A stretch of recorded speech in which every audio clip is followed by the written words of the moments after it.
Ba, ba, ba, ba, ba, ba. Welcome, everybody! You guys are really loud for some reason. Okay. Welcome! Hello. Hi. Hello. Hello, I'm promoting you to customer. Ooh, Crusader Kings 3. Oh, sorry. Welcome to Tales from the Table. Why is that? Episode 3. Why is that so funny? I'm promoting you to customer. Why is that It's so just, funny? I don't know, it's funny. What were you beforehand? Peasant? Congratulations! I'm promoting you to customer service. Ew.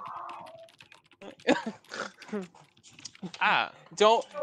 Hi, I'm calling about a broken arm. Oh, hang on. Let me promote you to customer service. Please hold.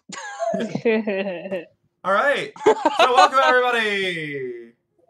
Welcome, everybody, to Tales from the Table. Balls. Descent into Avernus. Welcome to Balls. Descent into Avernus. Balls deep. Welcome to Balls Deep.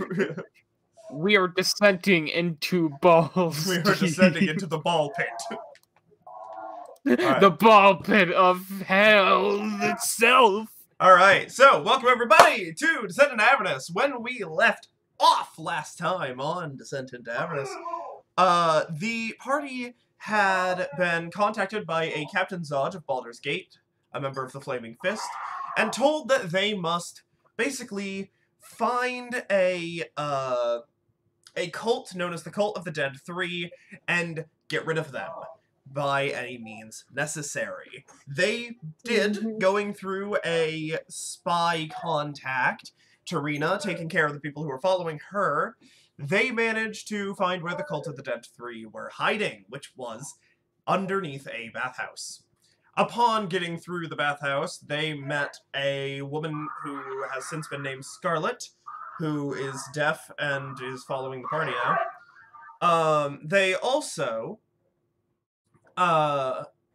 learned that Morlock Van Thamper, the person who ran the bathhouse, used to be in charge of the cult, but was since betrayed by his brothers, and sent them on a mission to basically rid Baldur's Gate of his evil family, his mother being Duke Van Thamper, attempting to become the Grand Duke, and once becoming the Grand Duke, making a deal in order to allow the same fate of what happened to Elturel to happen to Baldur's Gate.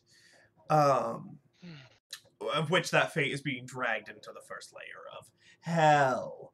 So, the party, with their new party member, or new accomplice, Rhea Mantlemorn, headed to the upper levels of the city to the Van Thamper Villa. And upon reaching the door... Entourage. Yeah, with a skeleton entourage. And upon reaching the door... Which, by the way, are you guys leaving the skeleton entourage outside the villa, or are you bringing them in? That's Silas and gets to your question. That's a lot of people to shove into a building and hope that they don't notice. Well, what do you think would be good? Leave them outside?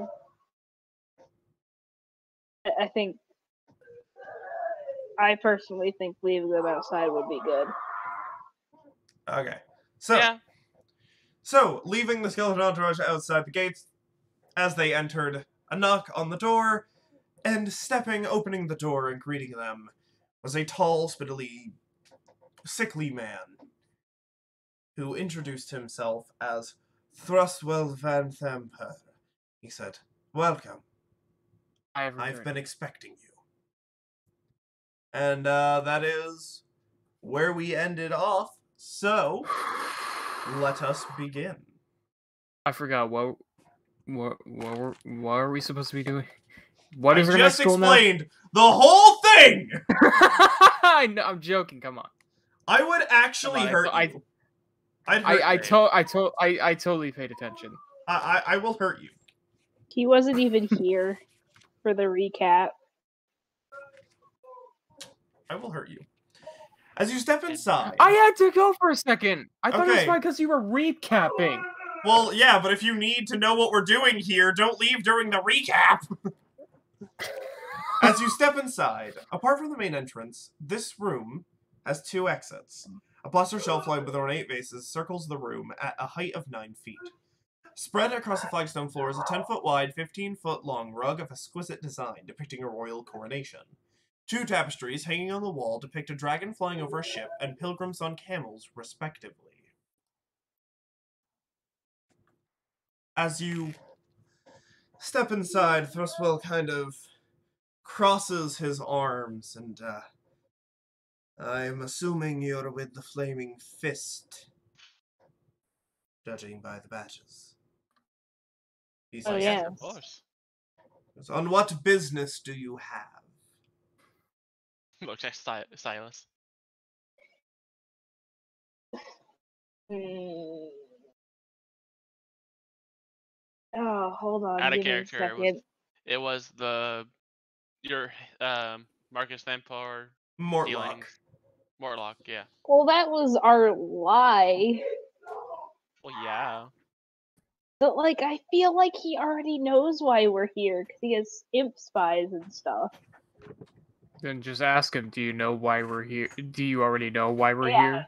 okay. Well, certainly you already know why we're here. Yes. Yeah, you probably not, do. He says. I expected your arrival. I was alerted by the guards as you made your way from the lower city into the upper. Yes. However, I do not know your intentions. Our intentions is to make sure that your family doesn't do the same thing to Baldur's Gate that happened to Elturel.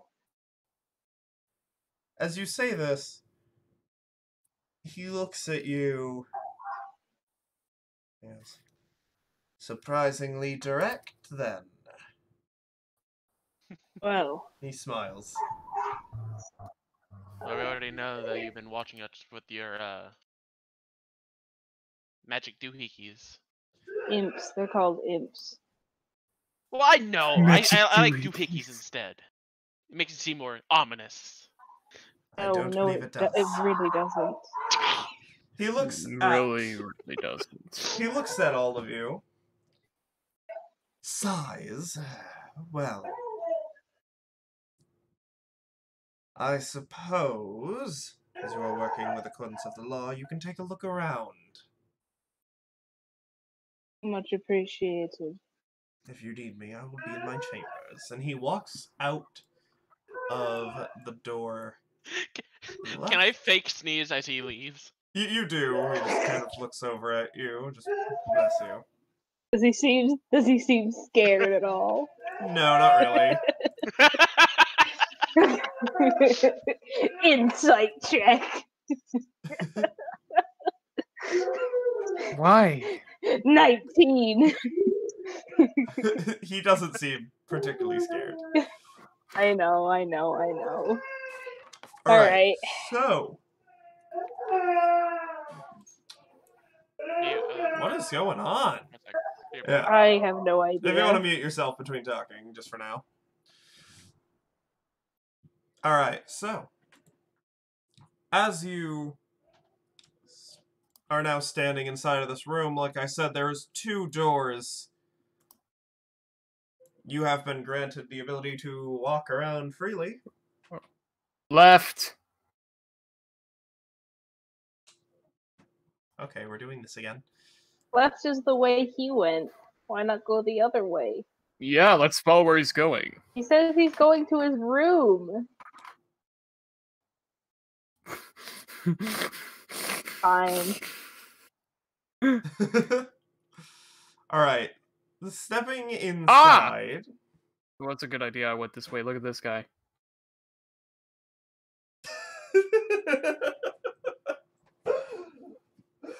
Give me one second. Why? What? What is it? I have to go grab something. Oh, for God's sake. when we started. He had everything he set up, he says. Oh, I won't. Look at this guy. He says, I'm glad I came this way. It's a butler. I thought he had an important role. I mean, look at him. Alright, as you step in, you step into this gallery. Yeah, I can't see anything. Hmm? I can't see anything. I have to move here to see down the hall. Yeah. It's probably because I have dark vision. No, so Silas. I do. As you step inside this room, you see that this room is very cool, very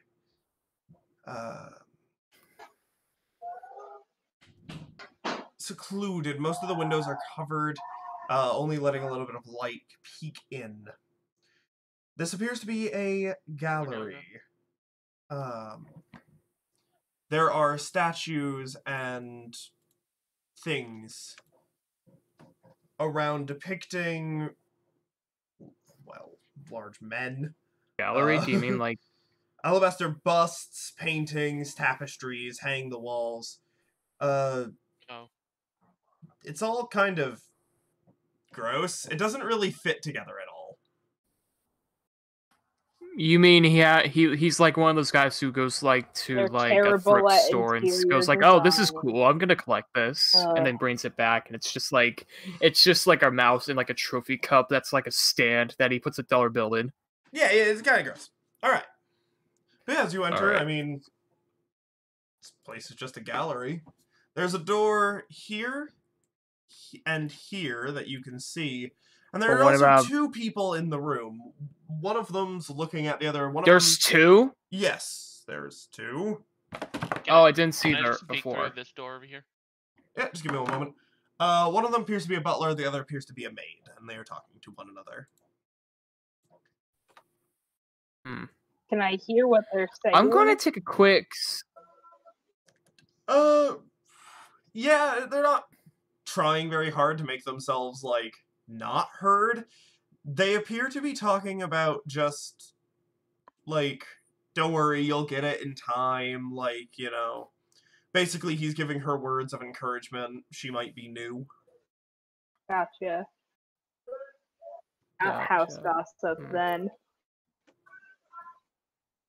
You could go ask, like, hey, have you seen anything just, like, out of the ordinary lately? I don't think that's a good idea to ask the servants of the people who are evil if they've seen things out of the ordinary. Yeah, they'll get suspicious of us because we don't know if they're in on it. Yeah. We're already Flaming Fist members in a house. I mean, yeah, we were given permission to look around. I mean, yeah, and plus they might that they might want to try to keep hidden must be really hidden, and they might not expect us to find it. Anyways, I peek through the door. Let's. I wanna look through too. As you look in this door, yeah, I'll look through as well. I mean, I'm pretty bored. Not gonna lie. Okay, everybody. Everybody, let's all just follow. As you open this door and look inside, you can see that. Oh, this is a pretty nice room. Yeah, it's a parlor. It's a high back chair facing a padded couch and coffee table. It's one of those rooms you sit to think, basically. Yeah, Gasir, would you like to head through the door so everybody else can step inside? Oh yeah, sure. I'll stand over here examining. What are these things on the wall? Are they paintings? Yes, they are. They're tapestries. Anything particularly interesting about the tapestries? Well, it's I can see two guards from where I am. Yeah, so there's three paintings of what looks like suns. You recognize Almeric, Thrustwell, and Mortlock. I see the head right there. Three people you don't recognize. A woman who you do recognize as Duke Van Thamper. And finally, a painting of a winged cat. Oh. Cool.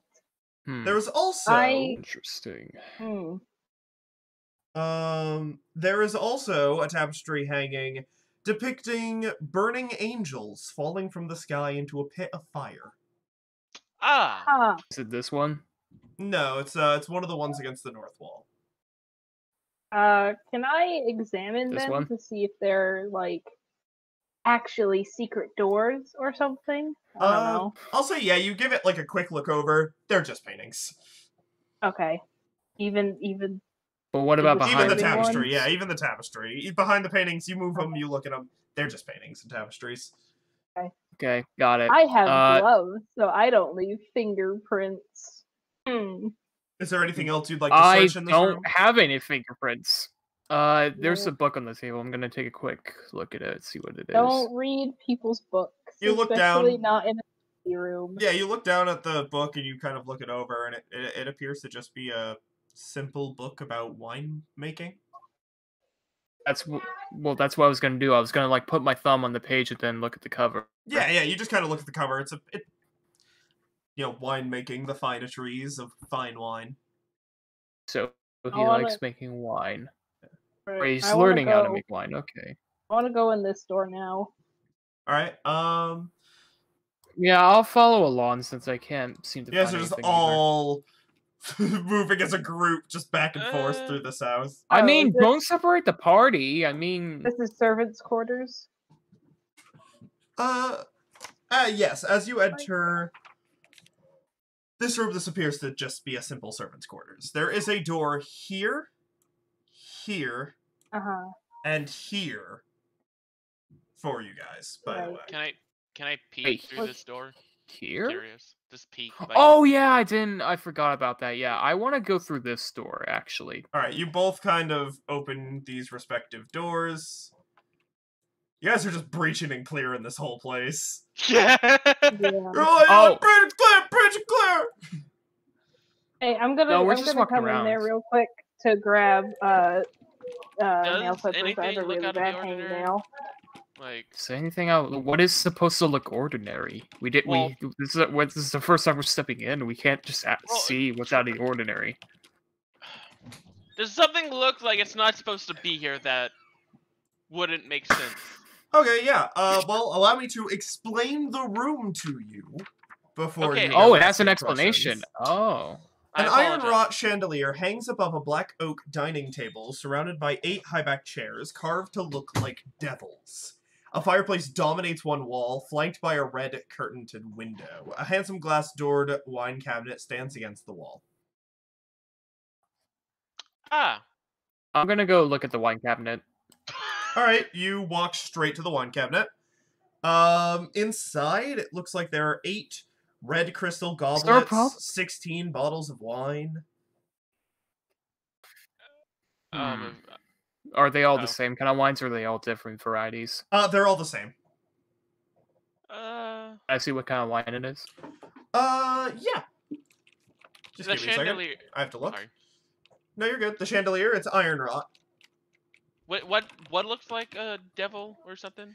The Chairs. chairs. The chairs are carved to look like devils. Various sorts. What about the head chairs? Hmm. The head chairs look like just bigger devils. Huh. Right. Is this up here? Is this a window? This is a window, yeah. Okay. So, yeah, the wine that is in there is all, yeah, it is all blood wine. Which you can roll a history Blood check for wine. me if you'd like to know what blood wine is. I'm proficient in history. Can I do Okay. it too? Yeah, go ahead. I'm proficient in history. I got a 22. I got a 19. It is a heavy, deep red wine from, Aglarond. Cool. It is... Trevor, you snort, but I rolled a 12. It's rumored and kind of like, oh, you know, like, kind of folky, to come from vines possessed by the spirits of the cruel dead. Do I know if that's true? Or if that's totally not true? It's never been proven. It's never been disproven. Right. Is the wine haunted? Who knows? Who knows? Let's make a check Religion for it check. to see if Yeah. this bottle of Let's wine see. is haunted. Flaming Fist Uh. business. Your wine might be haunted by ghosts. We need to try it. Like, goes in, just starts drinking. Like, 23. This is official FBI Ghostbusters business. Your check. alcohol might be contaminated by spirits. We need to try it all.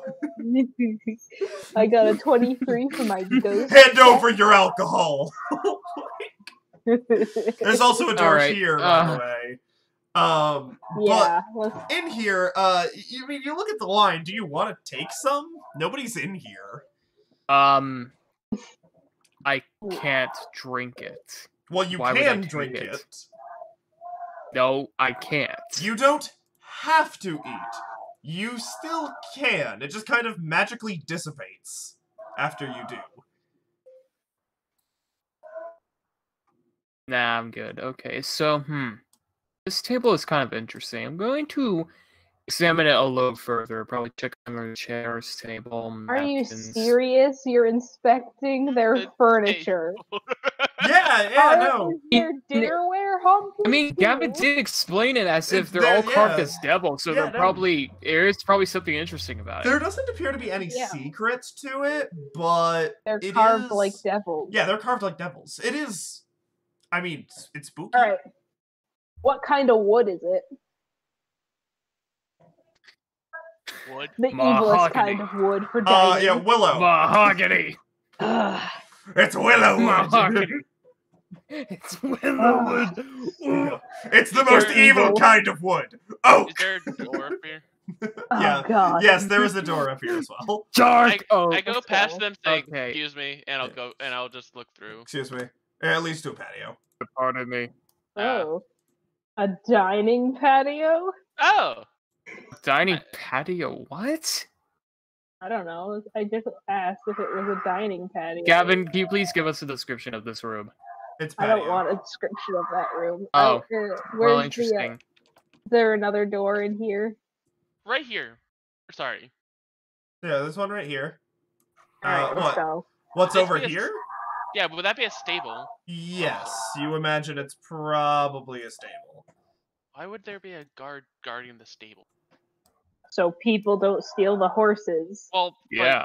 but they have two guards up front. You can't leave without going through the front or that door. Like the Yeah, entrance. but people could still kill the horses. That's what stable hands are for, though. You expect a stable hand to fight off a criminal? No, Yes. let's just leave the room. Let No, him that's think not what he's they're right. paid Just leave. for. All right, you guys would like to head into. How do you not know what stable hands do? I know what they do. All right, John's just kind of looking around casually. Yes. Oh, here's an interesting room. cat. Oh, we're in the kitchen. DM, Yes. Cat. right there. I don't think that's supposed to be there. What? Oh no, it's not. Thank you. I don't know how that even got there because I didn't even have that map on this page. That's weird. What is it? It was a tiny map of another place. And I don't even know how it got onto this board, because when I finished this board, I hadn't even loaded that map onto the stuff yet. Wow, that's funny. Yeah, that's really funny. That's a Roll20 glitch. Interesting. Alright, so, as you step into the kitchen, you see a winged cat is prowling the kitchen. And as the cook is chopping up meat, you watch as he slips, drops a slight piece of it, and the cat just kind of lunges forward, grabs it, and just skitters. Just flies past all of you and out the door. With that little piece of meat. Huh. Well, you don't see that every day. Does he have a rooster on his... Does he actually have, like, a rooster on his shoulder, like in the picture? Yeah. But he's... Okay. Of course he does. The rooster cook. has accepted his fate, I Yes. see. Well, you know, that's his rooster. He doesn't cook it. Anything interesting in that room? No? Gotcha. Gee, God, you've... Okay, fine, be quick to leave. Okay, goodbye. Okay. Where did John go?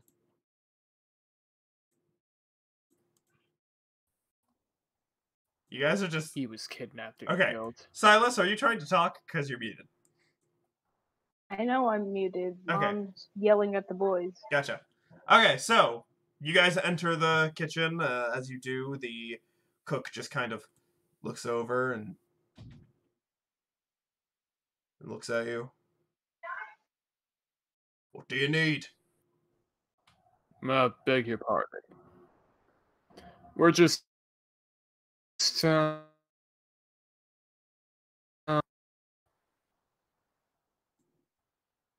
You completely cut out there, buddy. Oh my fucking god. I just said we're the Flaming Fist. With a flaming fist.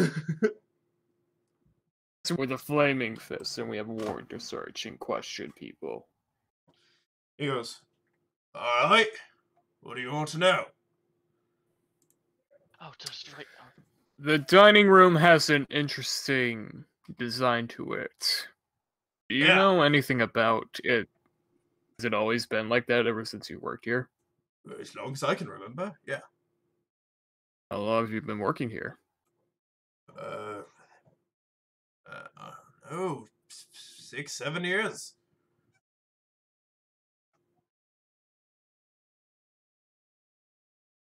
Why? The ordinary. Well, we're Flaming Fists and we're trying to gather information. Oh, I see. What are you investigating? I turn to Solaris and go like, what are we investigating? We're investigating strange cult occurrences that Mortlock was wrapped up in. Oh yeah, we're investigating strange cult occurrences. Oh, well. Their choice in furniture is quite damning, then. That's funny. Yeah. Yes. So we're merely just questioning around. But I mean, if somebody was going to be part of a cult, do you think they'd put up a sign? I don't know. I suppose you're You not watch wrong. this. You watch this Some as he people like asks to hide that. in plain sight. Yeah, you watch this as he asks that. He kind of like looks a little confused and is like, "Oh, wait. Yes, maybe they would." I want to insight check him, see if he might be hiding something. Yeah, go ahead. Go ahead. 15? He's just a cook. Okay. Just a cook. Yeah, he's just a cook. He's innocent. Does he- All right, does then he- I'm gonna turn. Hold on, does he seem particularly, like, I don't know, against answering questions, or No, like, he doesn't seem to wanting care. to... Right, does he seem like he's extremely loyal to the family? Not really. Okay. All right. Well, I'm going to go like I beg your pardon, and I turn and I leave. All right.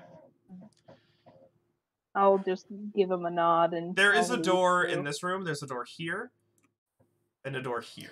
Oh yeah, As that's well as right. the door here. Actually, I'll go to this door. As a matter of fact.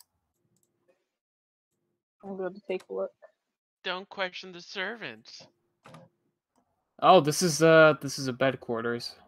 That it is. That's the servants' quarters. That has already been discovered. Yeah. The room that Silas enters is simply Oh, it just has. a storage room. I just open the door and look in. Yep. And No. I said Nothing interesting. specifically don't question the butler, because butlers tend to be shady. But Yeah. you can talk to him if you want to. There's a door here, and there's a staircase here. Question the butler. Right. Okay, there's a staircase. That's interesting. I guess I'll talk to the butler. Can I go up the staircase? Staircase is right here. Oh, it's right in this room. Okay. No, what? Oh, I see. What? We'll just say you went in. I missed a line. Fuck. We'll just say you go in through the actual way. Which is right in. Where's the there. actual way? Okay, there. Yeah, that's what I was trying to say. That's what I was trying to get I at. missed a line. Yeah, no. Also, I'm making a fucking ping where the staircase is that I was referring to. I didn't realize that you could have said stuff. Well, I said right here, and how would I point otherwise? But yes, there's a staircase See it, downstairs Jesus. after entering into what looks Yeah. like it's probably a wine cellar. Yeah, And then there's a a staircase basement. upstairs in the hallway. main hallway. Yes. You'd like to talk to the I butler? I'm gonna go. explore the I go out. downstairs and go to the wine cellar. No, wait, come on. I was gonna say, all right, Hawthorne's no. trying to- He's going on his own. All right, I step back out into I the mean, hallway. there's no threat as of right now. Famous last words. Nah. All right, All right, Hawthorne. we'll cut to you in a little bit. Everything's fine, guys. We're gonna get out of here alive. Don't We're gonna even. come back and you're gonna be dead again. I'm already dead. That's why I said again. I could die so many times. Hawthorne, go. Anyways, hello, good sir. I go through many voices, but He looks up at you as you address him, and he just goes, "Hello, what can I do for you?" everything's all right over here. Of course, I'm just showing our new hire some of the more finer points of the general cleaning that needs to be done around the house. Ah.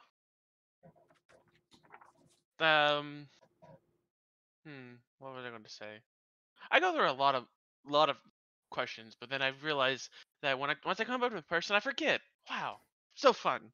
He just kind of looks at you. Yes, I imagine it's not a very fun affliction to be dealing with. Sadly. Want to ask if we may go upstairs. You all right if we go upstairs? Of course. He turns over. He goes, Ambra, step aside. Any rooms that we're not allowed to go into, or some of that sort? Because I know some places kind of like, yeah, don't go through this door. A lot of things happen, kind of ordeal. There is a private bedroom. Once you get up to the top of the stairs, take a left, and then you take a right. That bedroom you shouldn't go into. We're not allowed in. All right. Is the that one the right Duke's below bedroom? right below the tower? Is that the Duke's bedroom? He thinks for a second. He goes, it's the Duke's study. Ah, of course. All right. Thank you. Of course. And I guess I'll just call out for John. John, we're going upstairs. All right. And then I'll go with. Yeah, I'll go. All right. You guys head up. we're totally going to the study room. The stairs. I'm totally going down to the Oh, of wine course cellar. we're going into the study. All right. You guys head up the stairs. So up the stairs, there it take is, a okay. left, and it's the first door on the right. You said. Yeah. So take a left, and then the door immediately to the right after that left. Well, you took a right, considering you were. Oh, that's a right. Oh. Yeah. Go left. So, Yeah. All right. So stepping into this room, this small room that you enter, give me just 1 second. Alrighty. This appears to be a powder room. Basically, perfume, brushes, cosmetics, needles, spools of thread, furnishings, a folding wooden partition. So, a lady's chamber. Yes. You see a vanity holding a whole bunch of jewelry and other things. Are we being watched? No. I'm going to cast the invisibility on myself There's and nothing. take a look around. Nothing? Yep, nothing. All clear. Alright, well, I have this for an hour now. Alright, I'm going... I want to go to the jewelry box and look for a diamond. Alright. You look inside. You guys find there's 6 bottles of fine perfume, a silver hairbrush inlaid with lapis. Yeah, Bless you. a silver hairbrush inlaid with lapis. A wooden jewelry box with electrum filigree, which inside has a pearl necklace, a platinum cameo featuring a winged cat, and 2 thin crystal vials holding a red liquid with gold glitter inside. Do I know what those are? Probably potions of healing. Right. Mm, should we? Okay, I'm gonna Amber to Michael. Yeah. Do you think it's a good idea to take this stuff? No, it's not. Do you as a character want to take this stuff? No. Because I kind of want the pearl necklace because I need it for spell components. I mean, it's just a pearl necklace. I mean, like, it's not like there's one of its own kind. But Right. but in my character, as much I would love it, I must resist. Alright, I'm going to try still see invisibility on, make sure there's no imps, no nothing around. Okay. And once I'm sure that there's nothing around, I'm going to swipe the pearl necklace, 1 bottle of perfume, and the healing potions. Alright, you do. You managed to grab all that. Ooh, alright. Am I able to know about how much pearls the pearl necklace has and what they're worth? The pearl necklace can be used. You can basically split it up while using a spell. It's 250 gold worth of pearls. Okay. Yeah. So if one, like, consumes it, it just consumes enough pearls until it's 100 gold worth of pearls. Alright. Fine, perfume, and what type of healing potions were they? Just 2 potions of healing. Regular, okay. Mm-hmm. Alright, would you guys like to continue? There is a door here, a door here, a door here, here, and here. Does this door seem locked? This one? Yeah. Let me look for you. Alright, no, yeah, no, it's not locked. Would you like to enter? Is it possible to peep keyhole? Yeah, I'll say you can just kind of look inside. There's no one inside. Ah. I'm just gonna give myself 2 pearls adventuring gear. Okay. Basically, because they're each worth 100 gold, the adventuring gear, so. Okay. From what I could see, no one's in there. You can add 50 gold as well if you want to say you sell the remaining. Sure. Go for it. Alright. Yeah, no one's in there. Do you want to enter? This isn't the room that you were told to stay out of. Oh, okay. Yeah, that would be this. Take a left, then a right. Oh, so this is the bed chamber. Yes, inside this bed chamber, you can see there is a canopied bed, a gossamer shroud, a freestanding wooden privacy screen, a cast iron bathtub with clawed feet, a fireplace, and a padlocked iron chest. As you look more closely at the iron chest, the padlock is cast in the shape of a horned devil's scowling visage. I see if that's maybe magical or trapped or both. Yeah, go ahead. Make for me a investigation check. All right. 20. It doesn't. The outside of it doesn't appear to be magical or trapped. Okay. Is there a key around? Doesn't appear so.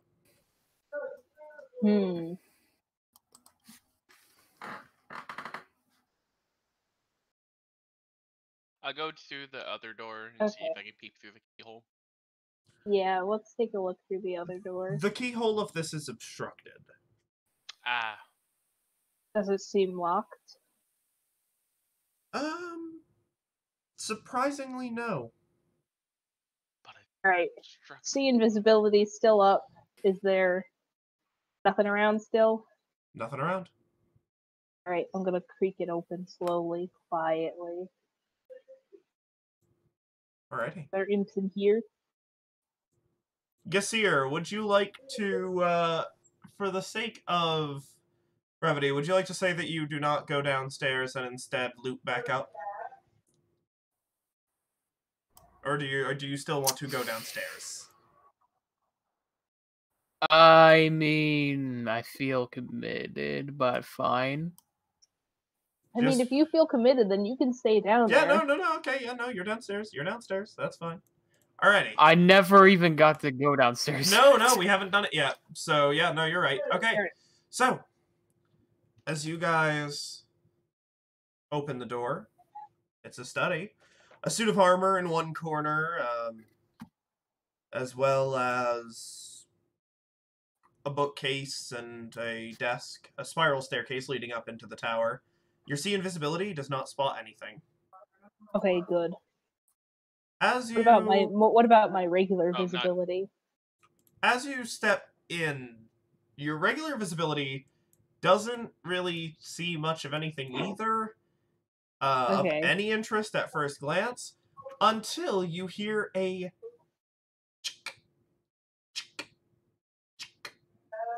Like a something clicking. mechanical walking? And as you turn, you notice the suit of armor Of course it did. moves and begins stepping towards you. Roll for initiative. What? I'm not surprised at all. Alright. Of course it did. Alrighty. If only I knew dispel magic, but that's a 3rd level spell. Right? Alrighty, Silas. Yeah. 25. Alright. Hawthorne? 19. Ooh, 19. Okay. nice. Alright. And John gets a... Ooh, natural 20, 21. Wow. Jeez, first roll of the night. Alright, and then it gets... Alrighty. Starting at the top of the turn order, Silas. Do I know what this thing could be? Make an Arcana check for me. I'll let you do that as a free action. See if this is just animated Thank you. armor, or what kind of construct is this? 18. 18? Yeah, it's definitely some kind of construct. This is not animated armor. No, it's not simple as that. This is a helmed horror. Oh shit, so it's like our friend in the basement. Whoa, what?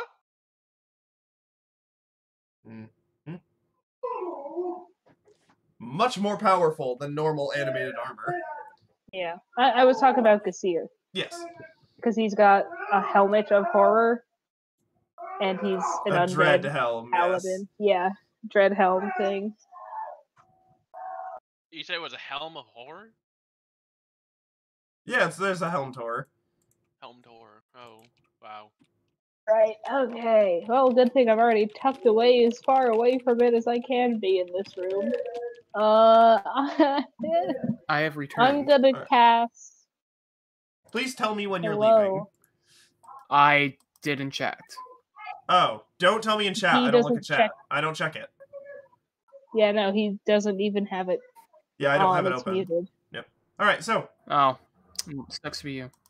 I'm gonna cast Magic Missile on it. Alrighty. Go ahead, roll damage.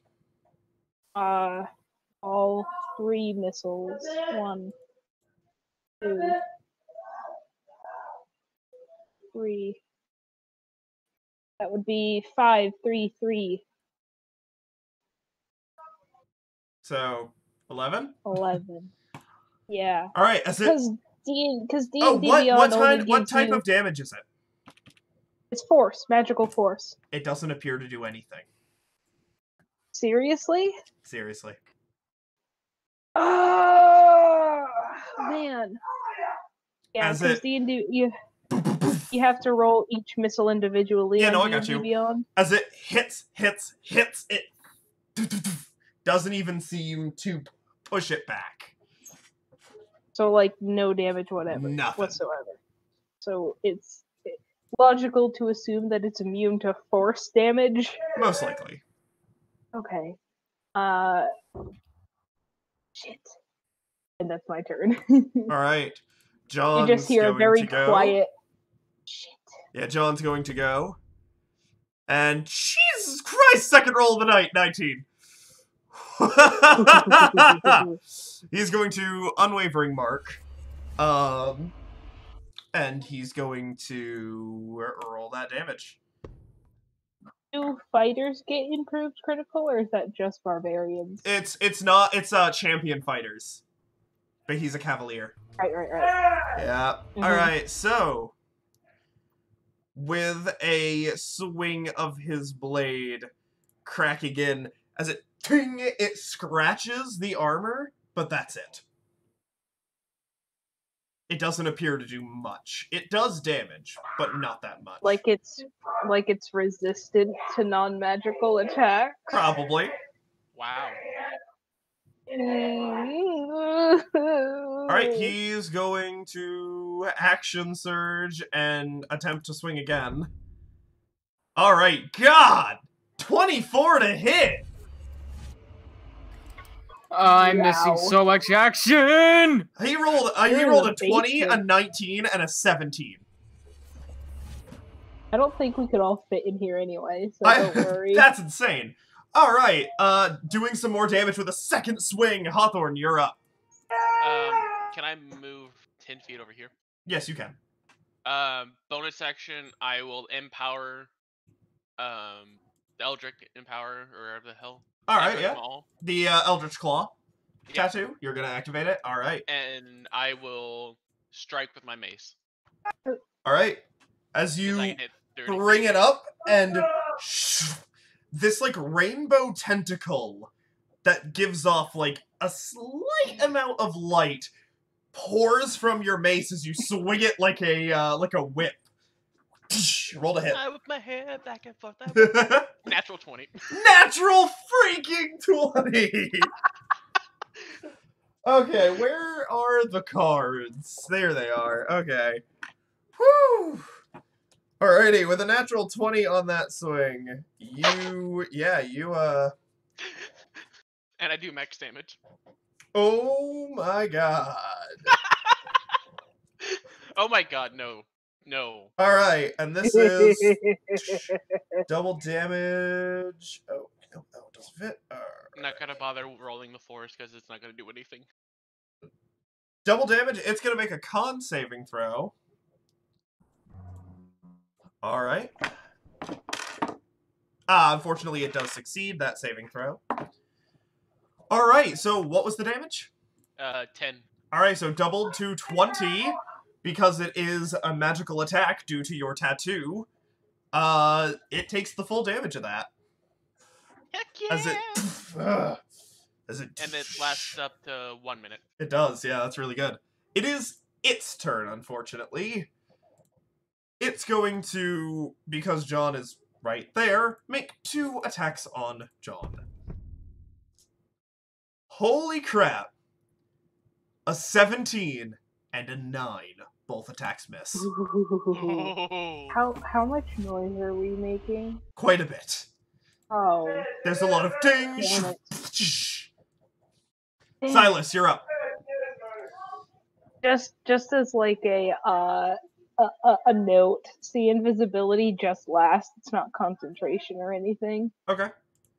I'm gonna try something. I'm gonna try to do sapping sting on it. It needs to make a con save. Okay. It'll make a con save. Natural 20. Damn it! So nothing happens. What kind of damage is it? Necrotic, but nothing happens. It's not a half damage. I'm gonna on say Silas success. is smart enough to know also necrotic wouldn't do anything against a construct. I know, but I was more hoping for the fact that Sapping Sting, if it fails, it falls prone. This is true. That would Oh. still happen.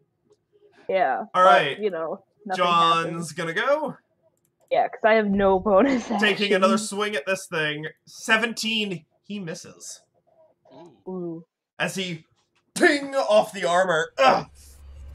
Hawthorne, you're up again. I'm gonna try Sacred Flame.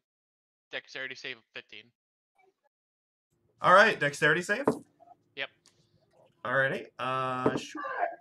I've been rolling like half in dice and half on D&D Beyond. I don't know why I'm doing it. I just kind of pick whichever one fancies me. Let's do it on D&D Beyond. Yeah. With a dexterity of only +1, that's a 4. He takes 7 radiant damage. Alrighty, as the flames... He takes that damage, yeah. Has anyone been hurt at all? Oh, wait! I'm sorry. He has advantage on saving throws against magical effects.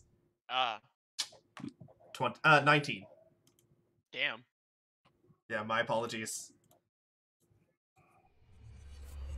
Has anyone been hurt? No.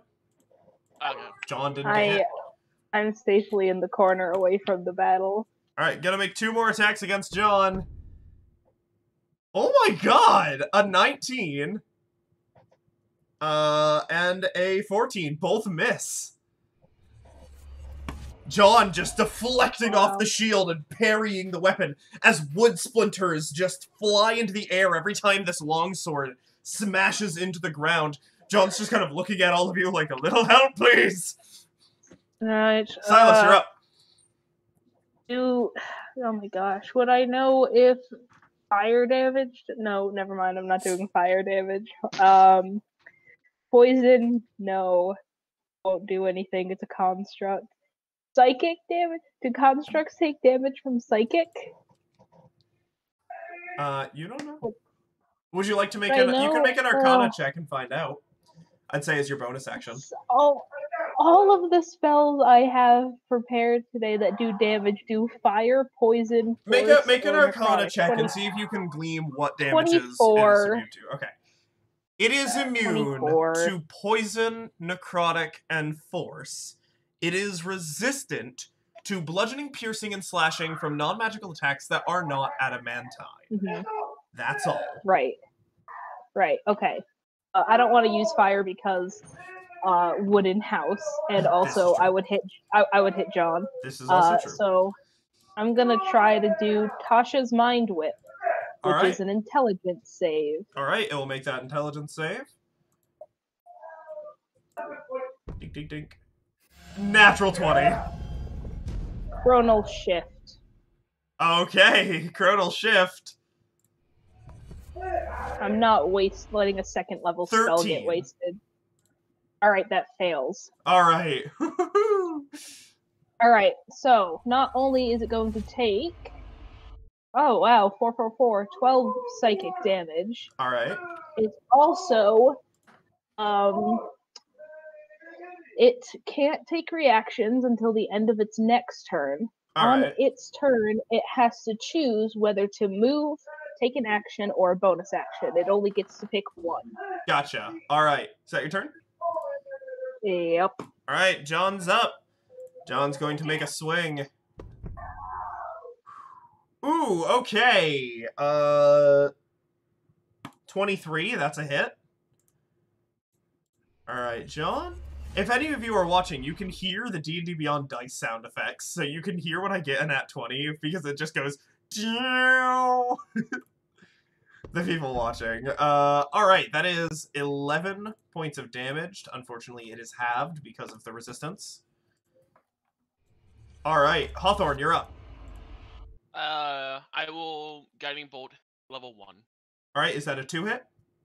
Yeah, that's 2-hit. Yes. Alright, go ahead. 26 to hit. That hits. Natural 19. Natural 19. Oof, lucky. And... Ooh, that's good. 14 damage. Radiant. Alright, with that hit...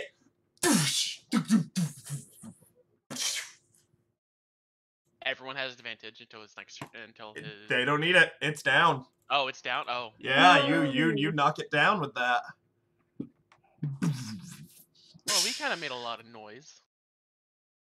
Yes, we did. I quickly go up to the desk to find anything worth taking. All right. Me too. I'm gonna look for, you know, I'd like to mention that I was going inconspicuous off of things. the 3 spells that most of them are immune to, but Sacred Flame was one of the ones it was supposed to be immune to, but it doesn't matter. You would have killed it anyways. Because it failed, remember? Yeah. Or it succeeded. But Sacred Flame it was immune to anyways. So you go over, and, would you like to spend some time checking? You would have to spend probably about an hour looking through all of the books here. I'm not looking through the books. I'm looking through her desk to find, like, damning evidence about stuff. Like, all right, secret things, like letters. Like the desk... hidden compartments in her desk, hidden compartments on the shelves. Yeah, like... the desk holds not much of any interest, mostly just business notes. Okay. All right.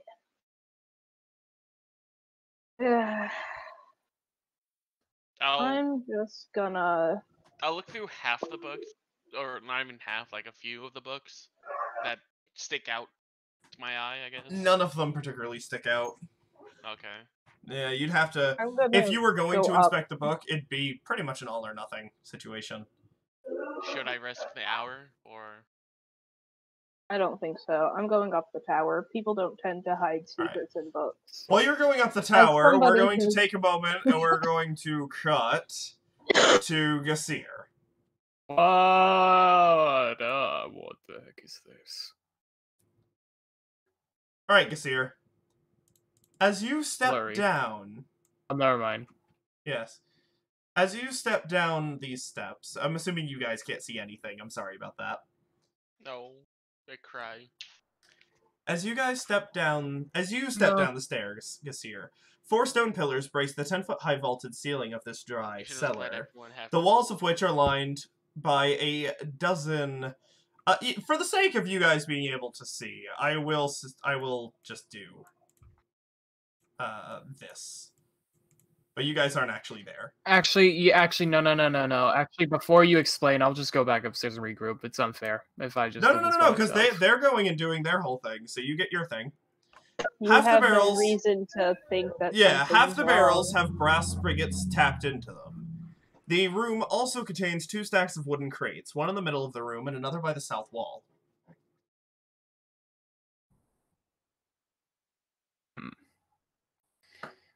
There's nothing in these wooden crates right next to me, right? Just food, stuff like that? Yeah, just foodstuffs, giving a cursory glance. There is a door. There's a door right here.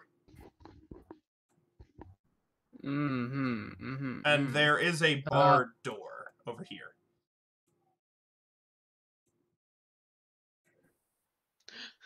Silas, why are you moving around? I'm gonna go over to the doors. Just check inside here. I just realized something. I can't see because it's dark. Yep.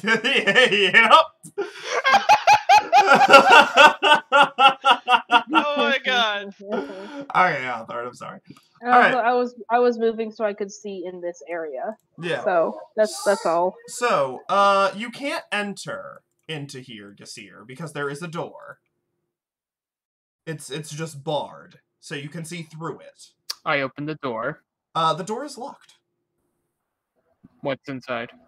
Inside looks like, just more crates and shelves.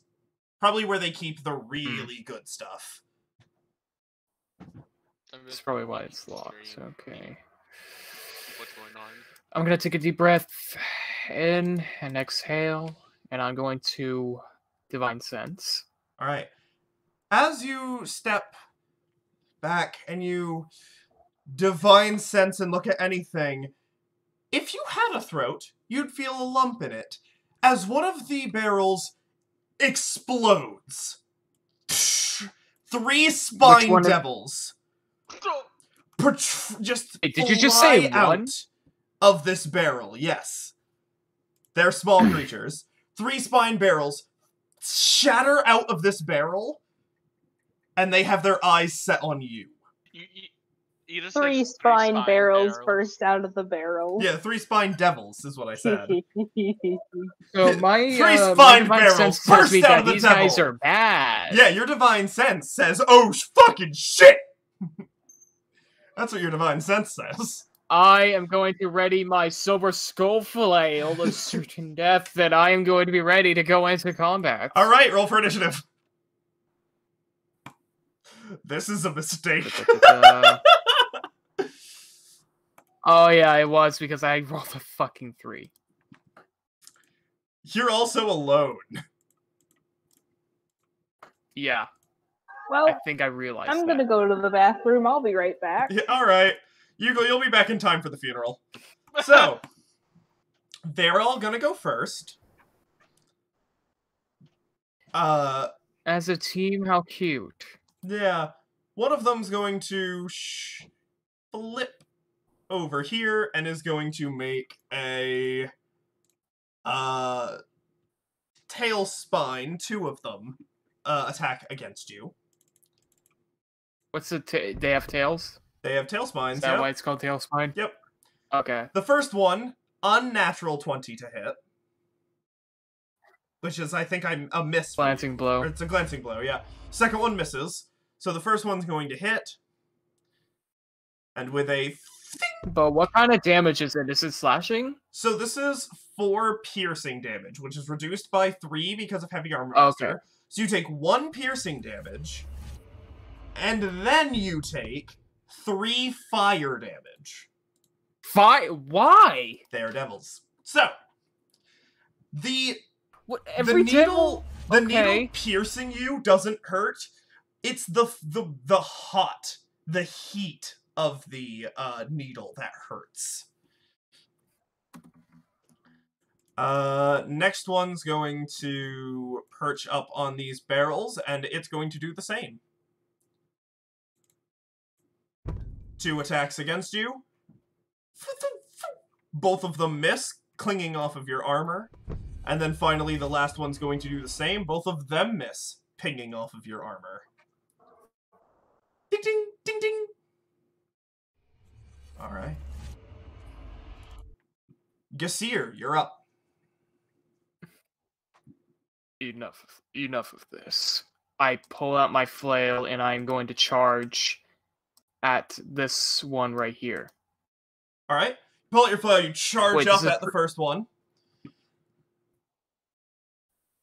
What's up? I'm going to, yeah. Alright, yeah, roll to hit.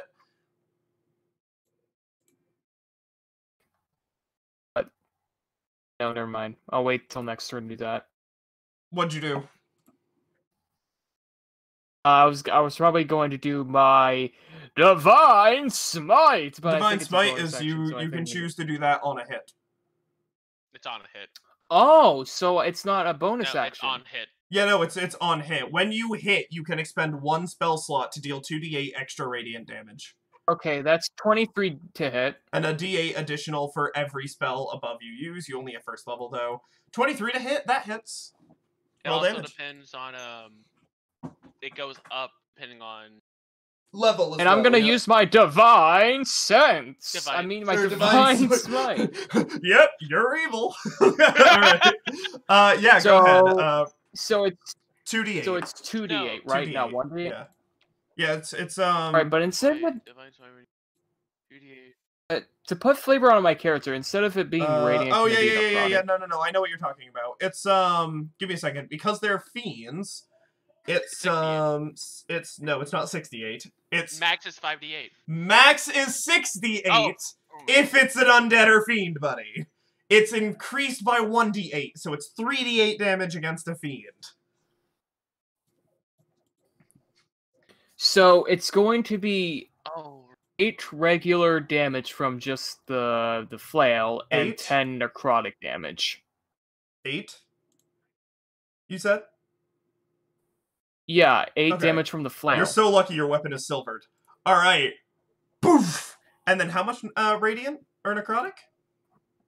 Rather? How much 10. necrotic? 10? Alright. Poof! As it hits, it's still up, but it is not looking good. Would you like to try to shield bash or something? Bonus action Shield of Faith. Shield of Faith. Alright, raising your armor class to 22. Gotcha. Alright, it's their turns. They're gonna make 2 attacks against you. They need a 19 or a 20 to hit. Miss. I'm just gonna roll the rest of them right now. So miss. Shink, shink, shink, shink. 1 hits with a natural 20. All the other 5 attacks miss. 1 hits with a natural 20. Okay, get the card. Get the card. Yep, pulling the card. Let's go! It's a double damage. Alright, so... That's halved. It's not halved. No. So it's piercing damage, so it's 1d4 plus... Oh, yeah, so 6, doubled 12. So 9 points of piercing damage is what you take. After the -3, you take 9. And then you take 8 points of fire damage on top of that.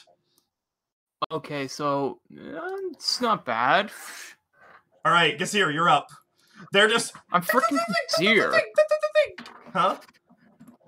I'm just freaking Gasir. That's not that much. Gasir, yeah, no. They a bunch of spines basically ricochet off of you, and one of them just manages to pierce right in, like right underneath your helmet, right into your spine. You're just like, ah!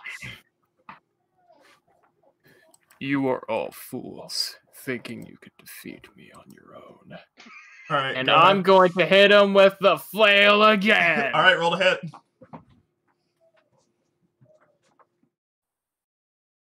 $25 to hit. That is a hit. Roll damage for me. Sorry, this one's looking really weak. I'm gonna tell you right now, you most likely 12 damage. Yeah, I was gonna say. So with a single swing, with this secondary swing, you crush as it begins to melt. Would you like to use All Will Serve? Melt? Oh yeah, Devil's Melt. You can use All Will Serve on this. I don't need it. Okay. So. Okay. I'm going, and then on my bonus action, I'm going to turn to this one, and I'm going to... Because if there's 2 corpses, he can do it to 2, so I kind of get it. Because if he uses it on 1, it uses... So, and bonus action, I'm going to go over to this guy and shield bash him. Alright, so you... If he waits too long, won't they melt? They melt at the start of his next turn. At the end of its turn. Yeah, so... 15? Does a 15 hit? Yeah, 15 does hit, so that's 4 damage. He takes 6. No, he takes 6. What do you mean he takes 6? Oh no, he takes 5. It's -1. -1. -1 because it's a bonus action.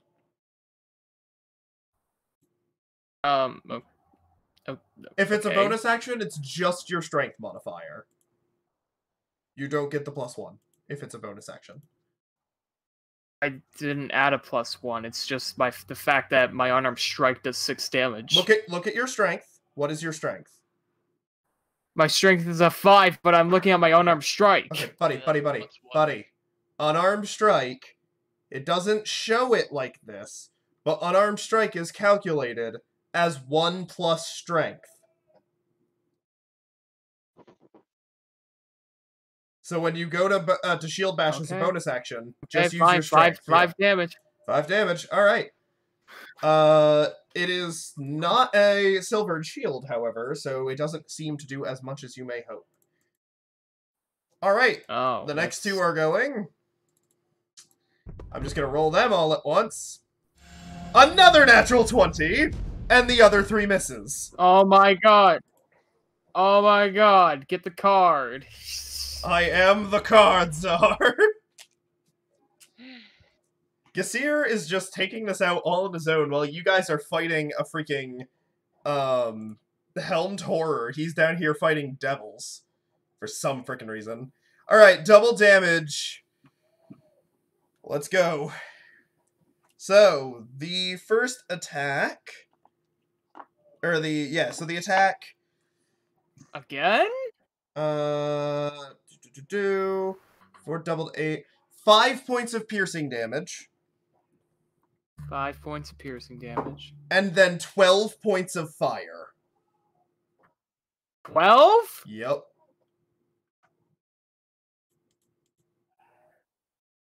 Oh boy, that's not good.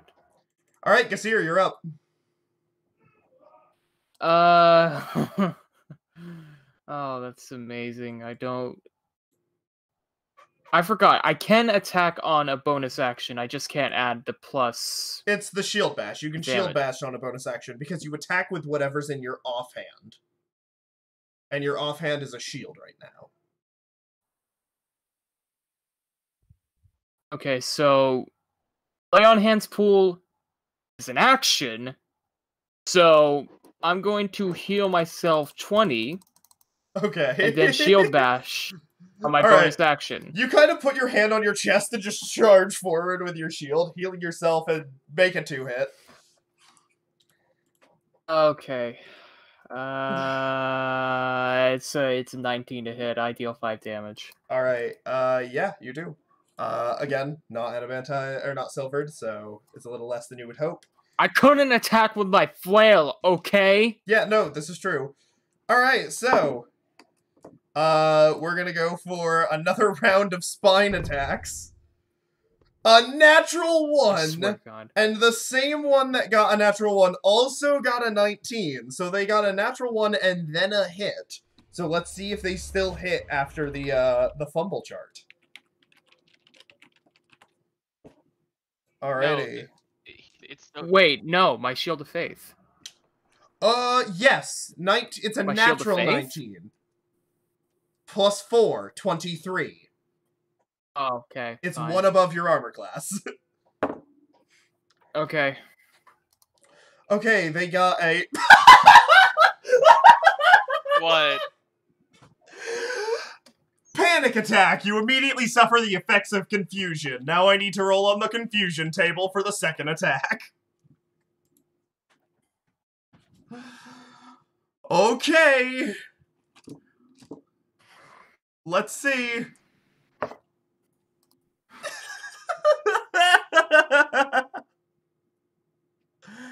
Alright, yeah, so it pings off of your armor and then just stands there surprised that it didn't hit you, basically. And then the other one misses both of its shots, so you take no damage this turn. Gasir, you're up. Oh my god, just here. So, do I have advantage on the one that's in shock? Yes No, or no, you do not. Okay, so... Let me see. Okay, those are both actions, never mind. Okay, so... Flail! Aha! 9! A 9 to hit? Yeah. That misses. Alright, one of them's going to roll to hit. Misses both of them. The other one's going to roll for confusion and hope that they can break out of it. They don't, and they just stand there doing nothing. Gasir, it's your turn again. Wait. Hmm? Did I miss something? Oh. Oh. Oh. No. Oh. Harness divine power. Okay. You're going to gain a spell Please, slot back? Yeah. Alright, you get your first level spell slot back as a bonus action. Oh, hell. Yeah. Alright, you have that spell slot Gonna hit him back. with the spell again. Okay. Roll 2 hits. 26 to hit. Alright, that hits. Would you like to, Divine Smite? Yeah. Okay. Roll damage with 3d8. Is Gasir this tanky? Oh my god. So it's 7 regular damage Okay. and 8 necrotic damage. Oh, it's not that good. That's enough. With another smash. Poof. it begins melting into nothingness. All will serve. Would you like to use I one can't. use of all will serve? It's an action. I will say you can basically save it, and then it will just use an action at the end, because these things melt, so if you want to just poop it, you can just poop I mean, I could, but I don't think I'd need them after this combat is the thing. So I don't know if I... You must grow it. the army. Yeah, the army, dude. Oh yeah, that is the a thing. army! That I is forgot! a thing, though. All will serve. He can only maintain up to 4, so these 4, are my last so 2. these would be the last 2. Yeah, you could do it. So wait, how's that gonna work with devils if they melt? They- okay, I'm gonna find out. Yeah, go for it. I clasp my hands together, and I raise them back from whence they were came. All right. And I do all will serve. All right, they will rise. Rise from the prison of death and become one with I. All right, yeah, they will start rising. They will they will finish rising at the end of your next turn. And I'm going to stand there, and yeah, that's all I can do. All right. Okay, the next one is going to make 2 attacks against you. That was 2 4s. So, that misses. Gasir, you're up.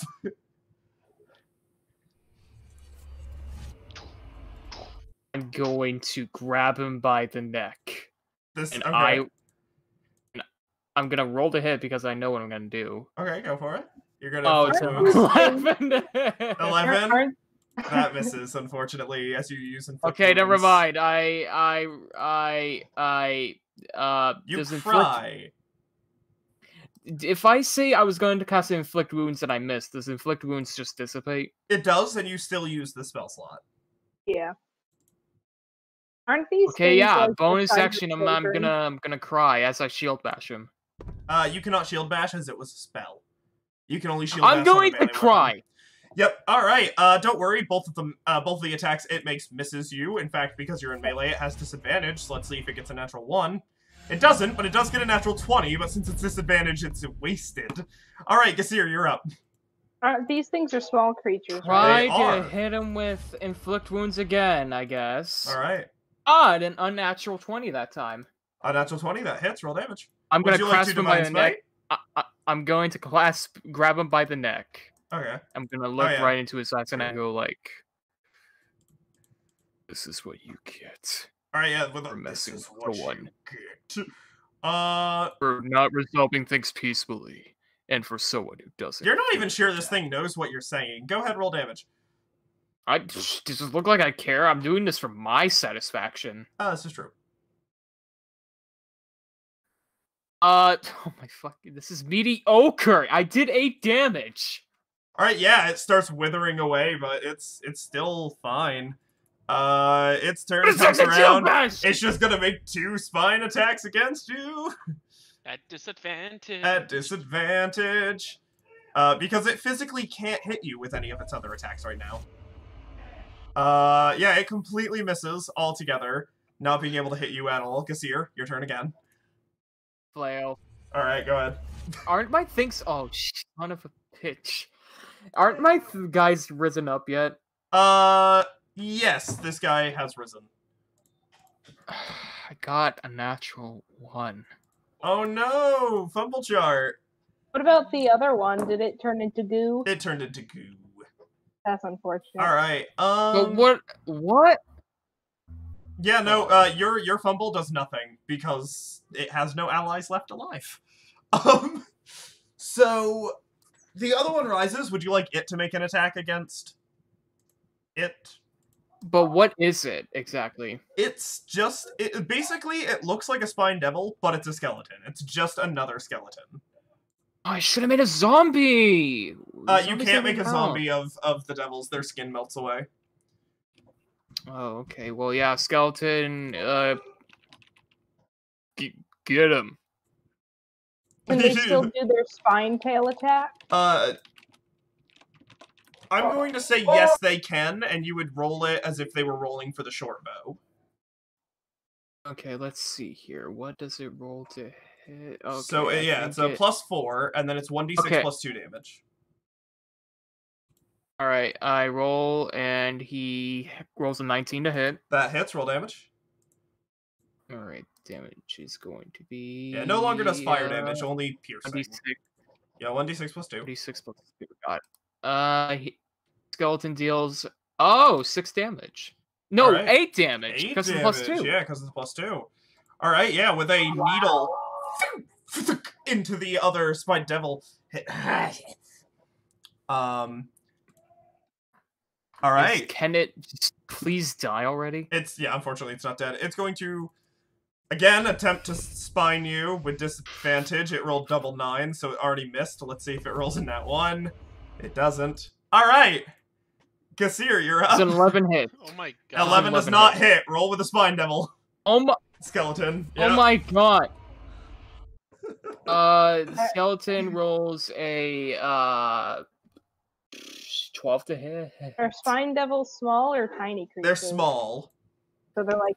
It rolled a 12 to hit. The size of a child. That also misses. Let's see. Again, it's just a bunch of, like, basically off of shields bouncing around. Nothing is actually able to, like, connect. Okay, I'm gonna roll the hit with my flail again. Yeah, it misses. You roll. Finally, 24 to hit. 24 to hit. That hits, roll damage. As you are basically locked in this eternal struggle, as little spines are just flying around, ding, ding, ding, off of armor. Spines some of the just falling into casks. Oh yeah, they're leaking. It's horrible. You bring up your flail, and as you bring it down, it lags behind, being connected by this chain. The skull slams into the head of the spine devil, and as it does, it is out. Would you like to all will serve? I have a second one, so might as well. All right, all will serve. As you do. Now I have all 4. Now I have all 4 I can control. Yes, they are. How are you gonna hide these things? Do you have a cloak? Little skeletal, small spine devils. You have 2 of them. They probably still can't turn invisible then. Alright, so. I'm gonna go over to the barrel they shot out of. Yeah, it was an empty barrel. They were hiding in it. Yeah, this was just a trap, wasn't it? It was. Cutting from here. There really is nothing special about this room. Back to the villa, as your fight took a really long time. Back to the villa. You guys would like to head up the stairs? Right. Yeah, I'm going up the stairs. Whoop. All right, as you head up the stairs. I'll be behind him. I didn't draw lines for this because there's nothing over here. Oh, gotcha. Yeah, so, as you... What do we got? Come up. 19... Okay.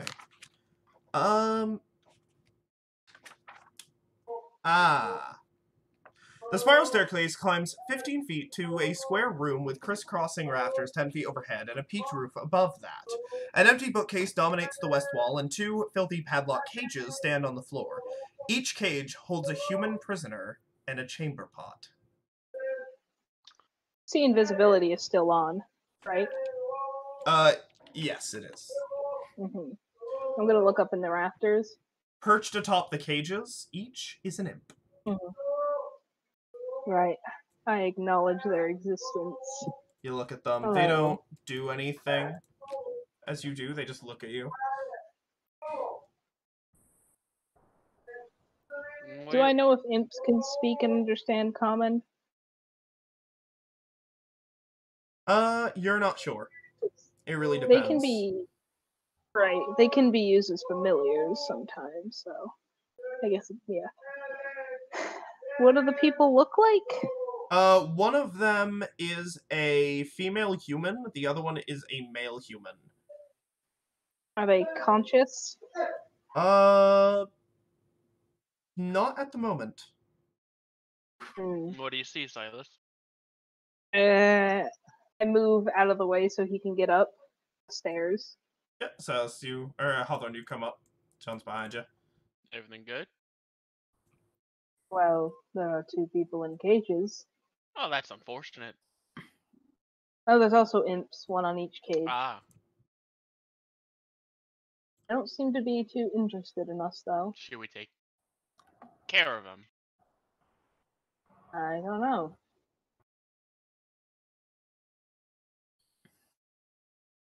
Hmm. Oh, anyways. I'm guessing the cages are locked. They are padlocked. What happens if we touch the cage? Do the imps react? As you approach the cage and touch it, the imps kind of back up. Are we allowed to go in here? They just look at you. They don't say anything. Hmm. There are padlocks on it. There are. Padlocks locked. They are. Hmm. Can you? I'm gonna smash the padlock? Question mark. I mean, Make a sure, if strike. you want to. I'll back up. Yeah, make a weapon attack. Oh. Well, I have 18 in strength, but. Yeah, you gotta roll to hit the metal. 18 metal. To hit. Yeah, that hits you. So you smash the padlock. The first one, you watch as the imp out the window. Both of them. And I go to the other one and do the same. Yeah, you just smash it. Yeah. Did the imps seem like they were flying away or flying back into the house? They flew down. Okay, so probably down to our friend. Yeah. Yeah, you I'll grab one of the man and or actually the woman, just trying to wake her up. As you do and you grab him, she wakes up. It seems they were just sleeping. And they look at you and they go, they go, you have to leave. Why? They go, if they come back, they will do to you what they've done to us. You have to leave. What did they do to you? Hello? You're out. You're cut out, buddy. Oh, wow. Yeah. She goes, we said bad things on the family name. They captured us and tortured us. Oh, that's not good. No, not at all. And they'll do the same to you. Why do you seem so nonchalant about it? Get out of here. I'm sorry. I had a bad day yesterday. I don't care. I've been tortured for weeks. I already broke the other cage. Oh, you broke both cages? Yes, I broke both cages. Oh, okay. We've been tortured for weeks. Get some sense into you, damn it. We're here to help. We're here to help. We're members of the Flaming Fist. They don't care. They'll kill you and put them where the others are. Okay, and we'll kill them back. Where are the others? Burst through the door. We're here to help. And we'll kill them back. They're where downstairs in the basement. In the basement? Oh. Fantastic. Let's go to the basement. Get yourself out. How are we supposed to get out of here? There are gods everywhere. Can I imagine? Hey, DM.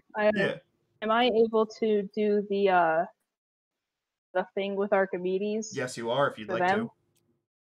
Yeah. Is there an easier way down onto the roof?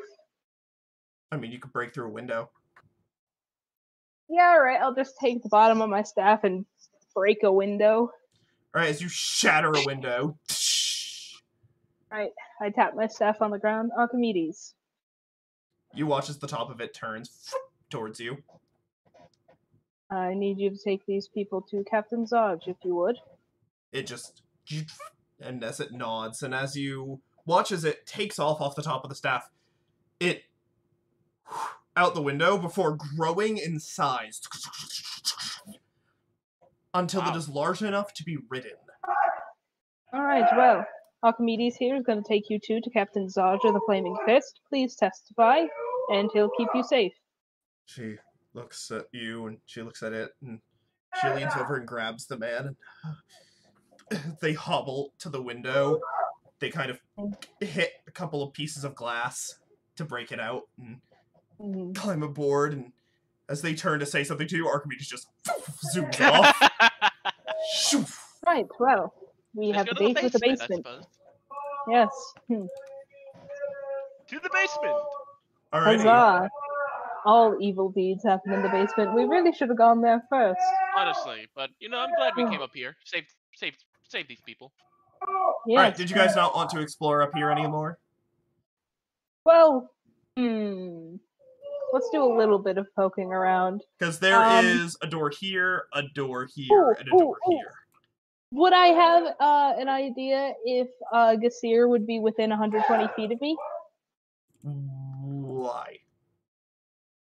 Because the message cantrip, which I learned, if I'm familiar with the creature, it can go around corners and through hallways. You don't know if he is, but you can certainly try to get a message out. Yeah, I'll give it a shot. Gasir, if you can hear me, we're upstairs exploring some more, but we figured out that there's terrible things in the basement, so if you want to come up here and regroup, we'll head down there afterwards. Gasir, you get the message. You basically hear it inside your head. As soon as you slay the final spine devil, you hear this message, and you know you can respond. Can you repeat that? That's all you hear. That's all you hear, Silas. It ends right there. I sigh out loud. So the thing about messages, when I'm speaking a message, nobody else can hear it, and nobody can hear the response except for me. So I sigh out loud, and then I cast the spell again. We are upstairs. We rescued 2 people who said that they had been tortured and that there are horrible things in the basement. Come regroup with us, and we'll explore up here and then the basement. Okay. And they were right. I was attacked by 3 devil things down here. It was a trap. They were on guard. They know where they were expecting us. I'll be up as soon as I can. Alright. Gasir will be joining us momentarily. I am going to head up the stairs, and I hope the cook does not mind. I have these 2 devil things with me. Hide them in your cloak. I don't fucking They're have a small cloak. creatures that can fit in your ribcage. Oh my god. Open up your chest plate. Alright, I'm just gonna open up my chest plate. Alright guys, get in. One in each side. You'd be so good for movie theaters. They climb in. And you lock the chest plate, you now choose. This is a new attack. The seer just like runs into combat, flicks his chest plate off, and spine devils just shoot out like a missile array. Like that's actually not a bad idea. That's really not a bad idea. Imagine if you got a swarm of undead birds. Oh my god. Alright, so oh my god. Or like a swarm of undead rats. Alright, Gasir heads up the stairs my and joins you. I'm heading up. Anyways, can I peek through the keyhole if possible? You cannot. This keyhole is also obstructed. As I head up the stairs, I go like, alright. They knew we were coming, and they knew we were going to expect these places. There's a trap in the basement. Yeah, no, need to be on guard from here on out. You say that as I just open the door. Yeah, as Hawthorne just opens another the door. One? Yeah. Oh, hey, look, it's Thustwell. Oh. My bad. He looks up from sitting on his bed and he goes, how many yes, what here? is it? In Nothing, here? Yeah.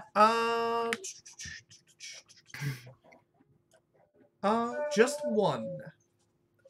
Alright. Were you aware that there were prisoners up in your mother's tower? Not at all. Well, there were 2 imps up there as well. Around. I do not know of these imps. Well, there's also one in here. I'm assuming it is my mother keeping an eye on things. He looks back down at the book he's reading. What book you got? Just curious. I don't think you'd be able to read it. Okay. I just move. Someone else can take care of him. I'm really curious as to how involved he actually is. I say out loud. Alright. He doesn't acknowledge you. Coy bastard. Alright. Never mind then. I open this door. You just gonna... Just open all the doors. You're just gonna go open all the doors? Hey guys, let's go to every single door and open it. Yeah. I'm going in this room. Wow. I'm going in this room. Okay. Where do you want to go, John? The rooms that you guys enter into are simply just, bedrooms. Okay. I'm still gonna explore this bedroom. Oh wow, this bedroom looks nice. Yeah. You guys are just walking around, John. Can I assume this John's could be going to the walk bedroom? into Thrustwell's room. That's probably the master bedroom, yeah, most likely. John's gonna take a look around. He's gonna roll an investigation. What was, yeah, I'm gonna investigate this room. I'm not going to investigate, but I'm gonna roll a perception check just to scan the room because I don't want to just rummage through everything. Yeah, go ahead. Looking in Thrustwell's room, it would appear that there was an iron chest. I will be right back. Yeah, there is an iron chest in this room that is locked. If only we had the rogue.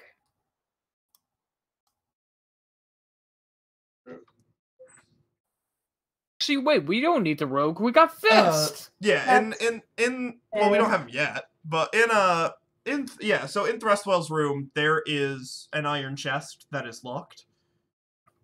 Wait, is it the room I'm in, or is no, it it's in the this room room. that? Okay. Yeah. Silas, you noticed that as you stepped in the first time. Right. Yeah. I don't know. Is John gonna ask to take it? Ask John what's in it? Just kind of waves you over. All right, I'll go over.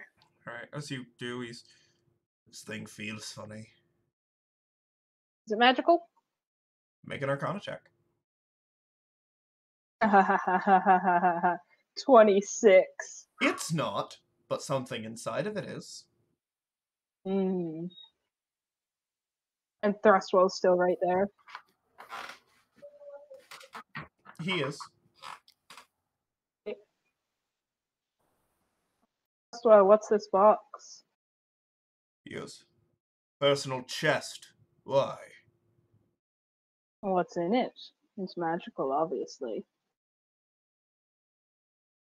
A magical puzzle cube. Oh. He says, rather plainly. Hey, DM, what are magical puzzle cubes? You've never heard of one before in your life. Really? Yep. Must go to a magical puzzle. Yeah.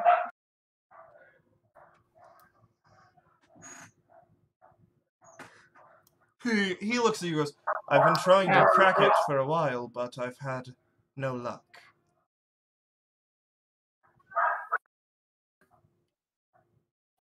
The dogs are freaking out downstairs, sorry. Yeah, no, that's fine. I can hear them. But yeah, he goes, I've had no luck. John kind of looks over. Gussie, are you going to join the party, or are you just going to fuck off in any random direction every chance you get? I thought I was like perceptioning the room. Well, I've already explained the room. There's nothing in the room other than another chest. Okay, well, I'm gonna regroup with Silas. Silas. Yeah, he goes, yes, I'm gonna regroup. I haven't had any luck. Mind if I give it a shot? He looks at you and he goes, it is a very important object. Forgive me if I'm not eager to let it fall into others' hands. That's completely understandable.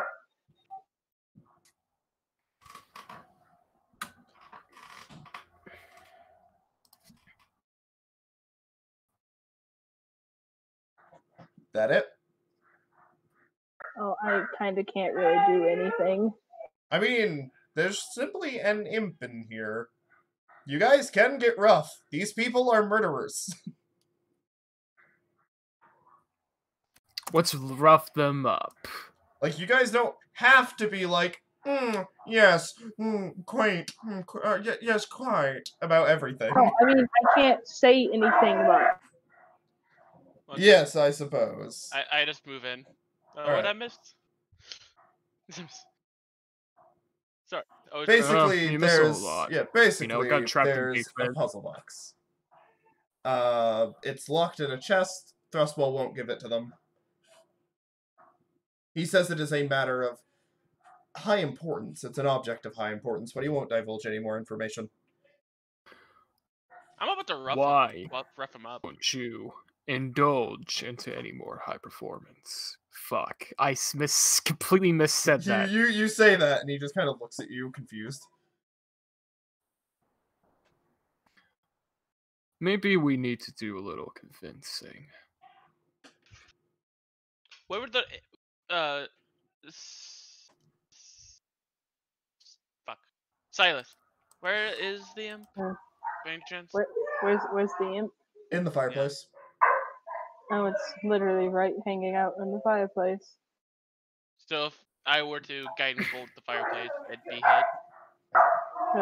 Well, guiding bolt, I believe, is a targeting spell. Yes. You have to willingly try to hit a target, not just an object around.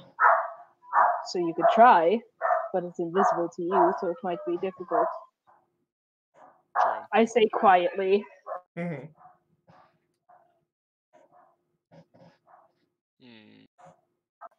I'm gonna type something out in the chat that I whispered to John. Okay.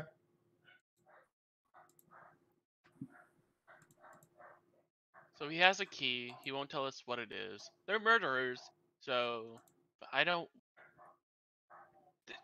So I will say this about my character: I really want to be rough with this character, but it's not his style, and I hate it. John's going to, upon hearing what is whispered to him, draw his short sword, point it at Thrustwell, and just go, "Give me the box."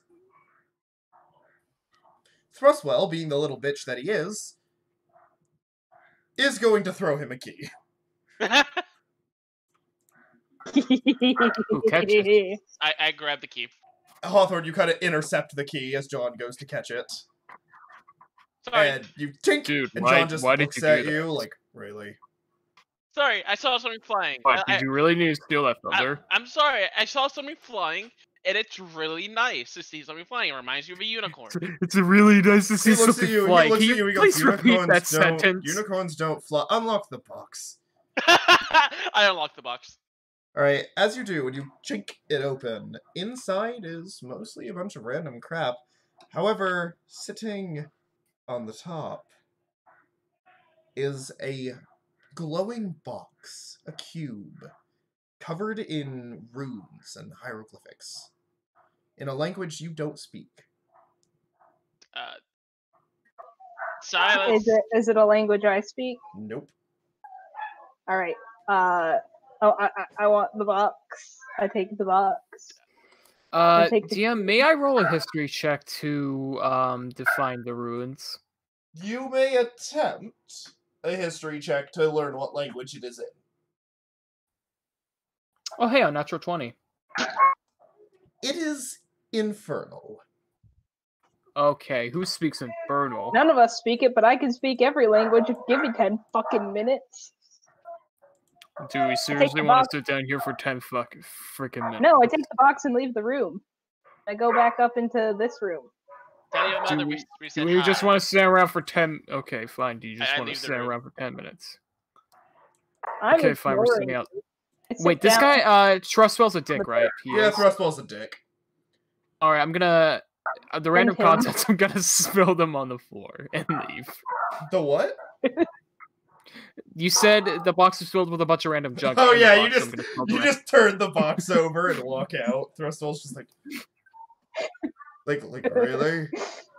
All right, you take 10 minutes, and the spell's cast. Yeah. You look at it, and you still don't understand what it says. Really? I can understand all everything. It's a property of the magical box.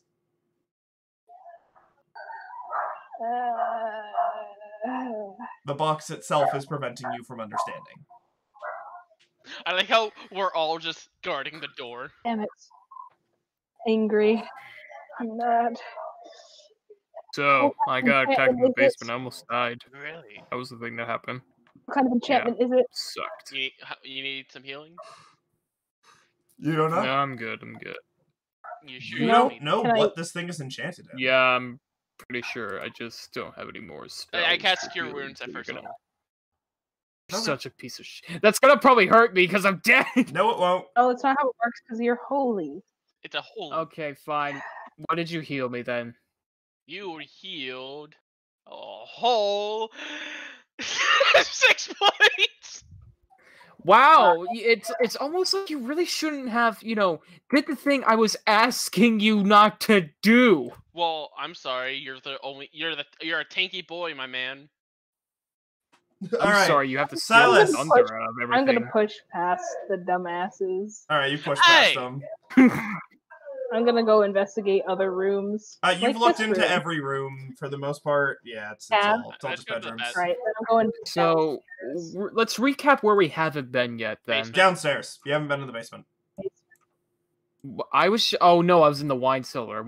I didn't go in the basement. You were in one room of the basement. Yeah. Yeah, let's go. Oh, I couldn't get through the art door though because it was locked. No, there was 2 doors, buddy. All right. There was? I didn't know. I thought it was only just that one door.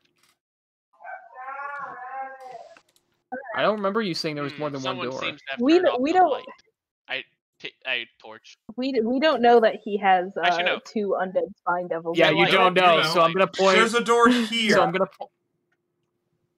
Okay, so I'm gonna point over to the barrel and go like, "That's where they came from." There were about 3 of these spine. I wouldn't know they're spine devils. You would know. You would know. You would know. These spine devils. Can I cast light on my sword or a mace? Yes. What is light's radius? 20-foot radius and dim light for additional 20 feet. It's a torch. It's a magical torch, basically. It's a magic torch. Yeah. It's better than a torch. No, wrong person. Because torch is 15. And okay, dynamic lighting. No, a torch is 20 and 20. A torch is 20 and 20, yeah. Oh, I thought it was 15. There we go. You should be able to see now. Yeah, because you now have light. So anyway, there's the door. Okay, go ahead. All right, as you swing the door open. I haven't explored this room, so be on guard. All right, as you step in.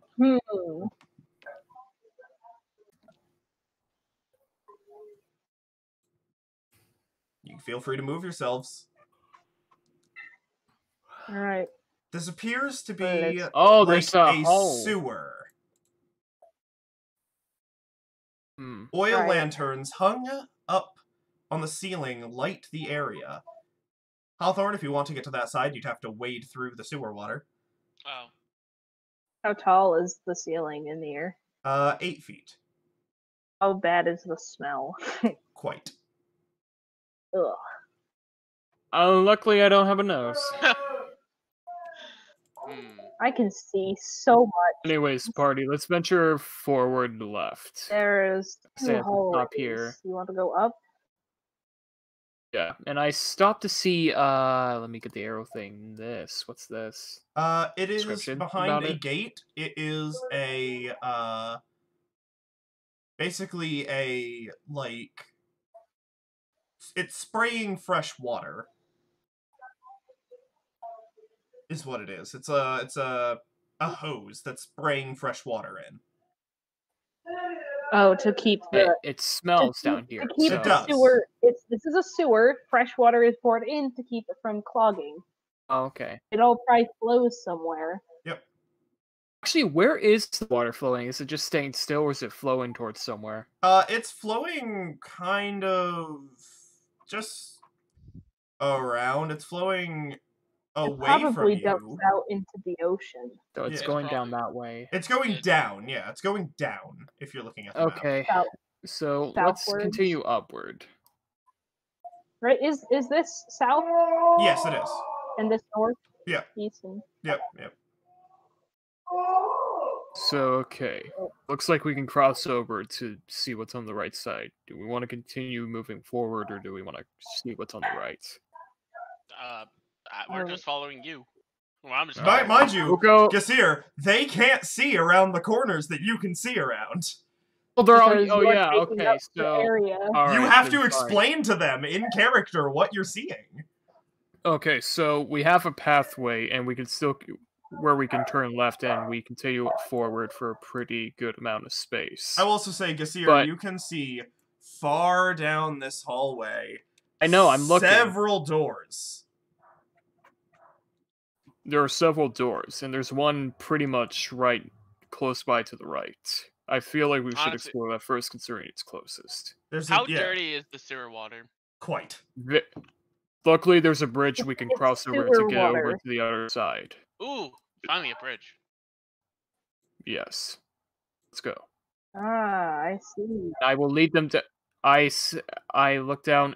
It's a alright. It's a collapsed dead end. Okay. Alright. We'd want to still explore it. Probably not. Let's continue down this way. I squeeze past Hawthorne. All right, you guys both like struggle ahead of each other. Oh, Alright. Fine, Gasir you and stay on Hawthorne that are like side. hugging. Yeah, Gasir, you approach a So- door. Yep. This is the door? Okay, Yeah. so I see the door. I take hold of the doorknob. All right. Come here. Yeah, Silas, and I open unfortunately, it. you can't proceed down this way because of that. As you open, Yeah. Open. Room service.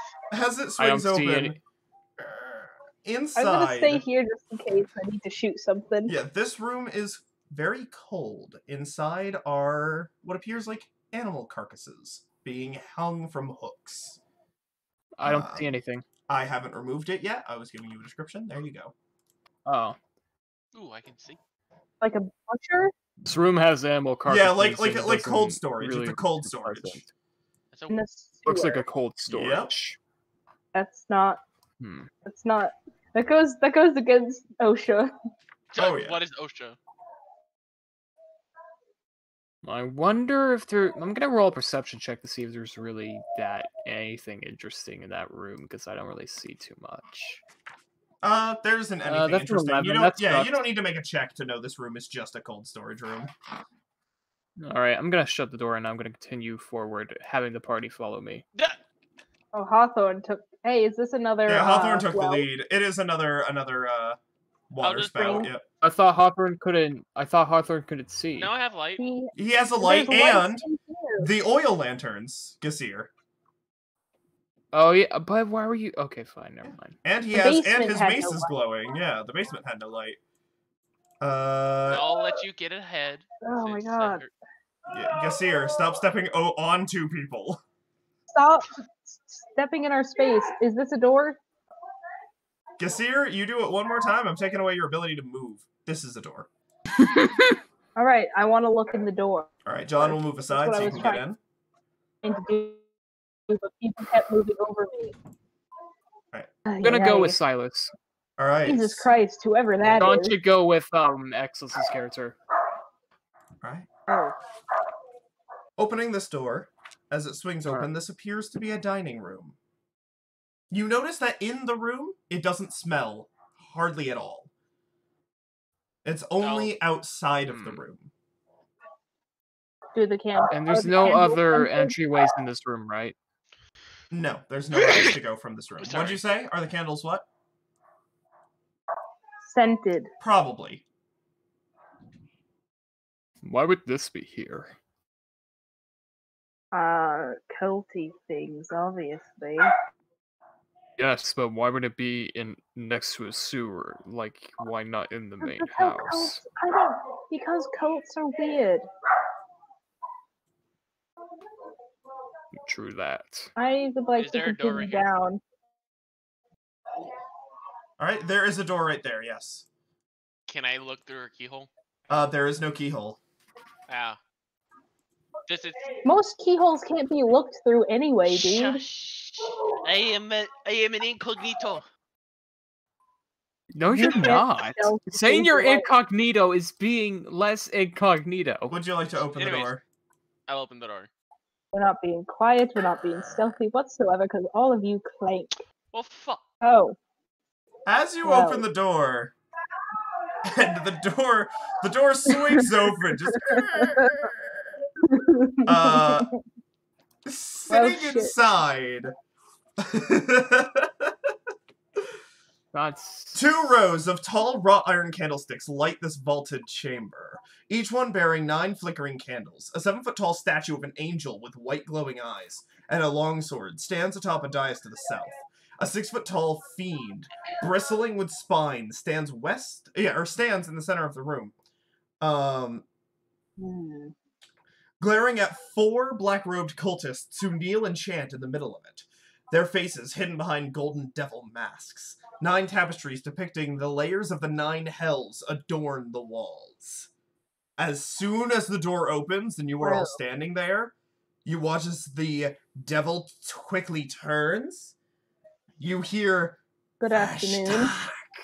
Can the cultists begin to stand up. Comprehend language? DM. Comprehend language? Comprehend language, ask for an hour. Yes, Silas, you hear, he goes, "Intruders." Good afternoon. Gissir, what did you want to say? Just know your time is limited. I was just gonna ask, can I go over through the door and just shut it? No. No, you cannot. No. Why can't I? Because other people are in front of the door. Oh yeah, that's right. Get out of the way, I'm shutting the door. Alright, as soon as he goes, "Intruders," the cultists stand up, turn, everybody please, roll for initiative. I already rolled. I'm not surprised. Alright, this is... I got it! That's not bad. Yeah, no, closing doors on enemies doesn't work.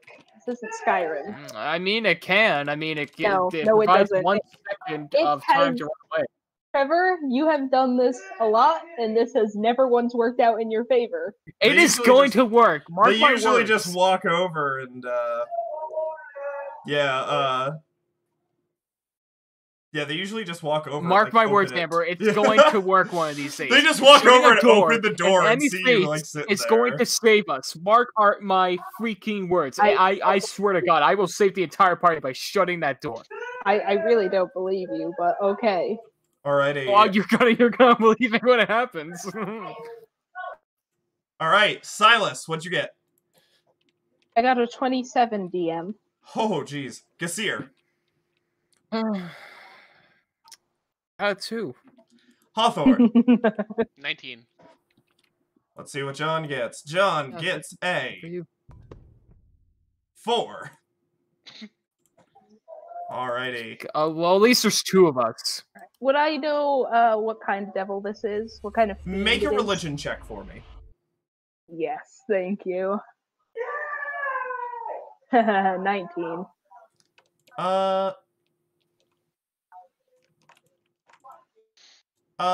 Yes, you would know what this is. Also, Gissir, you can't see the devil, mind you. This is a barbed devil.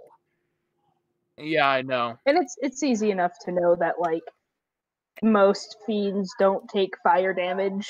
Yeah, right? So with a high roll like that, you know it's immune to poison and fire, and it's resistant to basically everything that isn't silvered. Right, I say that quickly, quietly. It's immune to fire and poison, and basically everything that's not silver is going to do fuck all to it. John kind of looks over, looks down at his weapon, just goes, "Shit." Yes, whack it till it stops moving. He looks at you and goes, "I'll take the cultists." All right. Garcia, you get Take the the big barb boy. devil. I have a silver. I have a silver I'm gonna. John flail. nods at you. I'll be the best at fighting it. All right, Silas, you're up. I You can squeeze it, into right? the room. Yeah. Yeah. No, thank you. I can see it where I am. Okay. I'm gonna try to do sapping sting on it. It needs to make a con save. All right. Sapping what? Sapping Sapping. sting. Never It's a heard spell. that before. It's a cantrip. It is. It's a cantrip added in Wayfinder's Guide. No wonder I never heard about it yet. No, I've never heard you use it before. Explorer's Guide. That's what it is. Yeah, Explorer's Guide. And this is a what save? A con, which I'm sure it has a ridiculous con, but I want to try it anyway. 18. Damn it. Yeah, no, nothing then. Sorry. And then, all right. Oh, also it has resistance, so I'm gonna roll again. I know, there's no real reason. Oh, yeah, magic resistance. Yeah, so 24. Yeah, I'm just gonna... Cry? No, I would like to see if I can't let, Walter sneak into the room. Walter? Make a stealth check for him. Gets a +3, so let's do that.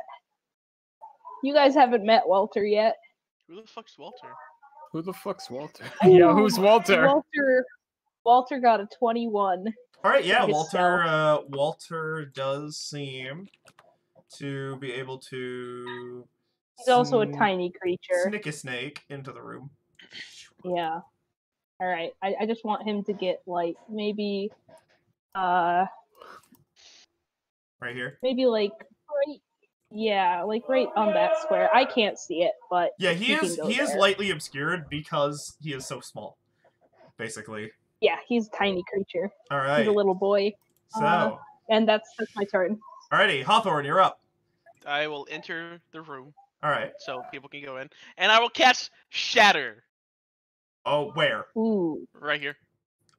Whew, okay. As you do, all of them will make dexterity saves? I think it's con save. Con saves? Because it's thunder. Yeah, it's Constitution. Yeah, thunder. Alright, thunder con tends saves. to be con save. What? Okay. None of them got above a 4 except for one that got a 19. The 19 passes. Alright, roll damage. 22. Alright, as soon as basically John has just said, I'll take the cultists, you step in, sidestep, clap your hands together, and as you do, you all see this, like, ripple of air burst from his fingertip as it hits the ground. Poof, just this loud shattering noise. This explosion rocks and the whole area shakes as all 4 of them fly against the wall and die. And the Barb Devil? Not hit. Barb Devil did not get hit. Well, that takes care of 4 of our problem. Sorry. And John just kind of goes, never mind. There were 4? I can only see 2 in the Barb Devil from where I am. Yeah, you could. You could only see 2. There were 4 of them. Alright, is that your turn, Hawthorne? That's my turn. Alright, Barb Devil's not happy with that. He's gonna go straight for you. I just smile. Alright, first thing he's going to do is he's gonna walk up and jumping into the air and turning, he goes to swing at you with his tail. Natural 20! Oh no. Ooh. And you can hear shift, it. You can please. hear it on the chronal shift. All right, you can hear it on stream. As you my last one of the day. use your reaction. I Another natural 20. What the fuck? You can listen on stream. You can listen on stream. You can hear both of them. You know what? I believe you. I'm just not happy about it. I'm so sorry. As It's he okay. comes up, you kind of freeze him in time for a minute, roll him back, and you watch as he takes a slightly different jumping path and still manages to perfectly connect. And you're like, shit, this guy's good. As his tail smacks into Hawthorne's neck. Hawthorne, you take... Alright. Oh, shit. Oh, no. 26 points of piercing damage. Oh! As it lands, he comes up and is going to make 2 claw attacks.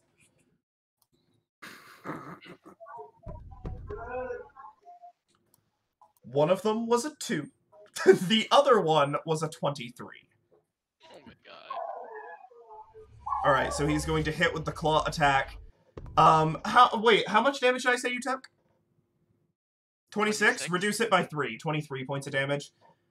And then you take 3 points of piercing damage from the claw. That's already reduced by 3. Heavy Arm Master. So it's 26 in total for the Barb Devil's attacks. Okay. And as he... Ow. And you're like, ah!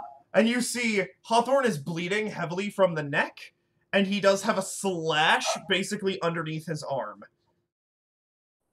That is bleeding as well, as this Barb Devil just tears into him. Mm-hmm. John's turn. John's going to step into the room. Yeah, he's just going to roll to hit. He doesn't really have much else he can do. Sorry. He is going to hit. He's going to Unwavering Mark.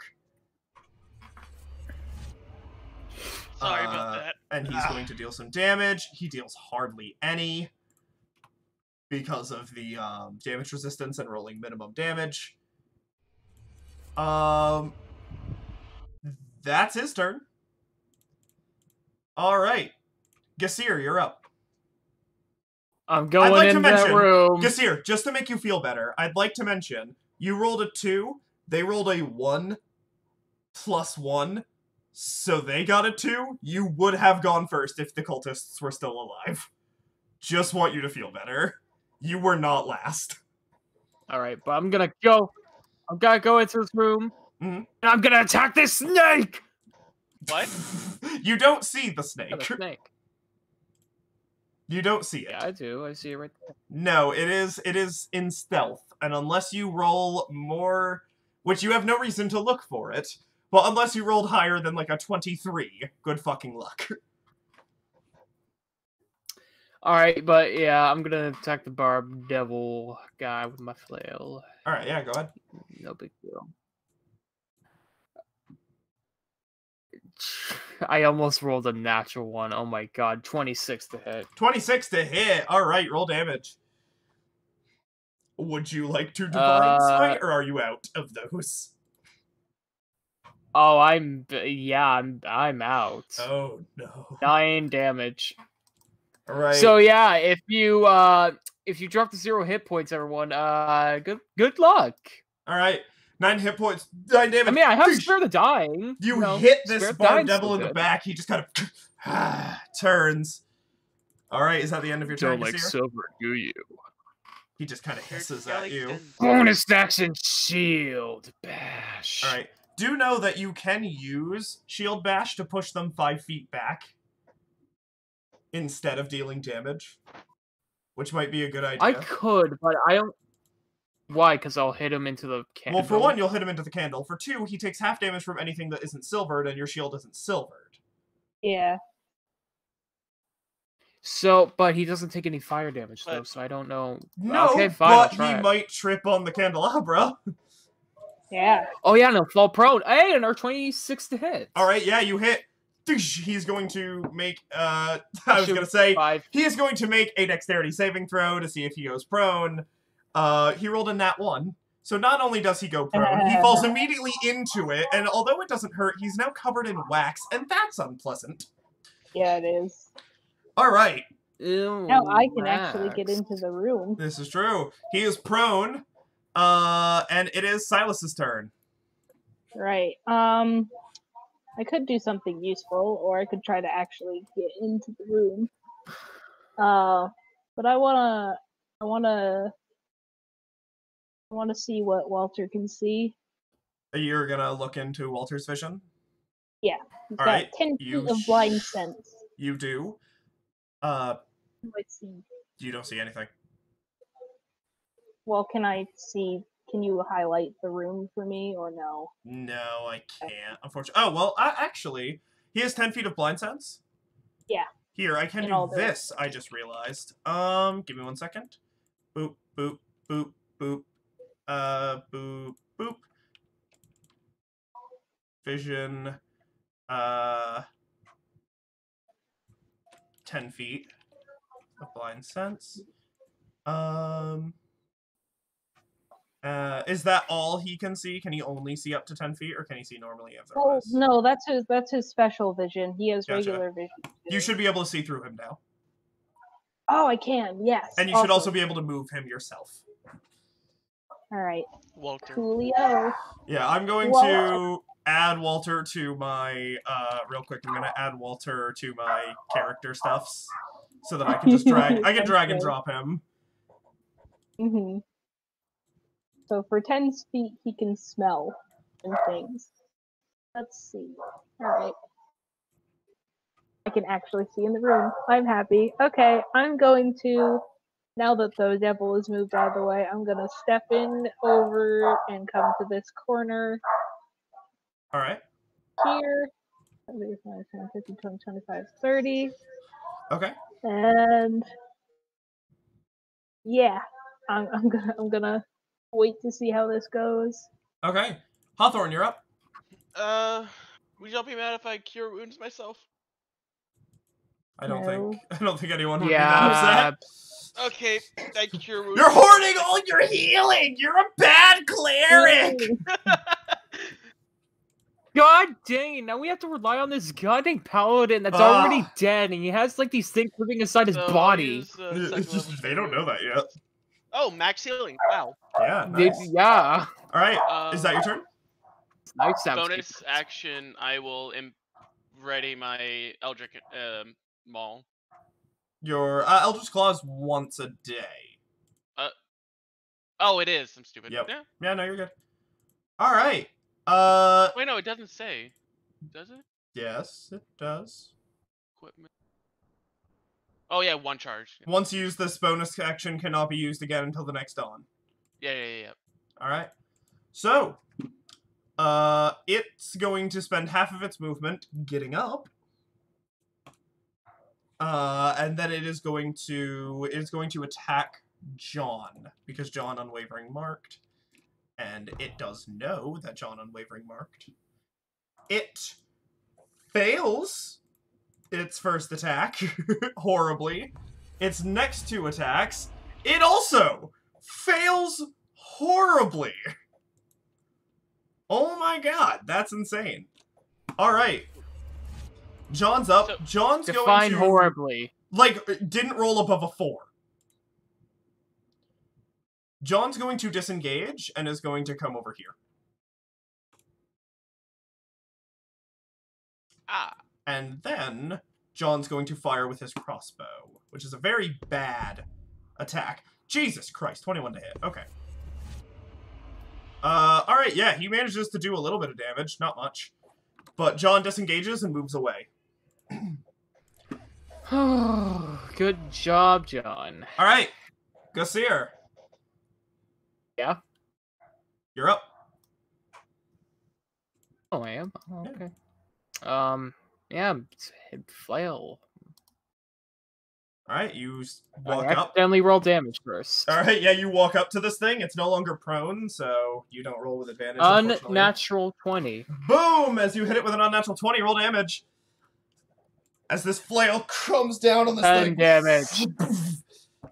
And as it connects and slams into it, it's not happy with you. Is that your turn? Bonus action. Oh boy. Yeah, she'll. Yeah, Are you gonna try to knock him into the corner? Wait, what is so this? you can bully him? That's just a statue. Wait. Is it sharp? Hold Does it have on. a pointy bit? Can I? Oh no, I can't. Shoot, never mind. I don't. Okay, I can't do that. That actually sucks. Okay, yeah, shield bash. All right, yeah, roll to hit. This time dealing the damage. Another unnatural 20, so he takes 5 damage. 2 damage after its resistances. Oh. Alright. Its damage is still damage. Yeah, that's true. Silas, you're up. Okay, And with that, I'll be right back. Okay, yeah, hurry back. let's see. Let me check something real quick. Alrighty. Okay. So, I'm going to stop looking through Walter, which I believe is just free to do. Yes, it is. Because it didn't, yeah. And then I'm going to... I don't have a clear line on it, so I'm going to move here. Okay. Right? No, I have to move here. Because Gassir. Here, you'd have to move here. Yep. Okay, so... Okay, yeah. There you go. Now he doesn't count as half cover. Yeah, perfect. I'm going to do... Does it look like it's regenerated at all, or no? No. Okay, then I'm going to do Death Bolt. Alrighty. 14. Barely misses. I'm sorry. Alright. Alright, Hawthorne, you're up. Unless that's not your then turn. I'm just going to... I have no bonus actions. I'm just going to call Walter back to me. Is it still on... does John still have an unwavering mark on? Yes, on it? unwavering mark is still on the devil, which means if the devil tries to attack either of you, it gets disadvantage. Okay, so I would like to move back over here, right here. Oh, you're going to trigger an opportunity attack? Yeah, would that still be a... It's still a disadvantage, yeah. It's still a disadvantage because of unwavering mark. So it's going to roll with disadvantage. A claw attack. Natural 1! On the disadvantage. Yes. Alrighty. He rolls on that. Your target may take 1 attack of opportunity. So basically, you can poke him with your weapon and back up. Okay, I'm a... As a disengage, if you'd like to do so. So roll to hit. 18 to hit, that hits. Roll damage. Doesn't do much. 8. 8, and then halved, because it's not silvered. Okay. Alright. So, and then you back up? I will... Wait, is that my action? No, it's your reaction. Reaction, okay. Yep. I will first level Guiding Bolt him. Alrighty, roll to hit. That is a 25 to hit. That hits, roll damage. 15 radiant damage. 15 radiant. Alright, and the next attack has advantage. Yay. Alrighty, it is the Barbed Devil's turn. The question, does it want to trigger an opportunity attack from Gassir? I'm going to roll a percentile so we can see.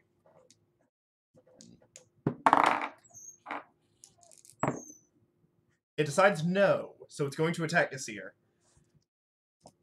Alright, first attack against Gassir with its tail. Misses because of unwavering mark. And because of that, John gets a reaction attack. Oh. Because of unwavering mark. Oh, how does that work? If it attacks anything else, it rolls with disadvantage, and John gets a free hit on it. That deals extra damage. I have returned. He hits, and he's going to deal... It does an additional 2 extra damage. So he's going to end up dealing 10, halved to 5. Alright. Now, the Barbed Devil is going to continue attacking Gassir. It does have disadvantage to attack you, though. And it's going to go for the 2 claw attacks. Yep. As disadvantage because of the thing. You are so freaking lucky it has disadvantage. It rolled an 18, a 17, right? So those were the first 2 rolls. Mm-hmm. And then a 10 and 11. Yep. Oh. I mean, it's not luck, I'm just that awesome. Wait, wouldn't that mean that... No, the first 2, because I rolled them in groups, if it's multi-attack. So... That's not how you should do it. You should do... That's how I've done it. That's how I've done it the whole game.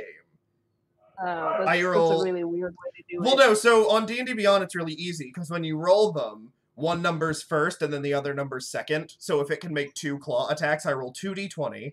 The first and second number are the first of the first attack and second attack. Or no, sorry. The first and second number is first attack, second attack. If it has disadvantage, then it's 1, 1, 2, 2. Okay. Or 1, 2, 1, 2, rather. Sorry, brain. Okay. Wait, no, I was right the first time. 1, 1, 2, 2. Now you've got me confused. I'm sorry. I've been doing it the whole game. It's worked out just fine. Because it's Okay, still sorry, just dice rolls. It doesn't matter. And I please attack him. Alright, well, it's not your turn. So the Barb Devil, misses its 2 claws, misses its tail. John, I want to see. Yep, alright. So, it is John's turn. John's going to approach, and because it made more attacks, he gets to bonus action attack this turn. Oh, cool. With the special attack. So he's going to approach. Short sword swing, that's a hit. With advantage. Oh, yes, that's right, with advantage. Didn't help, unfortunately. But that is still a ridiculous amount of damage for somebody without a silvered weapon. And then he's going to roll his bonus action attack. Boop, boop. Alright, yeah, that's a hit. And again, another max damage. Wow. But because it's halved, basically both attacks added up to 1 normal attack. Alright, Gasir, you're up. Yeah, it's a flail time. Alright. 14. 14. That unfortunately Is that with advantage? it doesn't have advantage anymore. Oh, Guiding Bolt is only for the next attack. Oh, right, next attack. 14 barely misses. Barely. Okay, so it's frick.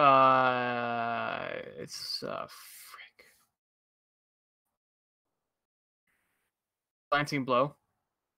No. If it was glancing blow, I would have said glancing blow. Okay, it was a barely miss. Yeah. What did you just say? 8 damage. What do you mean 8 damage? 8 damage. 8 damage from what? A flail. I thought you said No, I said it missed. It was a bare miss. Glancing blow is glancing blow. Okay. Barely missing is barely missing. Okay, fine. Shield bash. Listen Damn. to me. Okay. All right, roll the hit. I just misheard you. Fuck. You're missing a lot of things. 14. All right, unfortunately, barely missed. All right, Silas, you're up. Okay. Oh my god. Not my day. Oh yay, it's not in cover, right? No, it's not. It's between them. Okay, good. I'm gonna try Death Bolt again. All right, go ahead. Oh yeah, there we go. 19. That hits. Roll damage. Yeah. 8.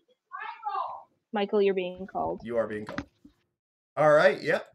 That hits. And with that, as it... Poof, you watch as it begins to melt a little bit, but it's still up. Cool.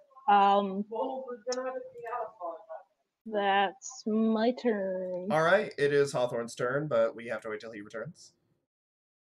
Do you guys want to say anything to each other in the heat of battle during these I missed him twice in a row. I'm not having a good day. John kind of looks at you and goes, "Really? I forced him to attack me because you all kept getting hit." I didn't even get hit that much. That much? I haven't even gotten hit once. Will you stay in the back? I'm a fragile individual. Can I A have gentle free breeze would knock you out. Can I have a free action to pop up my chest plate and let the That would be a bonus. That would be an action on a turn. Yeah. Okay, never mind. I'll save it for another day. Yeah, as he looks at you and he's like, "A gentle breeze would knock you over, Silas." That's not true. A sturdy breeze would knock me over. He goes, "A sturdy breeze would carry you all the way to Thay."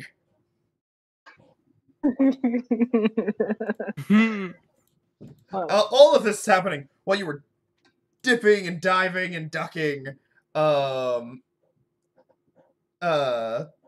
of these attacks, as well as returning your own against this thing. The cultist body is still just slumped in the corners. You guys really managed to mess him up. Yeah. Alright. I'm super useful. For the sake of allowing things to continue, I'm going to switch John Hawthorne's place on the initiative order for this turn. John's going to go to make attack. That is a hit. He's going to minimum damage, unfortunately. That sucks. I don't have anything that can make... Comes down and swings. Ugh! It doesn't do as much as he's hoping, and he's really upset over it. The Bar Devil's going to go and is going to make a swing at John with his tail. That's a miss. 2 claw attacks. Let's go. Both of those missed. John just bringing up his shield, defending against the tail. As he turns and goes to slash, he ducks under one of the claws. Comes back up, the other one goes to catch him in the side. You watch as he very quickly just turns his blade so the claw catches across the blade, and with a shink, basically just goes across the blade, deflecting. As he twirls the sword in his hand. Gassir, you're up.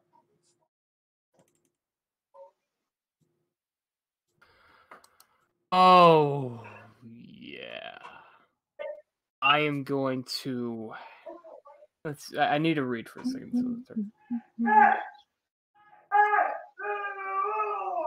Alright.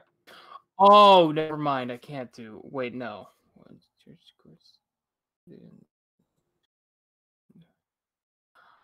Ah, I see.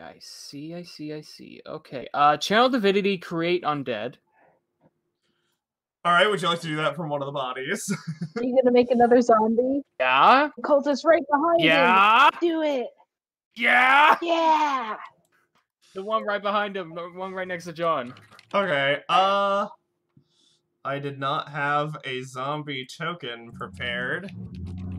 Give me Well, you should have. Give me 1 second, I'll prepare the zombie token. I wonder how long these ones last for. I didn't read that far ahead. Let's see. They do? I'm pretty sure they do, yeah. It's forever until... Oh my god. Until they die, basically. Yeah, basically. I have 5. Yeah. No, I don't have 5. I have... I have divinity. 6.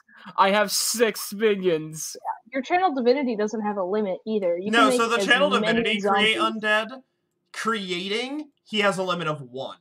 Turning... Oh, yeah, no. I mean... Yeah, turning undead to his side is infinite.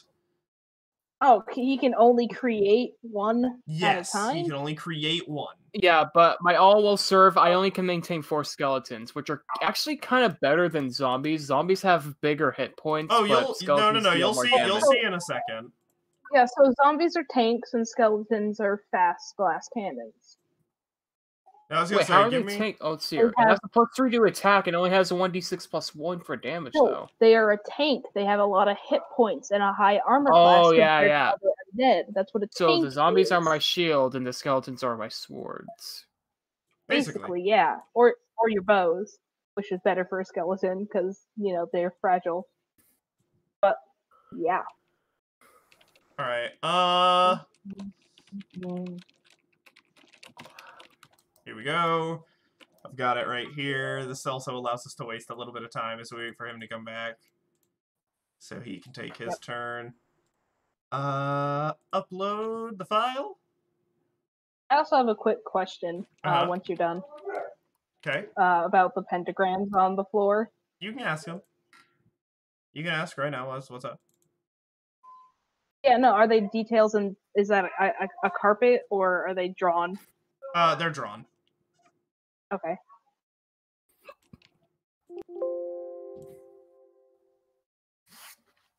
Oh, where did that save to? Check your other maps, maybe.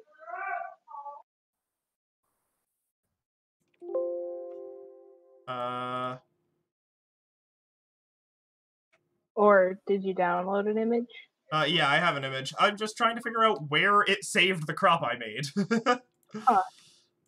Huh. Cause I saved it, but then when I opened the folder to get the file, it wasn't in there. Yeah, I saved it into the right file.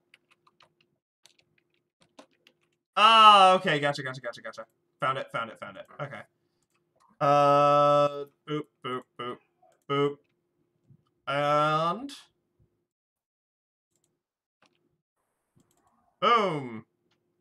Alright, I will add this one to your, I will add this one to your things. So it is a summon, it is a zombie. However, this one is the... yeah, zombie! This one has a higher max HP because it was done through your channel divinity.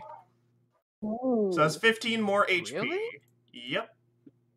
Wow, that's a lot. So it has a total HP of 37. Well, no, because That's it's more than I no, have. because the zombie has. Oh yeah, it does.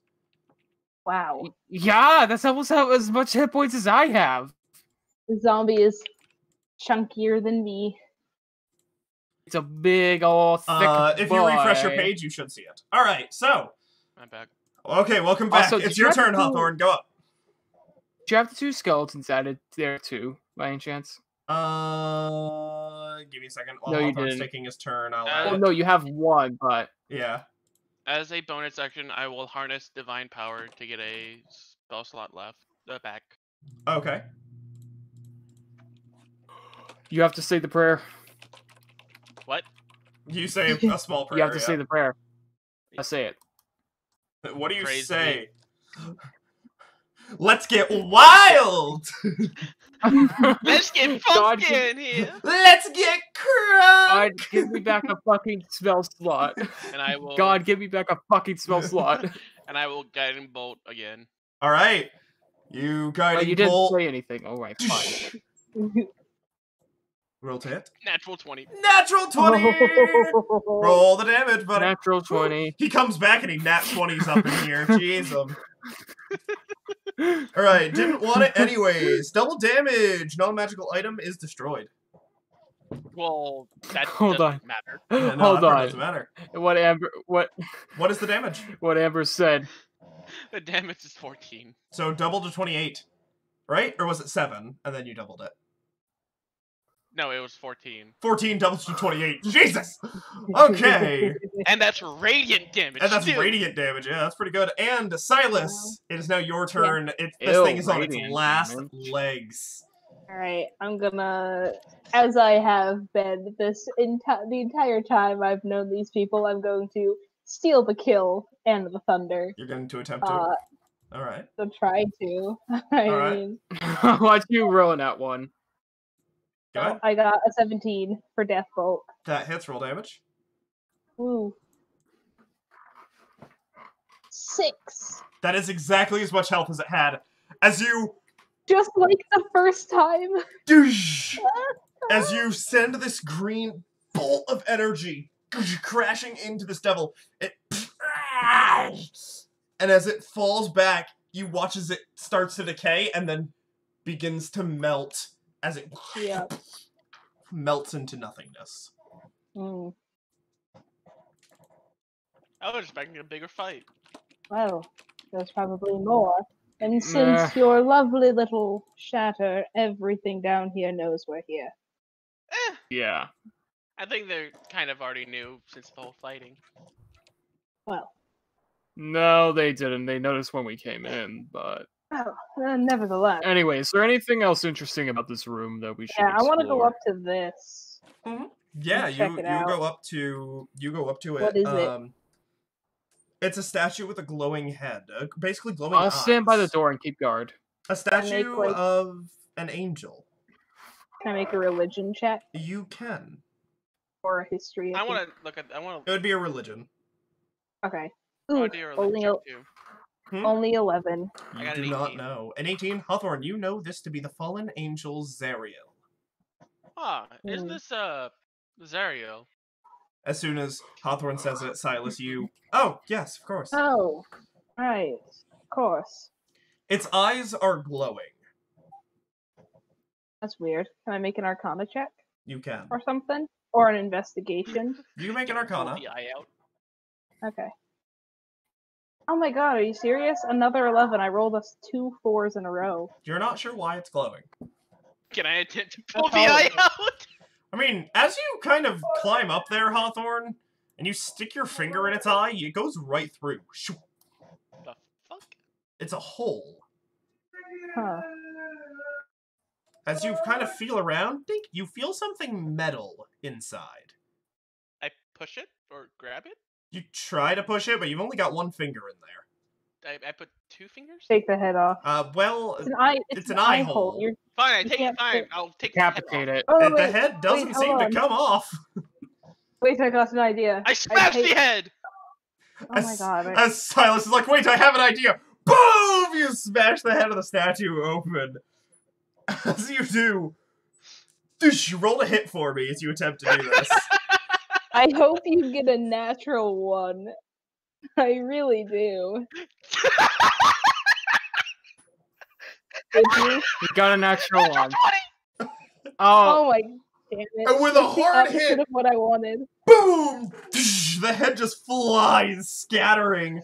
And inside is a mace. I grab the mace. As you grab it and pull it out of the Wow. body, you shake. Yeah. don't tell me it's what I think it is. Don't say it. As you pull it out and you say look at it, it's a mace. You don't know it's glowing. You don't know what it is, but it's a mace. Silas, can you identify this? Yeah, give me 10 minutes. All right, you guys can all take a breather as Silas identifies it. All right, we're just gonna. Sit down on the floor. All right, Not on one of the circles, but more like right here. as you all sit down, 10 minutes goes by. A breather. You guys can all expend 1 hit die and regain the health. I smile. As Hawthorne is One watching, hit die. after 10 minutes, Silas, and you know what this is. This is a magical mace. That it Don't you basically, Ever shut up. with a command word, you can cause it to glow Mhm. or to be put out. Right. God damn it. It glows as brightly as a torch when on. And the name, yeah, basically all you have to say is like you just have to. You don't have to say specifically a command word. You just have to say something that basically says like, okay, light, and then Right. it will do it. You have to have Let's intention. get. Yeah, like you have to have the intention when you say it. The head of the mace is shaped like a sunburst and made of solid brass. And as you finish, it goes out. Does it have a And name? It does. I added it to your inventory, Hawthorne. You can refresh your page. It is Lightbringer. I know exactly This what. mace is called Yep. Lightbringer. Basically, you Figures. can, with the intention of illuminating it, you can speak a word and it will illuminate, and you can turn the light out with the intention and a word. Also, Alright. while Right, glowing, torch. while the light is on, the mace deals an extra 1d6 radiant damage to one mace on its own. You better not touch my undead with that thing. I swear to God. Looks at you, smiles. What? Those are Nothing. What? those are some brave words for someone in Lathander smiting distance. Is there anything else inside the statue? I'll Nope, leave that's my. it. I'll leave my Alright. old mace. You set your old mace down. It was just an old hand-me-down from another member of your guild. You set your old mace down and hold Lightbringer. I shall name you Godslayer. Don't It's already ever called call it- Lightbringer. Yeah, don't I- ever rename something like that. That actually is kind of offensive to Lathander. It's a joke. I don't mean. Yeah, it. sure I'm it was. gonna- Okay, anyway. Silas, I'm would gonna you like to through look around the room? pockets I'm sure look Lathander through the loves a pockets. good joke. Uh, of the people. There's nothing in their pockets, unfortunately. I'm Aw, sure man. Lathander is a good. I'm likes to gonna look joke around the once in a room. while. Alright, make a general investigation check for me. Radio. Am I right, Lathander? You like a good joke once in a while. 13. Shut No the response. hell up! Yeah, no response. I you get? rolled. I rolled bad. I only got a 13. A 13. That is enough. Oh, woo. Yeah, surprise. Yeah, no, I haven't. The last couple of rolls, I haven't gotten above a 10. I got 2 4s and a 6. You find that there is what appears to be a secret door behind this image and this tile. Oh. There's 2. Touch One them here, both. one here. As you pull one of the tapestries aside and open it, I didn't set it up with a door on accident, so I'm just going to move you through it. I'm basically going to say that it, like, rotates with you on the other side. Everybody sees this happen. Silas? Oh. Would you all like to go through it as well? I do it. Silas, you kind of step forward, and it basically in a line. It chucks us out. Ah. Oh, well. As you all kind of step in, you see... Allow me to read the room for you. I smash my... I'm kidding. The room is lit by a pair of tall wrought iron candlesticks in the northeast and southeast corners. 9 candles burn atop each other, casting flickering light across a claw-footed altar carved from a single block of obsidian, which has a small angel-shaped flame erupting from its top. A gray-haired woman kneels before the altar. As she struggles to stand up and turn to you all. She smiles, clasps her hands together. Welcome. Pleasure to make your acquaintance. My name is Duke Thalmara Vampir. To what do I owe the pleasure of this intrusion? You're under arrest for devil worship scene in this. Yeah, put your hands behind your back. And conspiring to destroy Baulder's gates. Oh, that too. She goes, "Ah, I see." You watch as she leans back. One hand places on the altar. She looks up. Preemptive strike! You just said preemptive strike. She's gonna do her thing. Can I make a preemptive strike? That's what she's doing. Oh, I do it. Well, I don't get surprised, so we do it at the same time? Yeah, you do it at the same time. She's going to... A bolt of red arcs from her hand. What are you doing, Silas? I was gonna do Ray of Sickness. Alright, roll to hit. She's gonna roll to hit as well. 17. 17 to hit. Yeah. That hits. Roll damage. Alright. She's going to roll damage as well. Roll to hit. She's going to hit you. Attempt to natural 20. She also... Damn it. She also has to make a con save. Okay, she will make that con save. 17. Damn, she succeeds. So she's not poisoned, but she does take 7 poison damage. Alrighty. Everybody please roll for initiative. Okay. As, Silas, as you are hit by this beam, you take 13 points of force damage. Ooh, damn. Oh, wow, that sure doesn't sound good. Silas, what'd you get? No, it's really not good for me. I got 19 total. Yeah. I rolled shit again. Alright. Oh, you rolled a 19, and that's shit. Wow, you really got a horrible roll. I rolled a 7. I got a 19. Yeah, I know. Sucks to be you. I know. You. I rolled an 11, for God's sake. Hawthorne. God. 12. And John gets a 5. Alright, she goes first, surprisingly enough. Yep. Mm-hmm. She's going to, basically, there isn't really any cover in here, but she's going to, both hands fly forward with this dark power. Both of them, well, actually, I didn't choose targets. Let me choose targets. Yeah, one's gonna go into... Actually, she's going to pick one target. I'm gonna roll a d4 to see which target. Hawthorne. Oh, shit.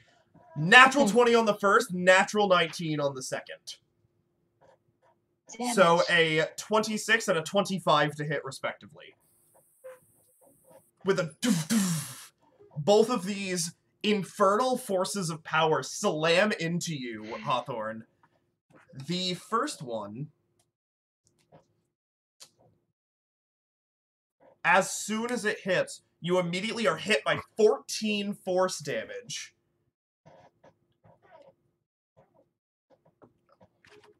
Did you get that? Yes. 14, and the other one hits you for 13. Okay, wow. As you are hit by these two forces, she's a lot stronger than she looks. Silas, you're up. Silas is hurt. Oh, Can you're I hurt. do... I'm hurt too. I'm hurt emotionally. Does she seem to have any magical items on her that would make her maybe resistant to damages of any types, or no? You'd have to make a perception check as part of your action. No, forget that then. I'm just gonna cast Burning Hands. Alright, go ahead. Just make a dex save. Alright, dex save. Roll. Oof, 17. Okay. Alright, Hawthorne. Half damage. Half damage, She takes 6 fire damage, and everything flammable behind her ignites. Okay, the altar just ignites into flames. The carpet beneath her does as well. Yup. She... Alright, Hawthorne, you're up. Oh, I want to take a step back. Yeah, you can do that. Maybe. So I'm that's fine. I'm using Hawthorne as cover. Yeah, that's fine. Hawthorne, you're up. Yeah. Well, I'm thinking, I would say everyone move back, but no one can. Yeah, that's true. Actually, is it 15 from me or 15 in a square? Yeah, it's you. Yeah. It's from you, I believe. I know what you're thinking. Thunderwave. Yeah, it's 15 from you. In front of you, basically. Yeah, so it would be this square. Okay, yeah. I cast Thunderwave. Alright. Level. Alright. She's gonna make a save. And I will... Con save. 4. Yes. Damn it. She rolled a 4. She takes 12 Thunderwave damage. Alright, and she's knocked back. Yep. Alright, she's knocked onto the burning altar. Yes! She's going to attempt a dexterity saving throw. 3. She is now on fire and will be taking a d6 of fire damage at the beginning of every turn. And I will I will hide behind high five John. Hawthorne. You just clap him on the shoulder. Yep. Hawthorne, what do you do? You move behind. High five Hawthorne as it goes by. Yeah, I hide behind John. All right, Gasir, you're up. Careful, the carpet's on fire. Wait, is she prone on the altar? She's not prone. She wouldn't be considered prone.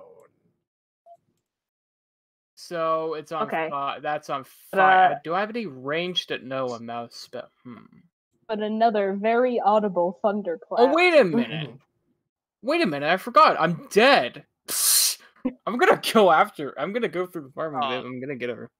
You still being dead doesn't mean you're immune to fire, but okay. He can't be set on fire.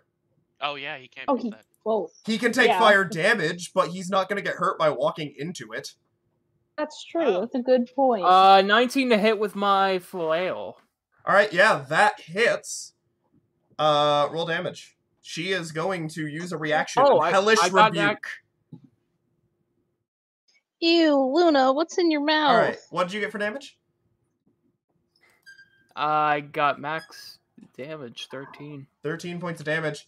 She takes it. She's going to Hellish Rebuke. Gasir, make a dexterity saving throw. Dexterity saving throw? Yep. She's hellish rebuking. 15. That succeeds by 1. Oh, You take You half lucky as much damage on a bastard. success. So half as much damage. Oh, Ooh! 12 points of fire damage anyway. She rolled 3 8s. Oh no, that would have been bad. Yeah, that would have been 24 if you hadn't succeeded. 12 points of fire damage to you, Gasir. So just 12, or do I have to roll the other kind of damage? What? No, it's just 12. Just 12. Okay. Yeah, you take 12 points of fire Now damage. I'm going to. So do I have to bonus action to command my zombie boy, or do I have? Yes, you do. You do. Bonus action? Mind you, your zombie can Alright, catch fire. Yes. Put him in front of me. But what if so I had him catch on fire, and then him to grapple her, and then she would be set on fire? She's She's already already on fire. Have him come and protect me. You know, just a thought. Yeah. I'm fragile. I mean, I think you're good. I think you're good. I think I'm gonna. I'm half the man I was before this started. I'm gonna command my zombie boy to protect Slayers. Alright. Thank you. Alrighty, John's turn. John's going to make a crossbow attack. Unfortunately missed. Do it, That's the end of John. his turn. Oh. A ting off the wall as he reloads. Thalmara Vampir is going to take 6 fire damage at the start of her turn. Yes. As she... Does she have to take an action to put herself out? She can't. She's in the fire. Oh, right. Yeah, she's going and to... The fire just lasts until it gets put out. She is going to try to move. Ysir, you do get an opportunity attack.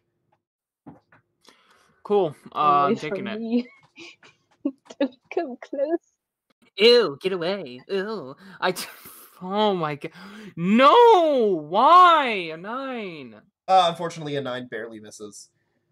Alright, she's going to... She's not wearing armor. She's a caster like me. We have shitty armor class. She's going to go for that sweet, sweet blast on Ysir this time. With a... Me? Yeah, 2 bolts of red fire from her fingertips. One of them completely misses. The other one, however, strikes you with a 24 to hit. Oh, well, Remember, by the way, your armor class is still 20. No, yeah, still. Well, no, it isn't. No, you did another thing. Okay, so it's 20. It's back down to 20. All right, so 24. That does hit. All right, that is 13 points of force damage to you, Ysir. Ow. Nah, I'm good. Doesn't matter. How much health do you have left? Oh, wouldn't you like to know? You have to tell me. I'm the DM. You can just look. You're the DM. I got 11. All right. Well, why does it have to be a secret from everyone else? Well, because it's my hit points. Right. I don't want people knowing I'm sick. But if I you have tell me, I 12 can hit heal points. Exactly. Yeah. All right, so Yeah, you can heal me 6 hit points. I mean, hey, it's better than being dead. Oh Would you wait. rather just be a power up? Wait. All right. That's the end of their turn. Silas. Okay. Oh man. Oh no. I'm gonna try. It's gotta work eventually, right? I'm gonna try Sapping Sting. All right, go ahead. It rolls a what save? Con save. 17. Damn it! I'm so sorry. I'm so upset. I'm so sorry. It's okay. You know All right, what? It's Hawthorne, fine. you're up. Assuming Silas, you move right in bonus there. action healing word. Yeah. Ysir. All right, you healing word, Ysir. At second level, All right. you heal 12. 12, Ysir. You heal 12. And then I will Sacred Flame. All right. Yeah. So dex save. All right. 4. Failed. Don't tell so much. Kill her with fire. She takes 5 radiant.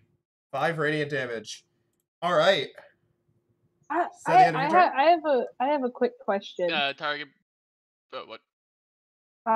Does your mace have to be attuned to? Nope. Nope. Okay, good. Oh man, thank goodness. All right. Otherwise, that would sucked. Well, initial attunement is instant. Oh damn, that's right. I always forget that. All right, Gasir, you're up. Gasir just looking like fucking Death Rider over here, like walking through the flames, yeah. red glowing eyes. Yeah. Flail, unnatural 20 to hit. All right, that hits. Roll damage. 11 damage. Bring up this flail, cracking it across her. It hits her in the shoulder. She is going to again hellish rebuke. Make a dexterity save. How many times can she do that? Yeah, how many times can she do that? You don't know. However many spell slots she has for it. How many spell slots does she have? She's already used like so many spells. No, she's 4. used cantrips every turn. Yeah. Oh. 4. Unfortunately, that does hit. That does succeed. Oh, I just figured out what she was using. I was so confused about it before, but it's Eldritch Blast. It is Eldritch Blast. She is using. All right, so 12 points of fire damage. All that healing just went to use. As you are engulfed in flames yet again. Hey, guess what? What? Shield bash! Alright. Guess go ahead. what? It's gonna be non-lethal because I want to turn her into justice. Alright, okay. 17 to hit? That hits. Alright, 5 damage. 5 non-lethal damage. Yes, she's still up. John's going to go. Oh. That's kind of pointless then. John's going to come down here so that he's not in the fire. But he can still attack. He's going to attack with a short sword. Alright. Oh, 11. That is a bare hit. Ooh. Alright. That is 13 points of damage. John, unlike you, does not care about keeping her alive. Especially because she's on fire! Yeah. So if she passed out, she'd burn to death. Yes, she would. Crispy. Crispy cream donut. Who wants the barbecue? Alright. As John, walks up... Yeah, as John walks up, he just slices, and as it across her neck, she... And with her final breath, she just looks at all of you and smiles. See you in hell. As she drops to the floor, and her corpse begins to burn. I want to put her out. I want to loot her. You looking at her, she didn't seem to have much of any interest. Oh, okay, then I'm just gonna let her body burn. Okay. Hey, we did it! Wow. Guys, we accomplished our mission! We did it! You accomplished your mission. The leader of the cult is dead, but... Even though Rhea is not with you and is out with the zombies, her words echo in your head. Find Thavius Krieg. Can we even find him down here? There is another secret door right here, by the way. Where? That you easily spot, Silas, because you're on this side. Would you like to go through? Yeah, the dogs are going nuts again. Alright.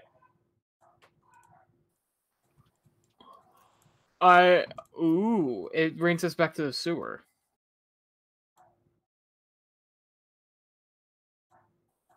Okay. Yes, it does.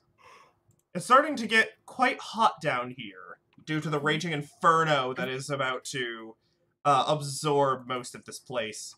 How long do we have? You don't know. What's this thing down here? It's a gate. You can't go any further. That's the sewers exit. Yeah. What about if we kept going left? All right. Would you like to? Oh, sure. I think we got time. All right. All of you following along. There is a door here, Silas. I would like to open it. To a little bit of a retcon. Yeah. You did manage to get a couple of keys off of her before she was completely engulfed.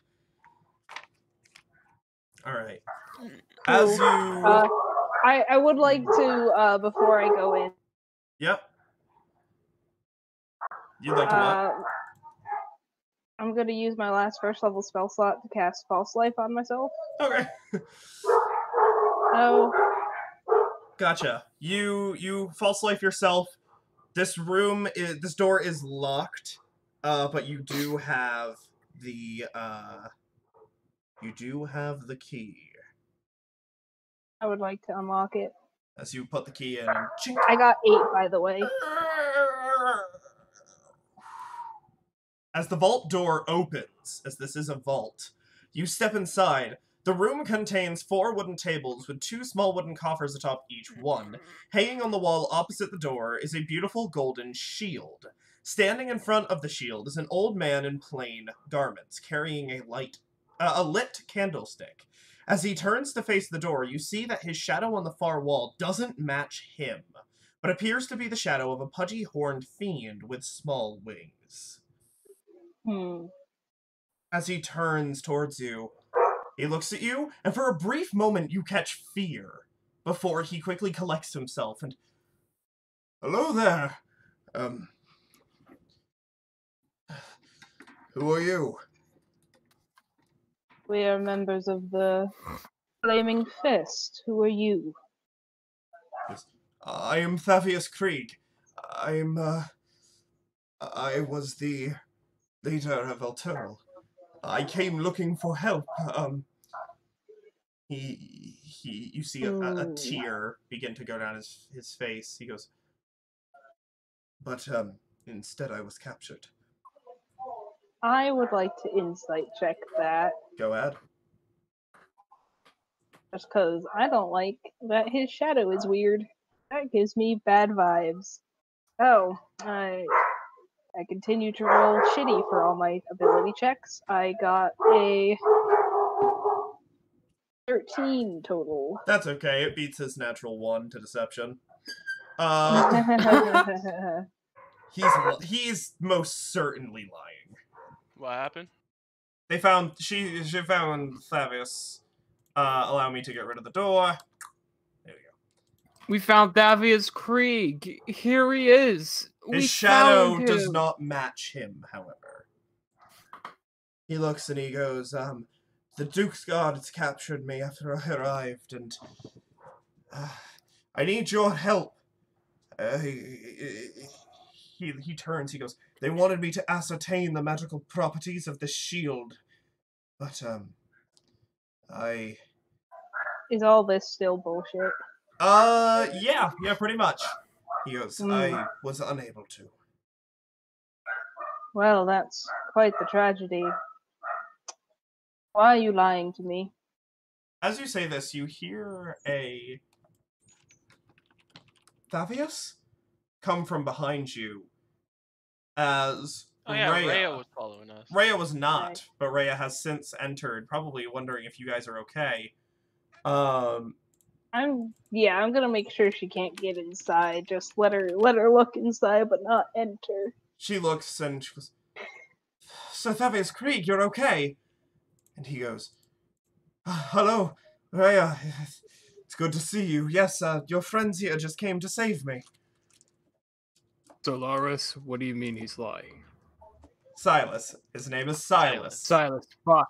Silas! What do you mean he's lying? Well, I mean, he's quite literally lying out of his ass. I mean, for one, look at his shadow. He's obviously some kind of fiend. You watch as he backs against the wall as you say this. He goes, no, He's quite the bad liar. He goes, listen, I can't... Make an intimidation check.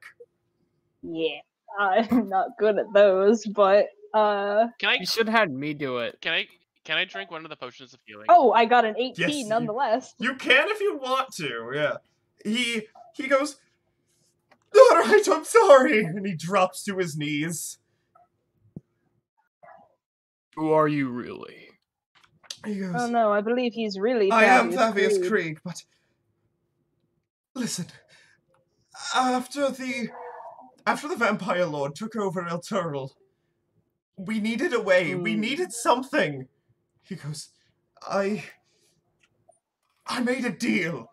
I made a deal with Zariel that she would provide us something that would keep the undead away. And in a year's time, she'd take all that I own. He goes, I was willing to give everything up, everything I had.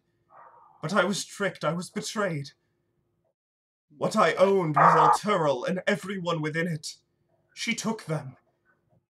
She took them and she dragged them down. Well then. And it's your fault. He looks up and he goes, It was an accident. entirely. It's never an I accident signed when it. making deals with devils. He goes, I knew when I read over it that there were loopholes, but I had no choice. He looks around. He looks up at you and he goes, please, I had no other choice. Right, of course.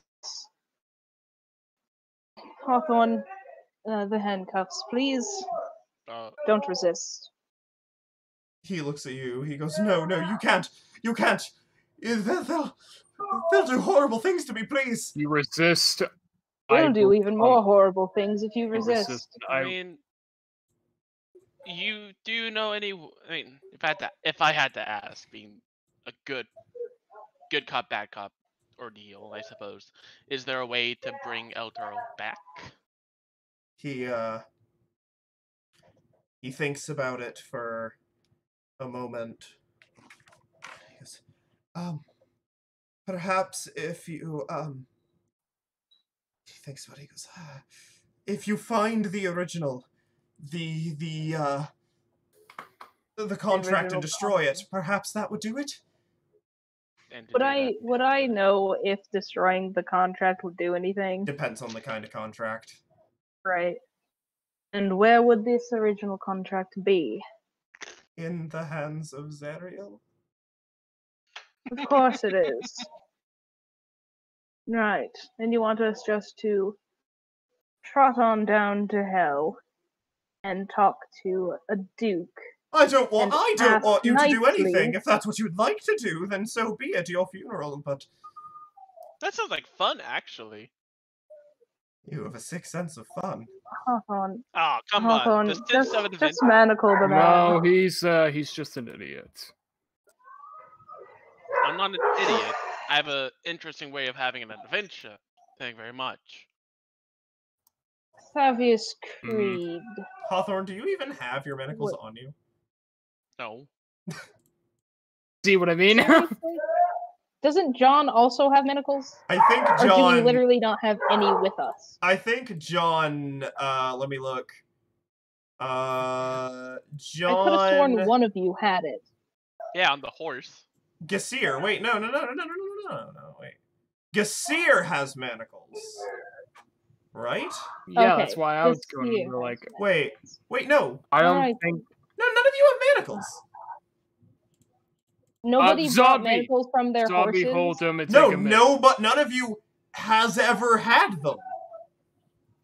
We got like 7 manacles sets from when we were in the first dungeon. Oh, none of you marked it on your character sheets. I'm looking at all of your character sheets. None of you marked them.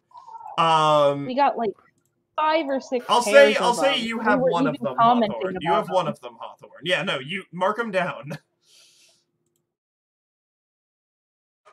Yeah, so you have one of them on you. The rest are on the horse, if you'd like to go for it. Are you sure we want to bring him in? I mean... You see Rhea is just silent. She's just staring angrily. He should stand trial for his crimes.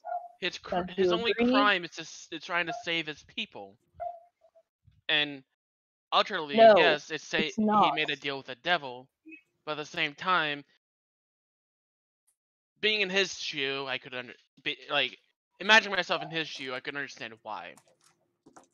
Yes, but he still willingly gave up everything he owned, which is the hundreds of thousands of did he souls had that no idea? lived in Elturel. I mean, willingly he didn't know Elturel would be the price. Ignorance does not equal innocence. And stubbornness does not equal intelligence. Then I'm just going to kill him. We're going to take him in so he can pay for his crimes, or he dies here. He is an evil man nonetheless. Do you not see his shadow? Are you blind?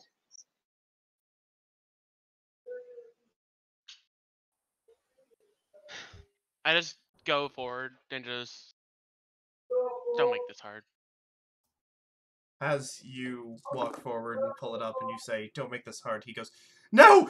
No! I won't let you!" And he charges forward, pulling a dagger from his belt. He is going to try to hit you. Very well, then. He fails, stabbing you. He ting! And he's, and he turns to swing, trying to get another hit.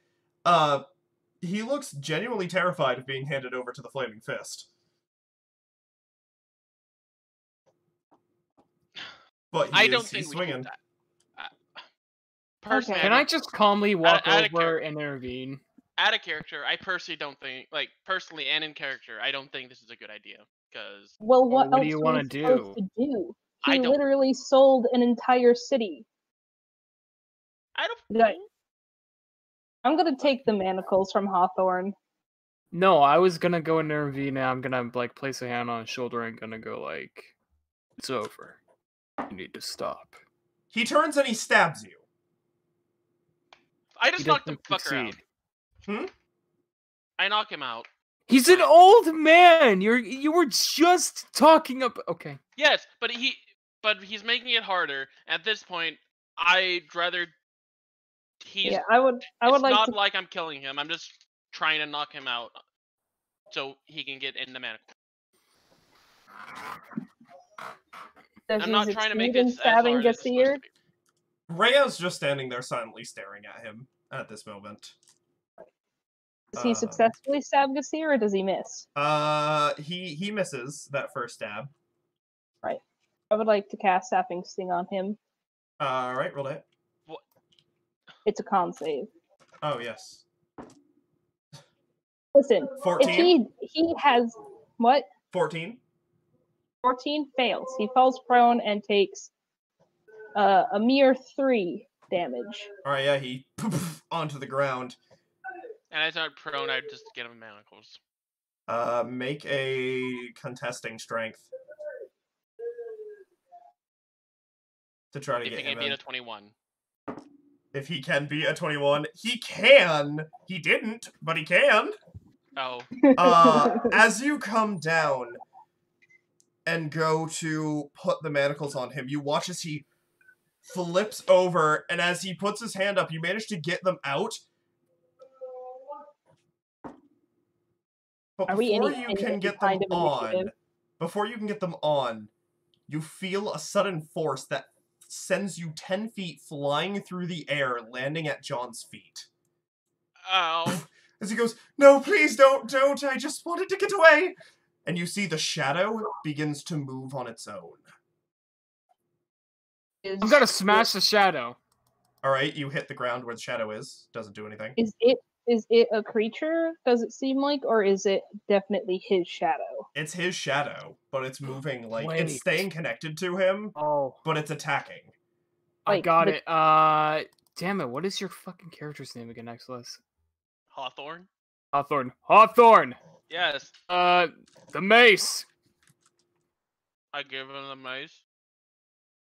Oh my God. No, I'm kidding. Yeah, you go to...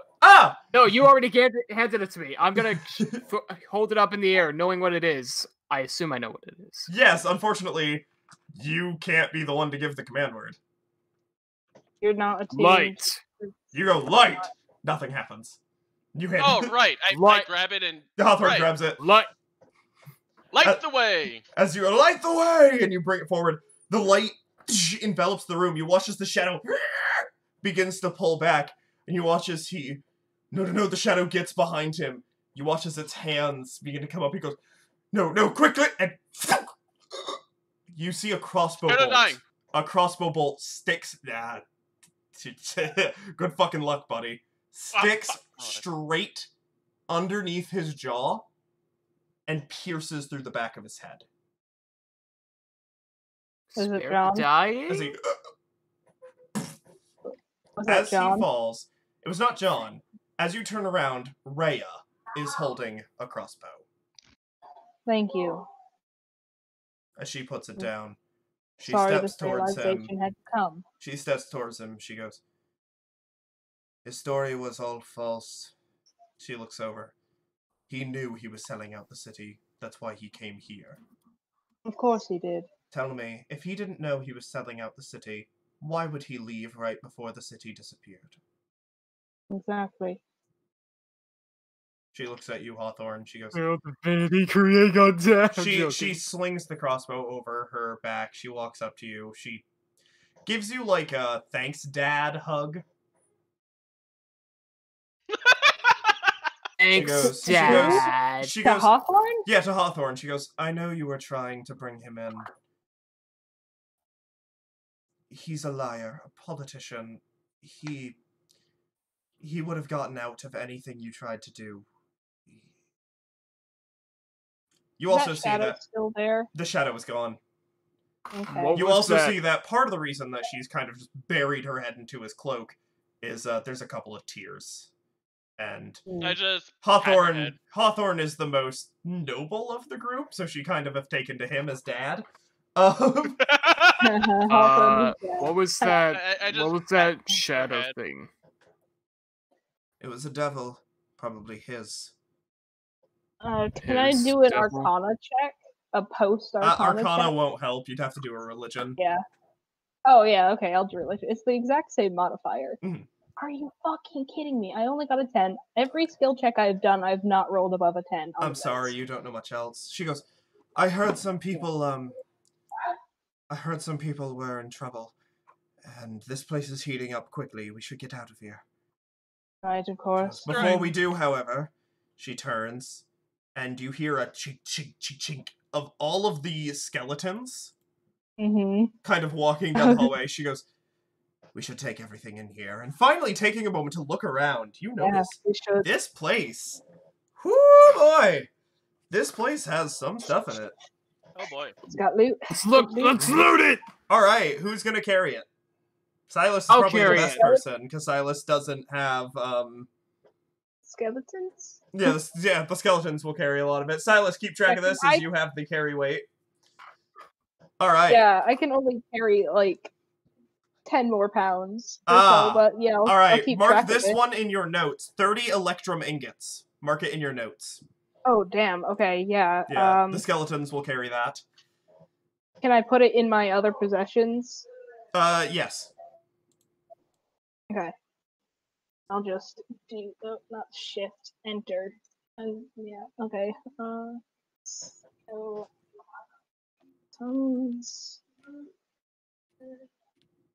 they have how many ingots? 30. 30 electrum ingots? Yeah. Jesus. Oh my god. Alright. In other coffers, you see there is a total of, in 2, 3, and 4, there's a total of 300 gold pieces.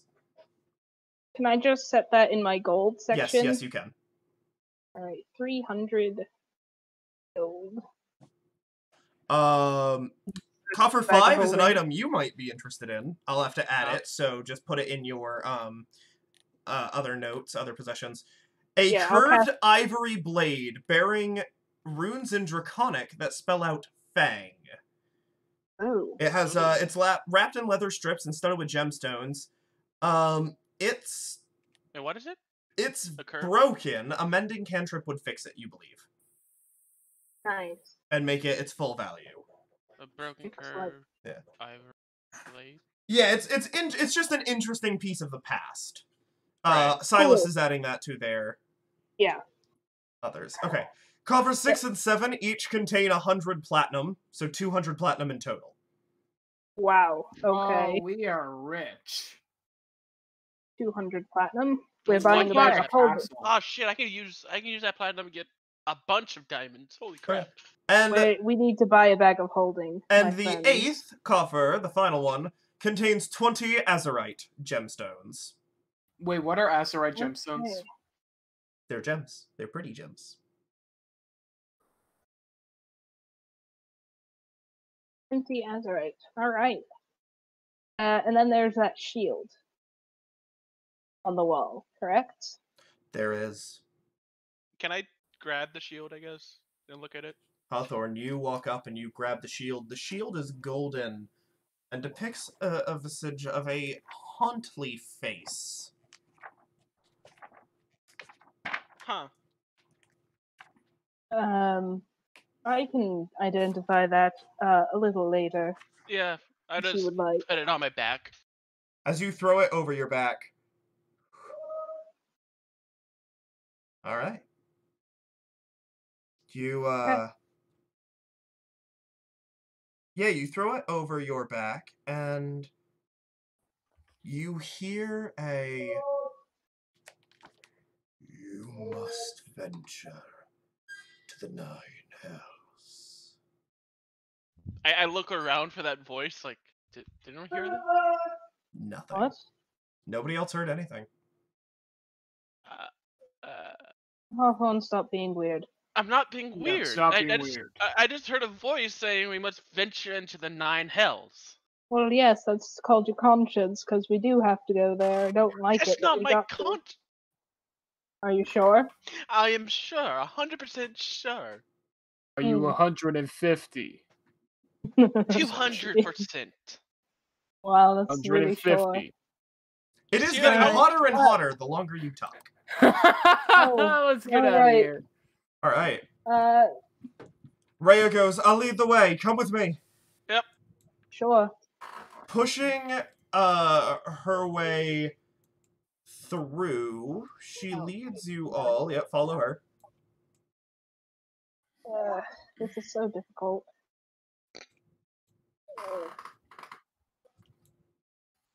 I got caught on a wall. Gassir, you're Got not caught on a following. corner. Yes, he is. He's right there. He's just hiding behind Hawthorne. Yeah, that's what I'm having a rough time keeping up. Like, Jesus. As she runs I you can move my own character. all the way, I didn't mean to move you, I meant to move the zombie. Right. As you make it all the way, I wanted to ask, did Fabius's body do anything weird? it did like vanish shortly after. Right. Yeah, it like Okay. Yeah, no, I got a bad feeling about that, but you know, it's not important anymore. it's starting to get really, really hot, and Yeah. you see, she points forward and goes, "In here," and she kicks the door in, and you can see that this room, right, as to explain a bit better, fire was starting to spread, like, through the sewage. This room has already started burning. Oh shit. Oh, what and do we real have quick, here? allow me to, yeah, give me As a we second. step in, we see the people, obviously, right? Yes, you do see the people who are inside of these cages. I fumble through the keys. I hand people keys. Let's. Why Wait a you minute. keys? People. We just break the lock. That's. Is that who I think it is? You really think you're gonna be able to break a lock faster than you're gonna be able to go through keys? Alright, as this fire is Fine then. raging... I take the keys back and I go and like Okay, stealth. fine, I'll use the key. Alright, Damn. as you grab a key and you unlock the door in front of you, chink, you see a man go, "Well, hello!" And as the door swings open, he steps out I and go here. you watch as he turns over, picks up a scimitar, and you hear a ting-ting of a rattling on a door as it opens up and someone steps. You watch as the man turns, bashes them in the chest as they fall backwards, grabs, locks the door, turns and goes, "Ah, sorry, that was the captor. use that room for their own personal things. Points Ah. and goes, as you unlock the door, the elderly woman gets up and, thank you, dear, steps out. I let her use my staff. She goes, oh, no need. She Yeah. stretches, and you watch as Okay. she starts walking normally again. He goes, Okay. pleasure to meet you all. Normally I'd make better acquaintance, a little bit better of a, hello, but, unfortunately we're in a dire situation, and the entire place is burning down around us. Shortly, yes, a little bit my name's fault. Bannister Sorry. Fisk. Let's move. As he steps out, he That's turns. Yeah, as he steps out, he turns. He goes, you there! Come on! She goes, alright. Fisk, the OP Fisk! It's the Fisk! And as you watch as she comes Fisk, out, the OP Fisk! you hear He's back! of what sounds like something collapsing further in. He goes, quickly! The building's coming down around us! We have to move! Let's go, then. As you all, we don't need to do map stuff anymore, as I can just describe. As you all make your way through, quickly making your way through these sewers, you get back into the cellar. Running up the stairs, the cellar collapses behind you. As you get up, you see that every room now is empty in the building. In the middle of the kitchen, a giant hole. You skirt around it. And as you get outside, you see the guards are running. You see the cook, the maid, the butler, they're all running. And as you get to the door, you turn, and you see, coming down the stairs very slowly, shambling, is Thrustwell. As he looks... go up to... What will you do? I go to him. Alright, you run up. How involved were you with your mother's little cult? He goes, he looks at you and he goes, Be honest. I ran spying for her. Well, she's dead now. Yeah, I figured. Were you loyal to her? He goes, at this moment, I don't really care where loyalty lies. I just want to get out with my life. I help him down the stairs. He goes, whatever happened to my brother Omric? And he looks at you. He hasn't been heard from. Omric made the mistake of trying to kill us. So we did the favor to him. He was always a stupid one. You helped him down the stairs. Yes. Mortlock, he's been missing. Is he dead? Mortlock's the one who sent us after your mother. I had a feeling. As he gets out, he goes, well, I'll be joining him if I can find him. As you limp out the building erupts into flames.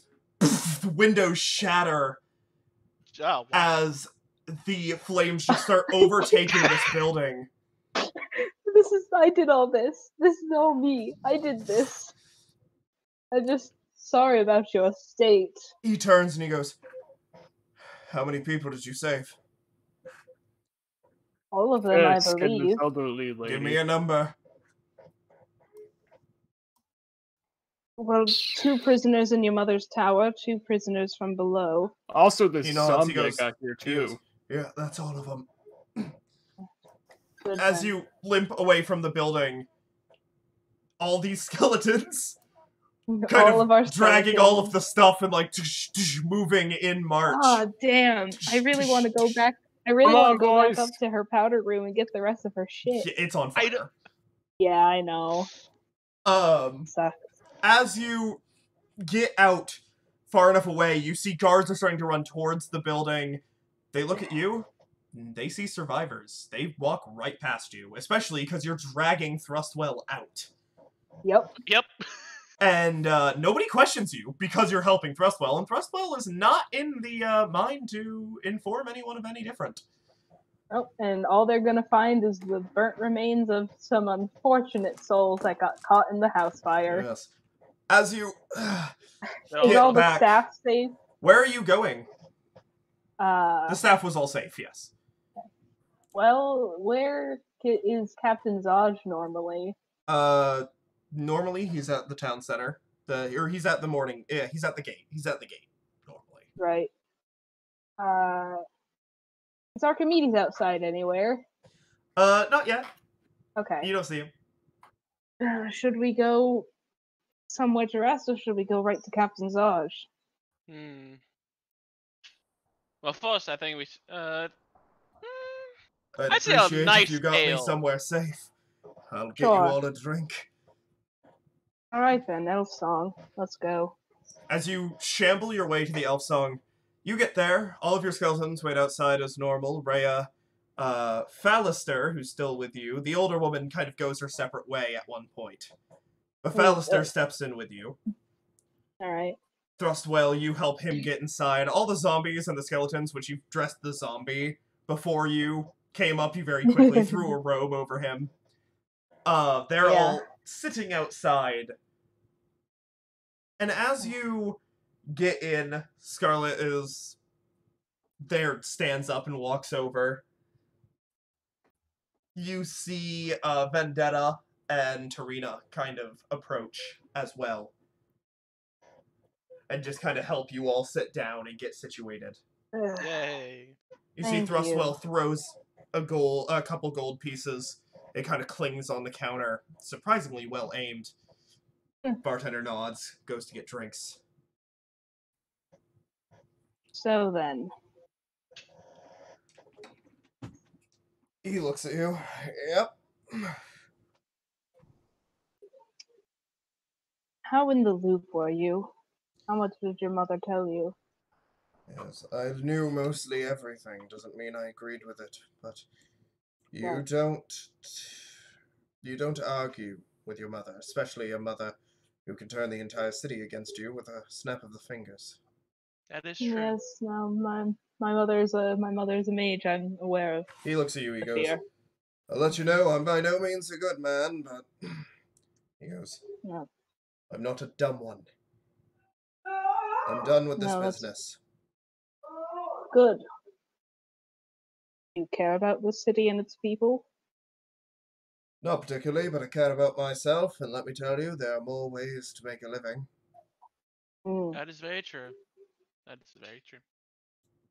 You can be an adventurer. Travel the sea, travel the world. Well, no offense, but I don't think he's in quite the good health to be an adventurer. Not at all. Yes, I'll start a business somewhere in town. Don't worry about it. You kind of took everything from the treasury down in your basement. I have my own in case Mother ever decided that she wanted to get a little, spendy. Right. Smart. Very smart. Oh. Also, Then... that was not the only vault we own. Honestly, that was one of our lighter packed ones, but... Oh. Well, you can take what you took. Thank you. Quite generous. The war. They come back with drinks. He didn't buy one for himself. He goes, "If you don't mind, I'm going to go get some rest. The rest of you can plan your next steps." Of course. You watch as he gets up and heads upstairs. Oh. What is our next step then? Captain Zodge, really. Right. Of course. Find a way. Maybe tomorrow. Just out of nowhere, find a way. The door swings open. You see, as they look around, Captain Zodge spots you, steps forward. What is the meaning of this? You have to be more specific, Captain. Goes, "Witnesses put you fleeing the Vanthamper Manor." And he looks and he goes, "And it is in flames." I cough. A little bit of soup, like. I just hold the drink up with an ale, just smiling. You see, there's a very unfortunate thing that happened. I'm trying really hard not to smile. You see, in character. Rhea stands up and goes, "The Vanthampers were devil worshippers. They had aligned with Thavius Krieg, a traitor to the Elturel people, who had sold the city to the Nine Hells." She grabs her crossbow and places it on the counter. "I'm the one who did him in." This is all very true. You watch as he looks at her. "You're an Elturel?" She goes, Used to be. He looks at her. She looks at him. He goes, listen. They're devil worshippers, eh? Did you get the 2 people I sent you? That I did, and you watch as he reaches back and pulls out of his hood Archimedes. Archimedes! Come here. And it onto the staff. He goes, Good boy. he looks and he goes,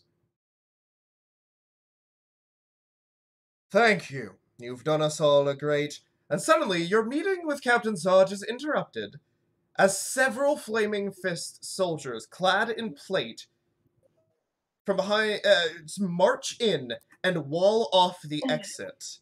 From behind this wall of sword and steel steps an armored woman with a white cloak and graying hair.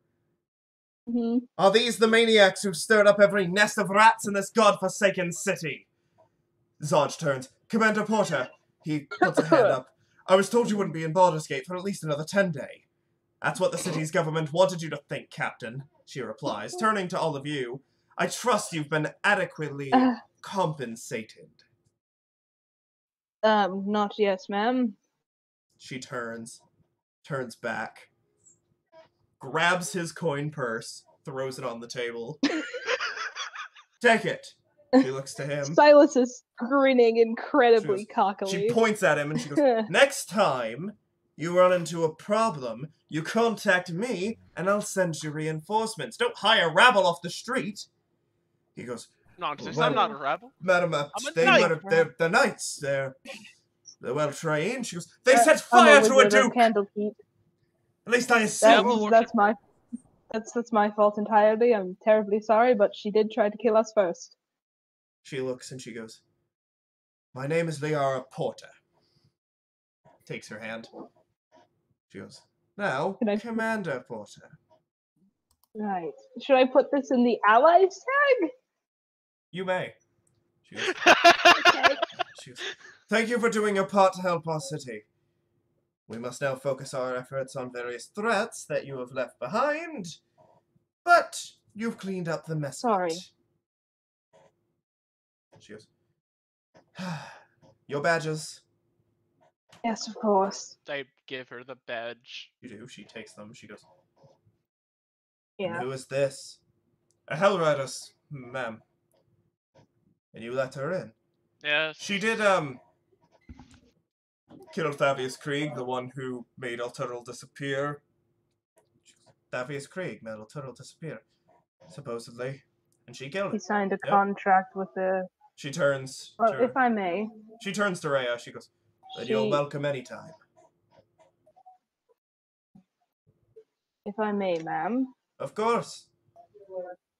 Thavius Krieg signed a contract with the Archduke of Avernus. I see. She goes, well, I'm assuming you'll want to follow in those trails then. Try to find out what happened. Unfortunately, it seems we have to. Moral obligations and all. I can provide for you mules, food, drink, other supplies for your journey. She goes, what are you... Do you have anything that could perhaps lead us on the right track? The only thing I can think of is, this puzzle cube. As soon as you pull it out and mention it, Fallister looks at it and goes, oh! It's it! It's that! There it is! And he reaches forward and he goes, hand it!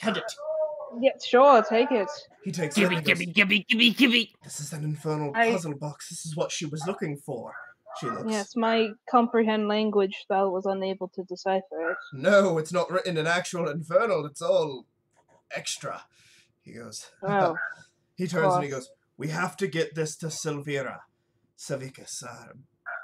And as soon as he says that name, I know this person? You do! This is a renowned expert of the 9 hells at Candlekeep. Oh, I know her. Yes, I was hired by her to find it. Oh, we must bring it to her immediately. Oh, of course. We're going to Candlekeep. Yes, you can all meet my family. Oh, great. Lovely. They're really wonderful people. I say Are they more slightly like are they sarcastically. like you?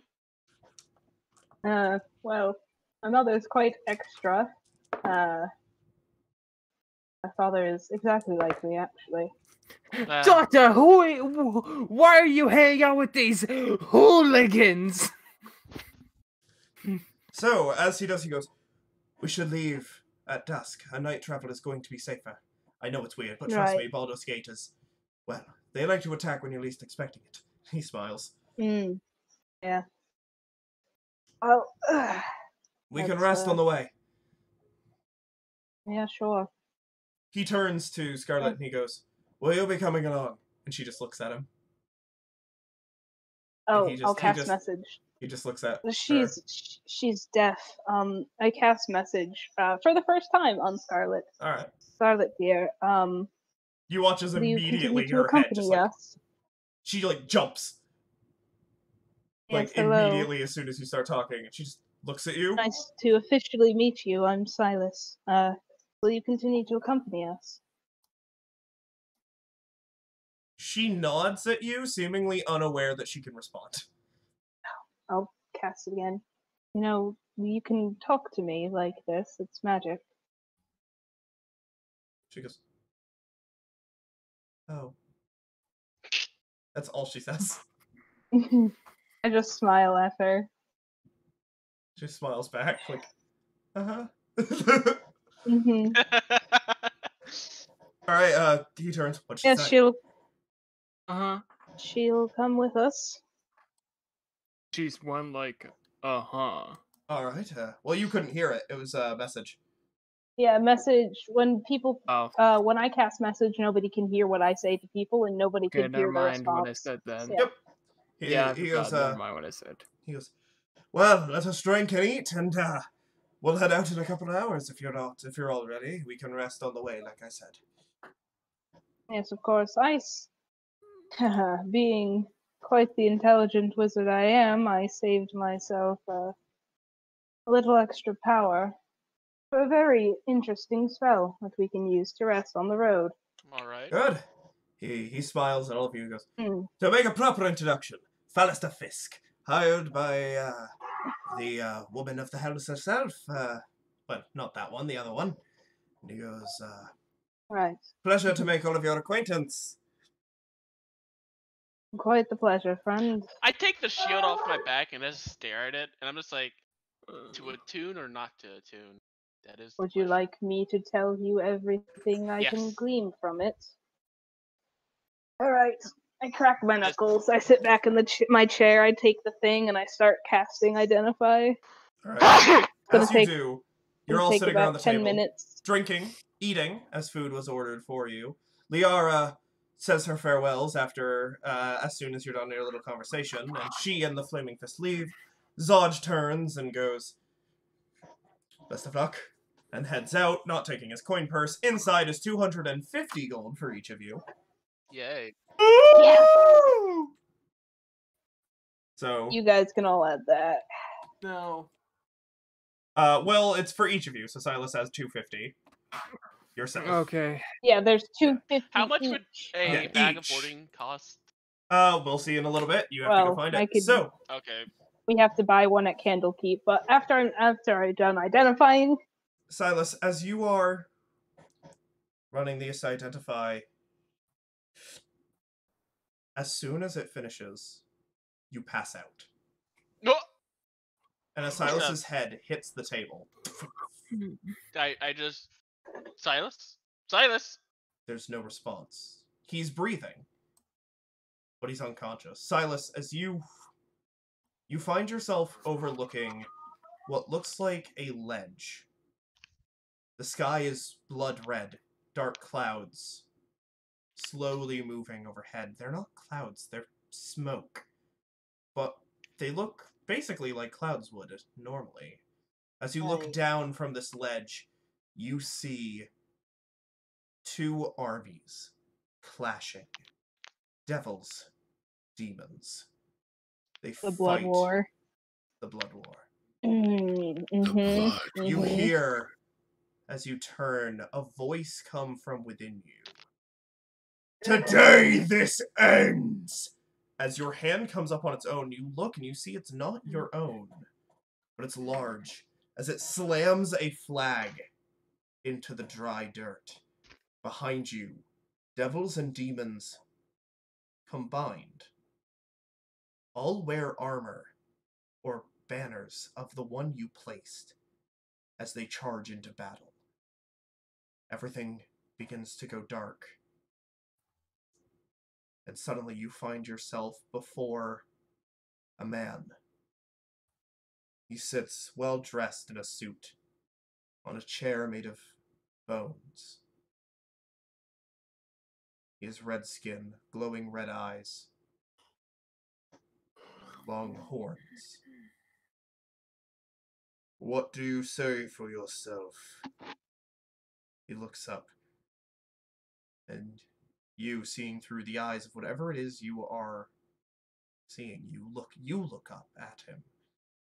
You hear, I just wanted to end this. He goes, Do I have any idea who the man in the suit could be? you have an inkling that it is Asmodeus. Oh shit, okay. As he looks down, he goes, and if you had. As he snaps his fingers, you see yourself hanging on the wall, a shield, before suddenly your eyes snap open. Are you okay? No.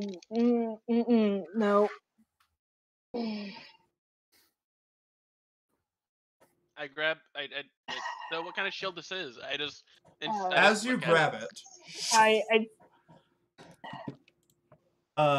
give me 1 second. It's a bad idea. Hold on. Why do you say that? As you grab it, and you watch as it blinks as you attune to it automatically. Oh no. I know everything about it too, don't I? You don't. Surprisingly, no. You don't know everything. Really? Yes, as this is a Most of sentient it. thing. You only know what the Right. I shield know itself does. Well, yeah, that's... Okay. If you refresh your page, you are over encumbered, by the way. You have to drop your old shield. I know. And your old mace.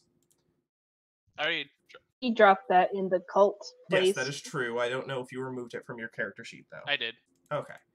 So, as you hold this shield, you hear a voice within your head. I am Gargath, the 10th Lord. I fought to end the Blood War.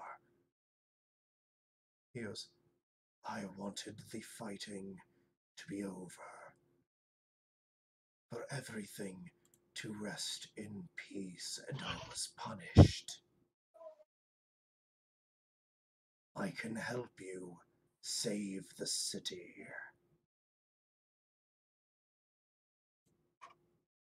You can help. Ooh.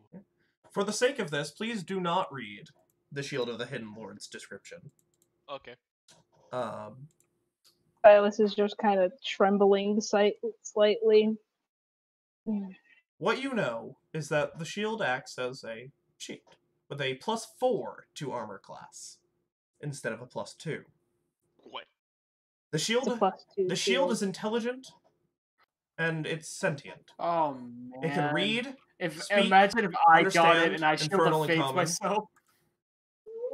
And the shield, through the shield, you can expend 1 charge to cast Fireball, or 2 to cast Wall of Fire, each with a DC 21. Anytime during your anytime during your turn, the shield itself can choose to radiate an aura, not you. Any creature that is hostile to you within 20 feet of it must make a DC 18 Wisdom save or become frightened. Huh. Well, good for you, dude. Good I'm sorry. For you.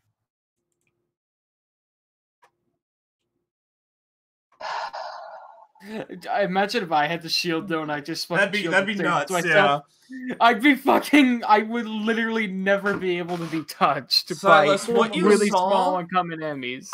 The person you were didn't scare you, but Asmodeus did. Yeah. No. Gargo. Oh, interesting.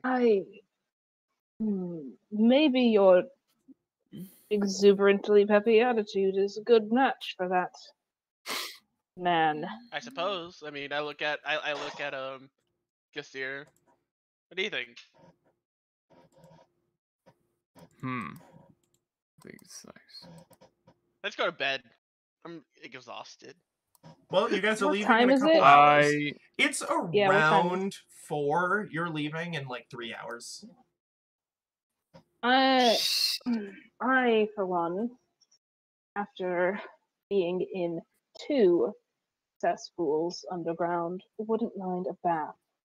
Alright, I do know you also mentioned buying clothes earlier. Yes, I During would this also downtime, like you can go buy clothes and get a bath. Gassir, what will you be doing during the 3 hours downtime? I want to go buy a book. What kind of book? Any long book. I have a book that you can read if you want. You go. What book is it? You go to a library. My book is a rather thick tome of lore and mythology. He lived it. Oh wait, yeah, I lived it. Never mind. Screw your fucking book. I can freaking read it out for you without even looking at the book. Probably not. But you go to the library, you pick yourself up a book. It'd be like a gold piece. What is it about, DM? Come on, I'll let you decide my fate, DM. What do I pick? It's a romance. It's a romantic fiction. I knew it. It's a fan fiction, but no, it's a romantic fiction. It is. It's a romantic fiction. Ooh. How? It should like be 800 pages. Oh hell yes! You know what it should be? It should be a romantic historical fiction about the war he died in. Yeah, that's exactly what it is. That's exactly what it is. Oh boy, okay. You're reading through pages and you're like, this is exactly what happened! Yeah. Wait, this didn't happen. Better times. Alright, so... Yeah. I'm taking Scarlet with the bath to the bath with me, because she was also literally bathing You guys in have blood. never asked me anything. Yeah, no. We don't care. Alright, so... I'm just kidding. So... yeah, we're just traveling with the fucking dead skeleton. Chatting is for downtime. Hawthorne, what are you doing in your downtime? I already know that this... Fuck, I'm gonna go check if there's any for the bag of holdings, if there's any. Yeah, I'll make a thing. You have a very low chance. Yeah, unfortunately, no, you don't find any stores selling magical items at the moment. Okay, I'll probably just go. You can buy things at Candlekeep. You can buy a bunch of magic shit at Candlekeep. This is what we do. Yeah, I'll just go to the temple. All right. Couple hours pass. You all reconvene back at the Elfsong Tavern. Yes, I would like to have purchased clothes for Scarlet that are not my clothes, but clothes that actually fit her. You get her a nice red dress. As well as shoes. And shoes, yes, a nice red dress and some shoes. Mm-hmm. As well as a dagger that is permanently strapped to her leg. Oh, it's hot. Okay. All right. How much for all that? Sorry. A gold. My throat. A gold. It's a very nice dress. You spare no expense. No of course expense. not. I also just continue to talk to her, like, through message to let her get used to it. Yeah, she gets a bit more used to it. She doesn't really talk much back, but... Yeah, that's fine. Alright, so... As you all convene, I need to count. 1, 2, 3... I got my 3 skeletons. 4, 5, 6, 7, 8, 9 undead. 2 of them are still inside his chest, though. 2 of them are inside of his chest, yes.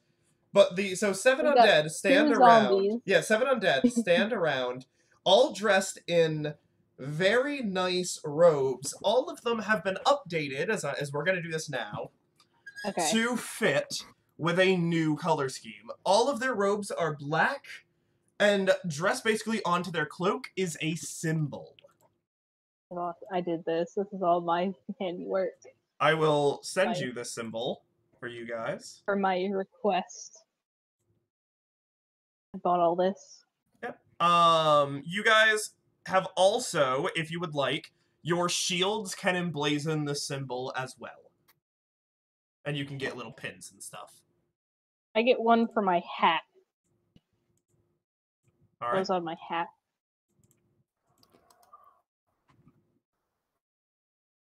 Oh, yeah. And on top of my hat sits now, he's very hard to see because he blends in, is a very tiny little snake.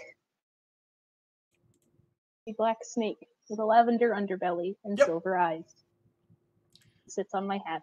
Alrighty. So, as you guys are all prepared, you're all dressed and ready, Fisk and Rhea Mantlemorn help load the undead onto carriages.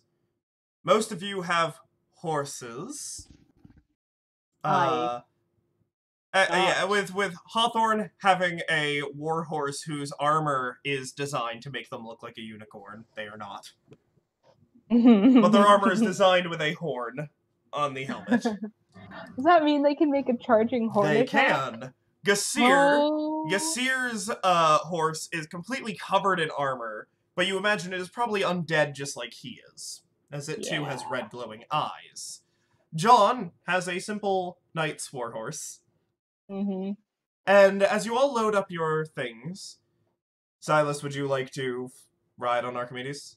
Yes, I would. Can Scarlet ride with me? Scarlet can.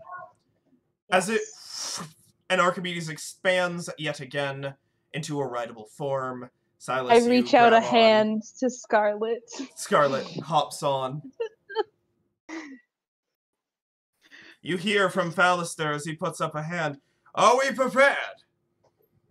Yes. All right. And as you make your way forward, I'm completely indulged into my book. Yeah, you're like, yes. Continue reading.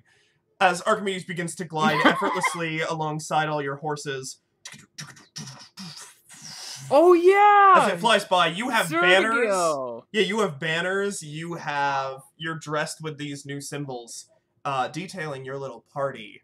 The symbol, Silas informs you, the moon represents Silas. The green represents John. The black represents Gassir, and the blue represents Hawthorne. The land and the storm and death and purple. Wait, does anyone know? Wait, guys, do you know about my skeletal They don't. warhorse? Yeah, no, you haven't informed them that it's undead. They've kind of guessed that it might be, but you haven't informed them if it is. Yeah, my horse is undead, just like me. If you don't know, his name is. Can you say this out loud so that our other party members hear? Yeah, he does. Rhea and Fallister just kind of look over at him. He's dead? I never would have known. He's particularly spry. No, my horse is dead. You just said like just yourself. Like you. You did say that. Yeah, I'm dead inside. Can't relate. No, he's undead. No, I'm as the joking. Basilisk Gate opens, Flaming Fist soldiers hold back the tide of Elturgardian refugees. I literally forgot they were there. That's great. I just fucking went outside. You cut a path. They don't care. You cut a path through these wretched souls whose wails intensify. I took a short rest at some point. Okay. Whose wails intensify as the Basilisk Gate closes behind you. The dirt road cuts through the slums of the outer city, past the walled neighborhood of Little Kalishan, to the great span of Worms Crossing. Ooh. As you are continuing, Fallister Fisk leads you through Little Kalisham. He grabs his weapons and an old book from his home here. And as he gets back on the carriage and continues along, you make your way all the way to Worms. To Worms Crossing. Two great bridges meet at a tall rocky island that rises from the middle of the Shianthar River. Buildings and merchant stalls line the sides of both bridges, making it impossible to see the river from the narrow, congested roadway that cuts between those structures.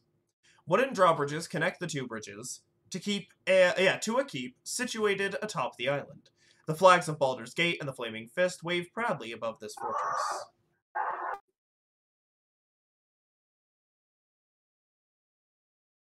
Is this our first stop? It's not. He goes, doesn't have to be. We can keep moving forward. Despite it being dark, it is surprisingly busy. I mean, I'm good whenever y'all want to stop. Yeah. I'm fine with continuing on. Sure. Right. As you continue, as Worms Crossing and Baldur's Gate disappear from your view, you find yourselves heading down the coast way. A dirt road that leads to Tethir, and not Little Kalasham, but Big Kalasham. Candlekeep Really? lies. So Little Kalasham is a town titled after Kalasham, like the country. That's cool. Yeah. Candlekeep lies some 150 miles southwest, a 5-day journey. Coming up the road towards you is a human farmer riding on the front of a hay-filled wagon pulled by 2 draft horses. He gives you a friendly wave as the wagon draws near.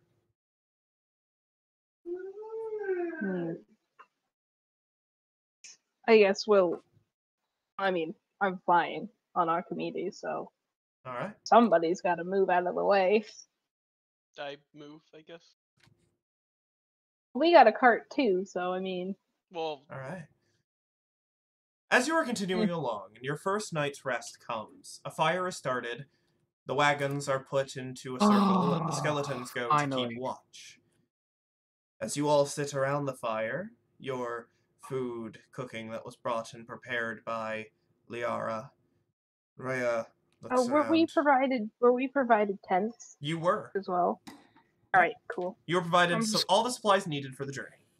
Alright, good. I'm gonna still continue to read my book by the fire, half paying attention. You know that sort of thing where you like indulging your book, but you still hear what's kind of happening. Yeah, you're like kind of listening.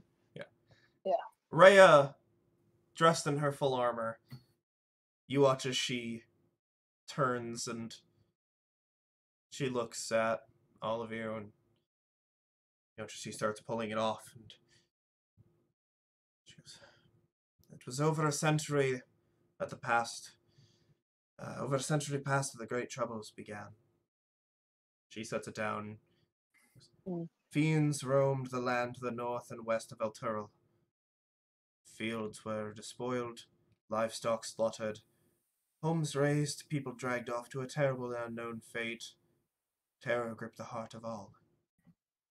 The city's cavalry rode across the land, striking down fiends wherever they found them and suffering fearful losses, but it was never enough. For every fiend they destroyed, it seemed as though 2 more appeared somewhere else. The ruler of Elturel, the High Rider, asked his people to pray to the gods for aids. To everyone's astonishment, a mighty angel entered the city the next day. Her name was Zariel, the companion of light. The prayers of Elturel had been heard and help had come. Zariel located the gate through which the fiends were entering the natural world, and on the day the fields of the dead west of the city, Zariel declared that she would lead the cavalry into Avernus, destroying the infernal host that was amassing there, and striking a great blow against the forces of darkness. The High Rider sent out the riders of Elturel, now numbering many thousands, with Zariel at their head riding a golden mastodon. With a great cry, Zariel and her army charged through the gate. The legions of Avernus trembled and buckled, but did not crumble. Zariel was defeated, and the remnants of her army returned to Elturel, overcome with grief at the loss of their glorious general, but confident that the lords of the 9 hells would think twice about threatening Elturel again. There were great celebrations to honor the valiant knights of the cavalry, and that day forth they became known as Hell Riders. She looks up. Did any of aside from yourself, were there any other Hell Riders who escaped? Many. There were many. A lot have been arrested, a lot have gone their separate ways. If we congregate, we'll be found. Understandable. She nods. It's a shame, really. She finishes taking off her armor. You can see that she is, like, probably 18, young. Like, still, she's only in training. Right. As she lays down in the bedroll. Their tent door, she kind of, flapping open. I'm just Good night, staring. Good night. I'm I'll just stay out here and keep staring up watch. at the night sky for a moment. I'm just gonna get to. Wait, can I still benefit from a long rest even though Yes, I'm you keeping can. watch? Yes. Okay. Yeah. As you are looking up at the night sky, Hawthorne, you thinking anything? Doing anything? Just thinking about everything that's happened so far. Do you look up Praying and for see? good fortune and praying for just the best to come. Do you look up and pray and you think? You hear a distant shimmer. Shh. I look towards that shimmer, or where I think it's coming from. As you kind of look over, far off in the distance, you can see a faint light. And that faint light, as quickly as it arrived, disappears. But what it was, you are certain. In the distance, the symbol of your god shone briefly for a moment. I just smile, and I decide to go to sleep. Right. A little bit of a time Have a skip. good night. A little bit of a time skip. Over the past 4 days, the weather on the coastway has 4 gradually days. worsened. Dark clouds release heavy rain on the road until it runs thick with mud, yet you trudge on, passing by friendly merchant caravans heading north. On the 5th day, the rain subsides, but the dark clouds remain. Ahead you see a path branch from the wider road heading to the sea. A raven perches solemnly on a leaning post bearing 2 signs that point like arms towards the west. One says the way of the lion, the other says Candlekeep. Oh, well, we're almost there. It has been so The way of the long. lion How is Yes. the way to Candlekeep. How much of the book have I got through so far? Over the past 4 days, trying to keep it dry and everything else while moving, you've managed to get through maybe like 150 pages of the 800-page book. Oh, nice. At some point, making some good progress. Yeah, on one of the days, since I can switch out my cantrips, I got mending and used it on the ivory blade. It's not a magical item, but it would definitely be worth more than its fair share of weight in probably platinum. Really. Also, I guess during You're those 4 unsure. days as well, I'm just praying for the same thing for the hearing for. Yes, I will roll 4 of them.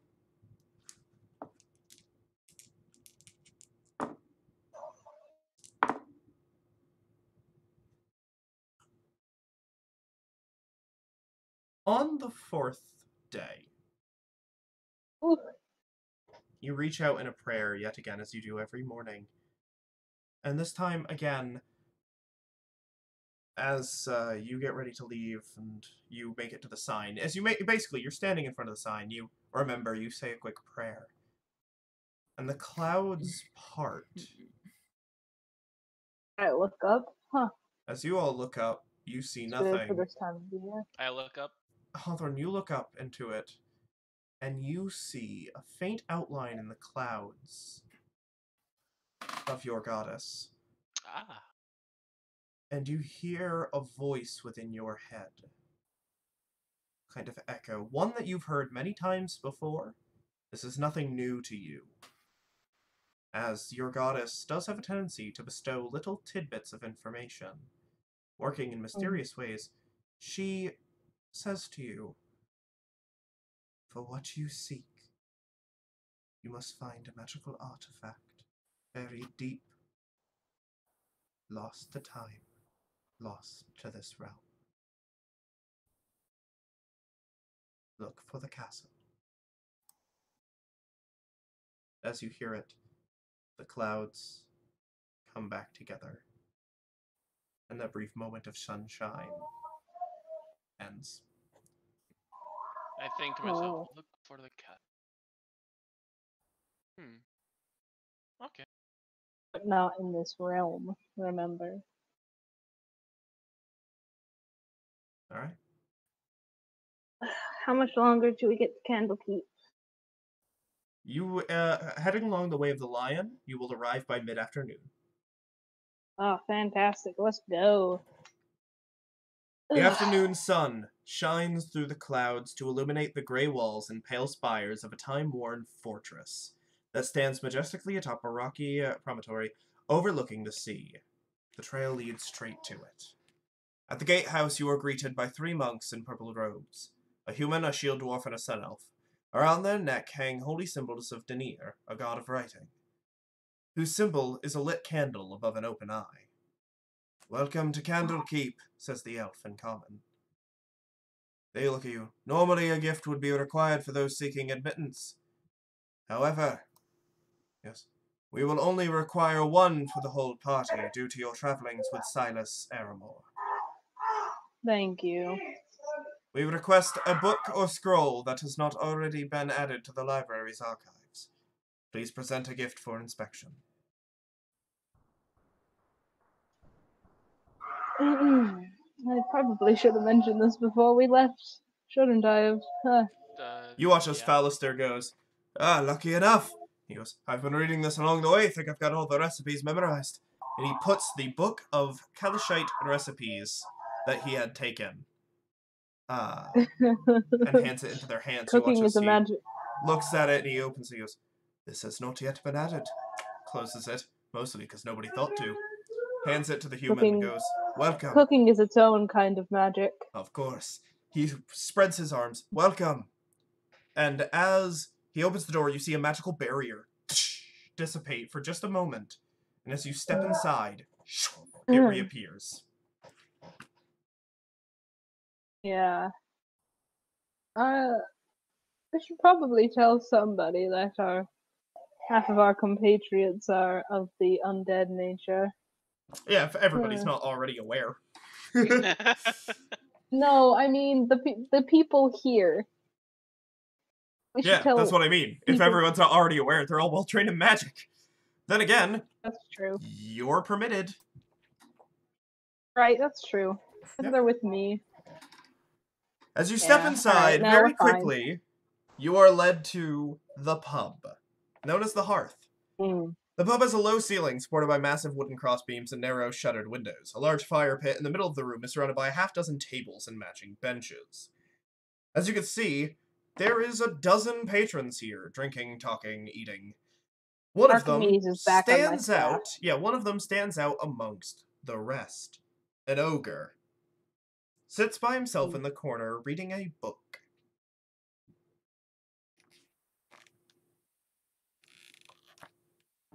I know him, right? You do. You know him.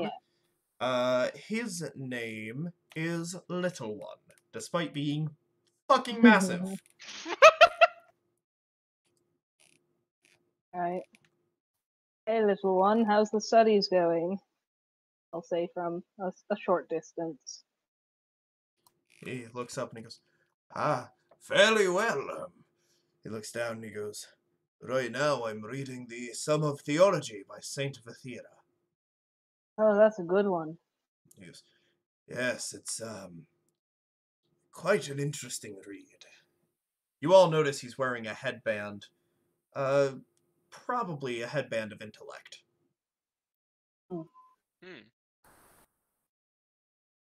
He goes, he looks and, he goes, What have you come for? You brought so many friends. Oh, yes, we've come for business. Have you seen my parents anywhere? Unfortunately, they're out at the moment. Of course they are. Thanks anyway. He goes, they did leave you with a 150 gold credit, however. Oh, how generous of them. Of course. They said that they love you and that they hope whatever journey you're going on will be safe and happy. Right. Unfortunately, it's going to be the exact opposite of that. Well, they did say they only hoped. Well, yeah. He goes, who are you looking for? What's her name again? Silvira Savicus. We're also looking for Silvira. Yes. If she's around. He looks over and he goes, Alistair! You say, hello there! He goes, you're back already? He goes, yeah, I have had some help. He goes, I see. Well, Alistair should be able to show you the way. Right. He goes, yes, Thanks. I know my way around. He goes, seems we scuttled around each other for the whole time. He just kind of laughs and hits you on the shoulder. Well, I spend most of my time in a cloister. I study chronomancy. I see. Interesting subject, that. Don't know much about it.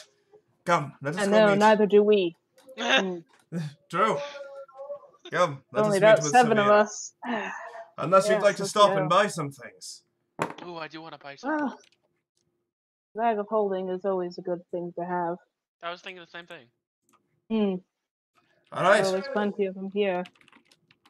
Alright, let's let's go look. Right.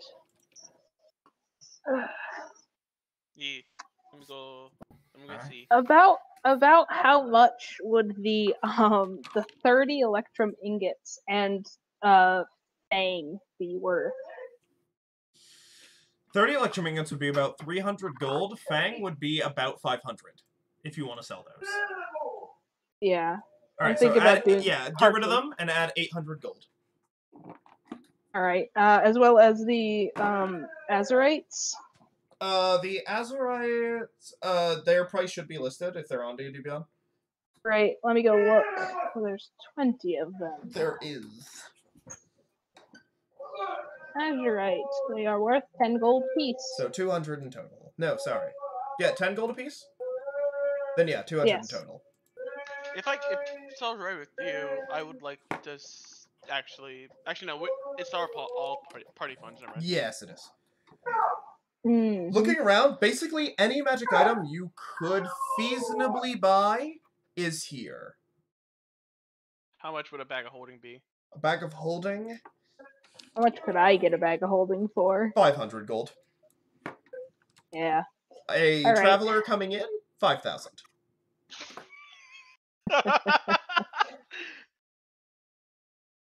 Chuck-ching. I'll walk up to, probably a familiar sort. Mm-hmm.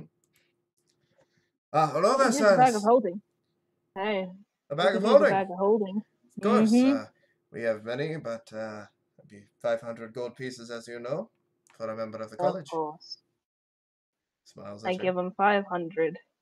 Yes. Smile back. Here you are. Thank you. He takes it and he will hand you a bag of holding, Silas. Who wants to carry it? Silas, you probably should, considering you already have coin weight turned off. Everybody can, yeah. And everybody else is encumbered. Yeah. Yeah, I'll give you my gold, I guess, or at least 200 of it. Well, yeah. Oh, if you are encumbered by. Everybody give them the money. Gassir, do you want to give And John too. Yeah, John's not encumbered, surprisingly. He's fine. He's not? Okay, Alright. fine. No, you can but- take my keep his. 265 gold. I'll give you my 240 of it. I will have Alright. John give you 270.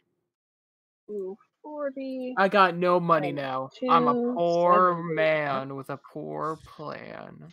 Well, don't worry. We as a group have just shy of 4,000. I would like to buy a diamond. Spell components, that would be that stall over there. You point to the stall. How much money do you hand him to go buy it? Well, what spell are you looking for? Depending on when I get it, I think the first level of it, it's Revivify? Yeah, it's 300, So, I think. yeah, 300 gold. Ah, right, all that cleric stuff. Yes. Here, I'll give him 600 of the funds. Alright, and... Get 2.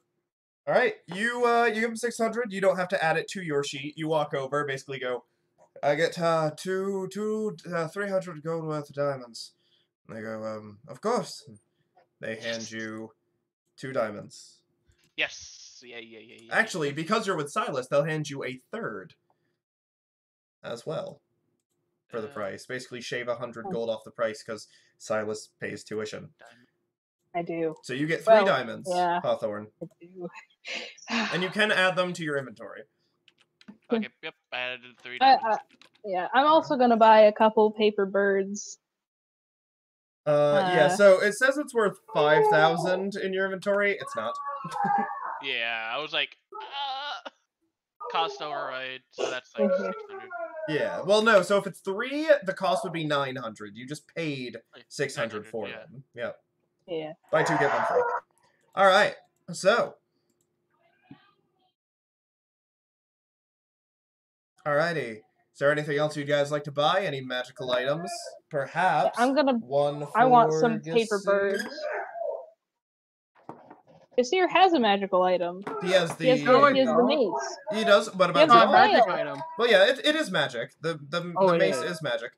What about John? Would you like to get something for John?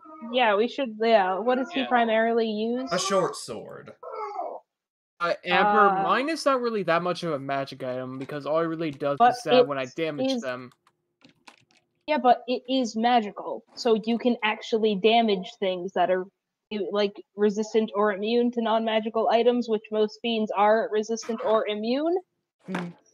So shut up, you're fine. Oh, I'm sorry. I'm sorry if I'm being selfish. I'm sorry that I just handed you my cut of the gold, you know. Yeah, and now it's in my bag and you can't have it. You dick. See, the best thing about your flail. What would you like to get him? Yeah.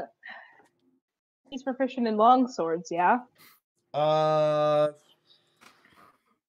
Let me look. Yeah, he is. Oh, he's a fighter. He's proficient in everything. Yeah, he's Laser a fighter. shotgun earrings.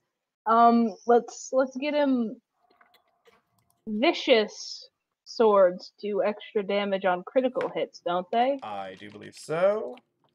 Do you think he'd like a vicious sword? I mean, a vicious weapon is an extra 2d6 on a critical. Do you think he'd like that?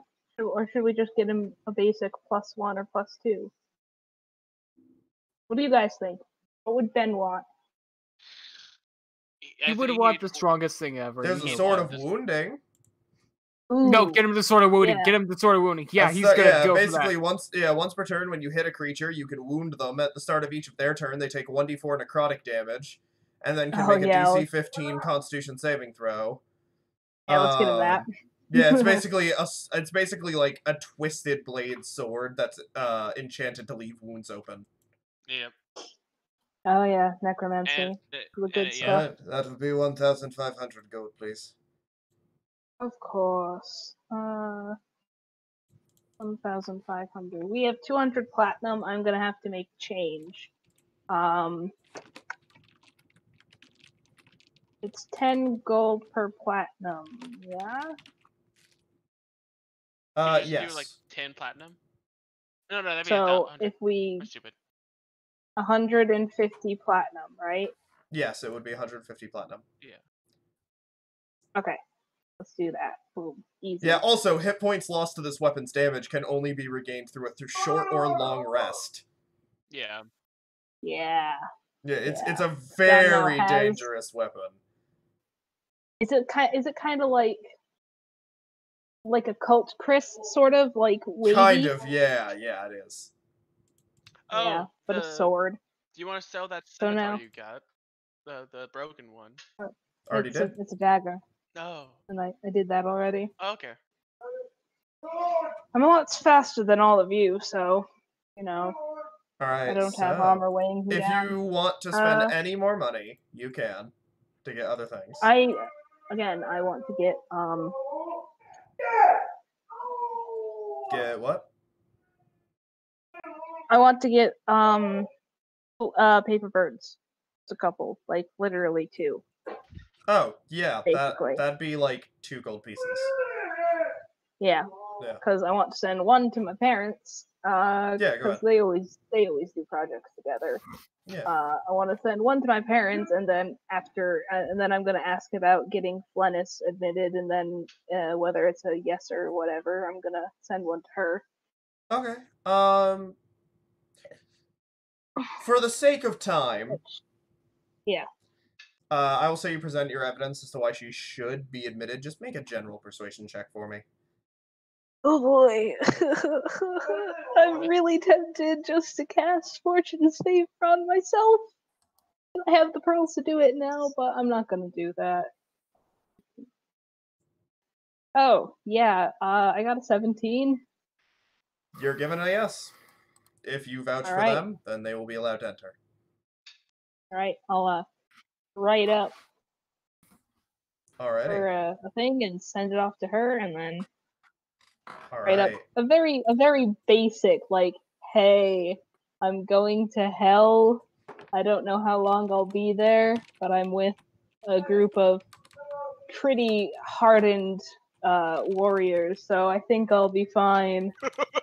Hardened. See you when I see Well, considering love that, you. like, 4 people are in full plate.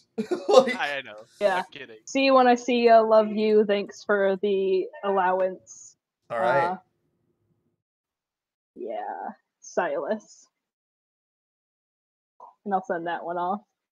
Alright, yeah, you do. They're Alright. gonna be mad at me. Would you like... should we go to Sylv?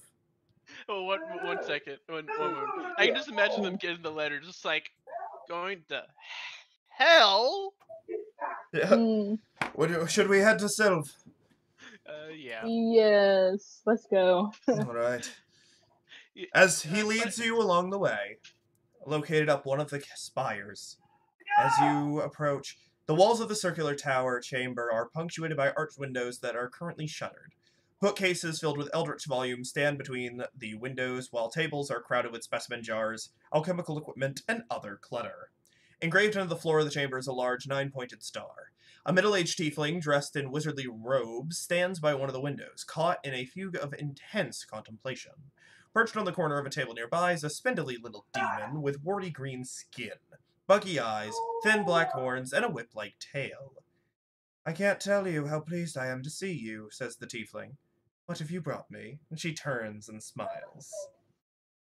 I give a little bow, taking my hat off. She nods to you. Well, we brought you quite the interesting little box. She Ballister has it. approaches. Ballister procures it and hands it over. As she takes it, she goes, I've been suspicious of the High Overseer of Elturel for a long time, but no one wanted to hear any of my concerns. No, they never do. Thaddeus Krieg was widely regarded as a hero who saved his city from an undead scourge, giving rise to the holy nation of Elturgard. Hailed as a savior, Thaddeus made all the citizens of Elturel swear an oath called the Creed Resolute, which binds them to defend the nation of Elturgard. I met him years ago when my instincts told me he was a charlatan. Afterward, I grew to suspect that he had cut a deal with one of the most powerful devils, using the Creed Resolute to bind all Elturel to his dark deal. I wish to prove my theory, and I believe the evidence is locked inside the puzzle box.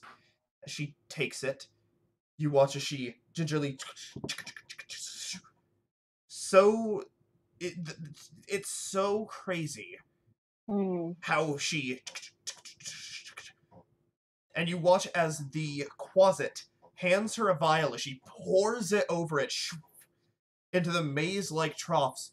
She tips it, it flows in a certain direction, as she then twists, and the whole thing breaks apart, opening, and kind of like between her hands, like a deck of cards, but they stay suspended.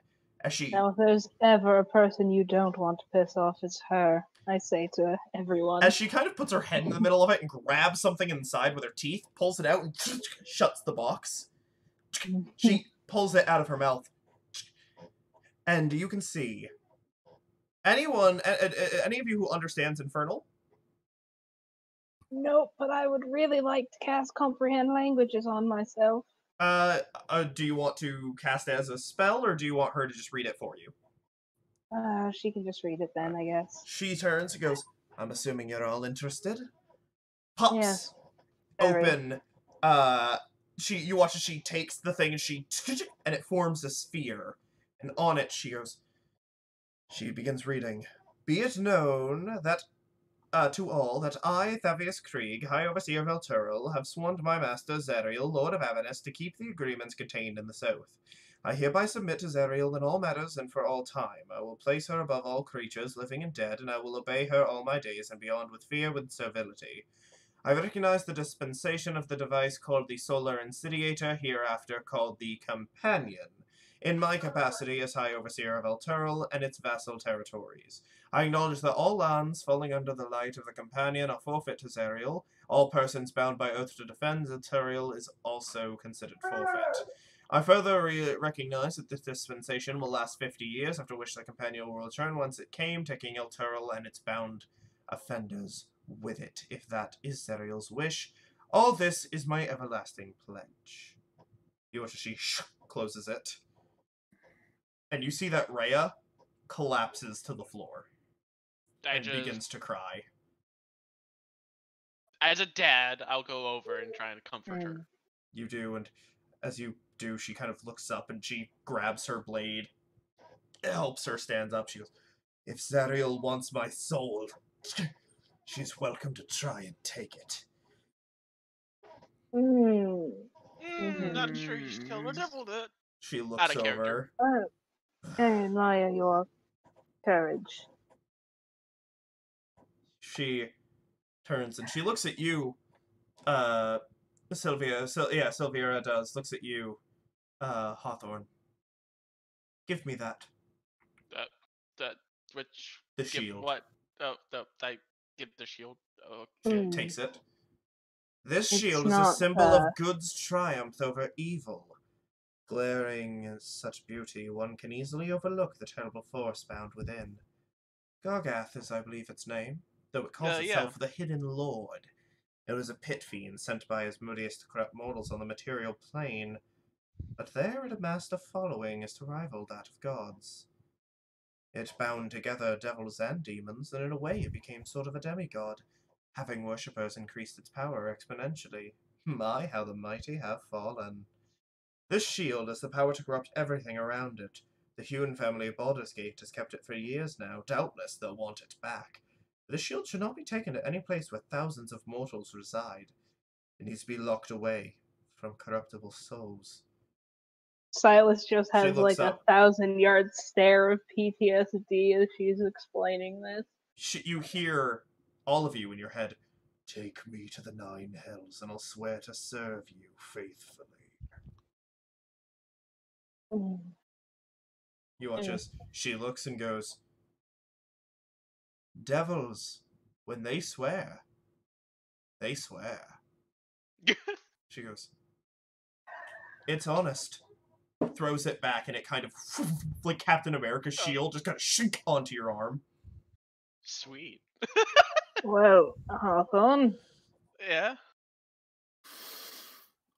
Do you accept? Sure.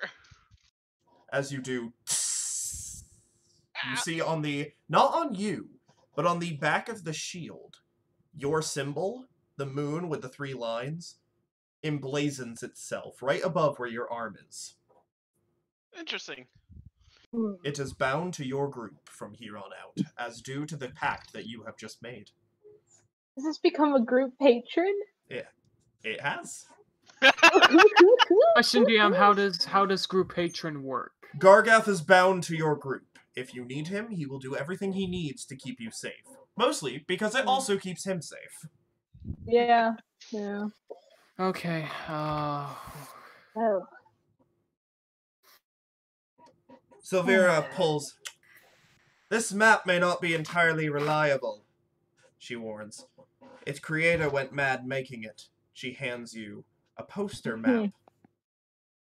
I look at it. It is a map of Avernus. Sweet. She goes. Makes sense one would go mad making such a map.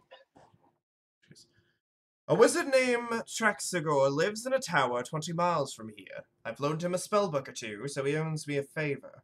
I can have you delivered safely to his tower, and he can use a plane shift to spell to take you straight to Elturel.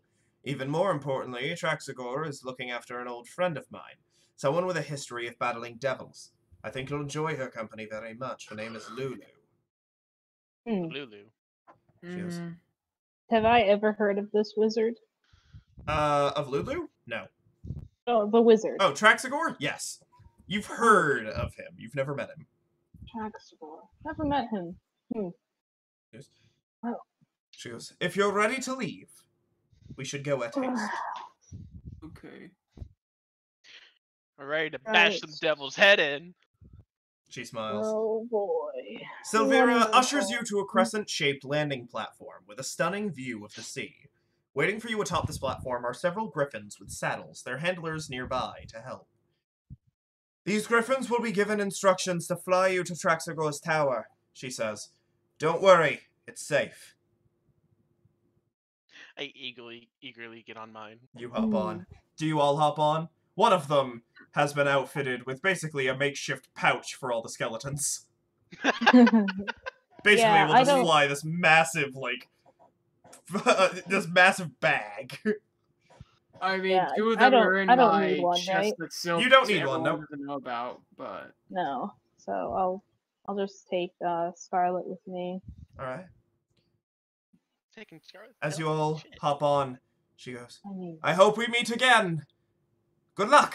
And as she Likewise. snaps her fingers, the griffins take flight and head out to sea. Flying just below the clouds, Candlekeep looks no less majestic from the air, but grows smaller as the griffins soar westward. Large rocky islands pass below you, and beyond them lies the open sea. After a long journey, you see a windowless, doorless stone tower, which somehow floats in the sky ahead. The griffins pass through jagged holes, riddling the tower's conical peak to land on the top floor below, which has a spiral staircase leading down. The skeletons are released, and your little army is all here. As you descend, Fallister leading you forward, Rhea beside him. One level down, you see a cluttered chamber illuminated by various objects, upon which continual flame spells have been cast. Scurrying around the room is an otter, dressed in a tiny red cassock. The otter mumbles to itself in common, mentioning something about a tuning fork. Suddenly, taking notice of you, stands upright. Lulu, wake up! Our guests have arrived! At the sound of her name, a small elephant with golden fur appears from under a pile of blankets near a table, strewn with alchemical equipment. The elephant takes to the air on feathery wings and lets out a pleasing trumpet sound. Oh, wow, hello. The small otter looks at you and goes, Well, it appears that you have been sent, he goes, as I just received a sending from a very angry woman. Apologies. He goes, not a problem. He goes, Lulu, introduce yourself. I believe, from the message I just got, and she's still going, by the way, she doesn't stop talking. And you watch as the otter just kind of turns. You have some explaining to do. Lulu kind of floats over, and in Celestial, does any of you speak Celestial? Me. I do. Ah, alright, Hawthorne and Silas. She says to you, I was with the angel Zariel when she assembled her army of Hell Riders to attack Avernus. Through the gate we went, tearing through devils like a song through air. Victory was within our grasp until some of the Hell Riders betray us. They retreated through the gate and sealed it behind them. Before she was captured, Zariel told me to hide her sword so that it wouldn't fall into evil hands. Someone helped me hide the sword, but I don't remember who. We found a place to hide it, but I don't remember where. I escaped Avernus, but I don't remember how. Most of my memory is gone, and I don't remember why. I've been here with Traxie for a while. She goes, I'm willing to come with you and to help. I'm translating as she's speaking. She looks at all of you and she goes,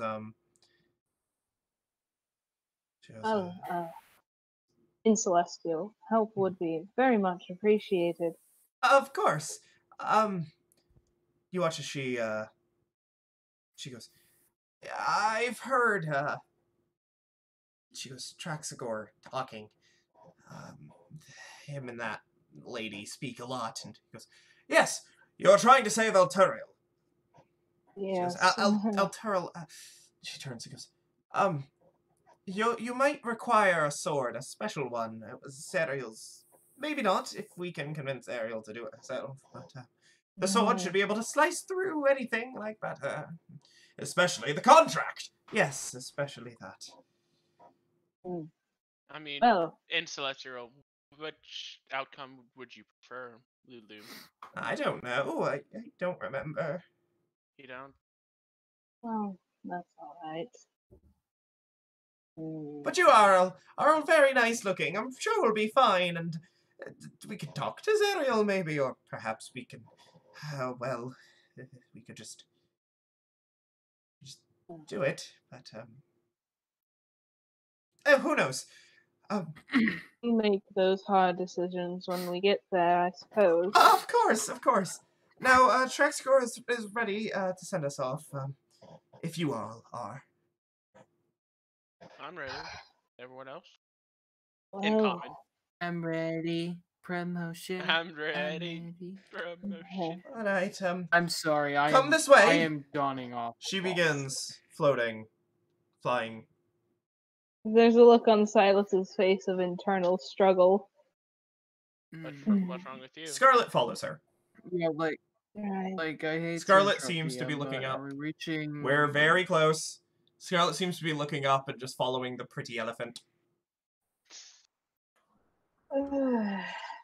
Her. I don't know what to do. I don't want to bring her to literal hell, but I don't want to leave her alone anywhere. That is the question.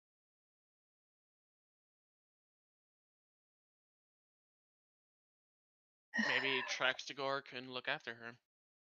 I don't.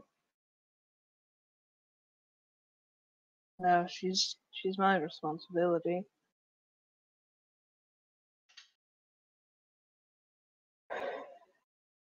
Let's go. Right. Go. As you walk in, you see there's a massive circle. The otter, known as Traxagor, and Lulu, the elephant, floating in the air, the elephant. You see that the circle has been prepared, and Lulu is kind of on Scarlet's head, kind of directing her where to stand. Yeah, I'm just gonna cast message to Scarlet and explain, basically. We have to go somewhere very dangerous for a very long time, I'm afraid, and I don't want you to get hurt. Do you still want to come with me? She nods. Okay, then. All right. I'll just take her hand and stand ready. As you stand together in the circle, the outer reaches of the circle enveloping all of the undead that you've managed to come together as well with. As you all stand together in the circle, Traxagor taps a tuning fork on the floor and casts his spell. And as you all look at each other, and a light begins to form underneath you.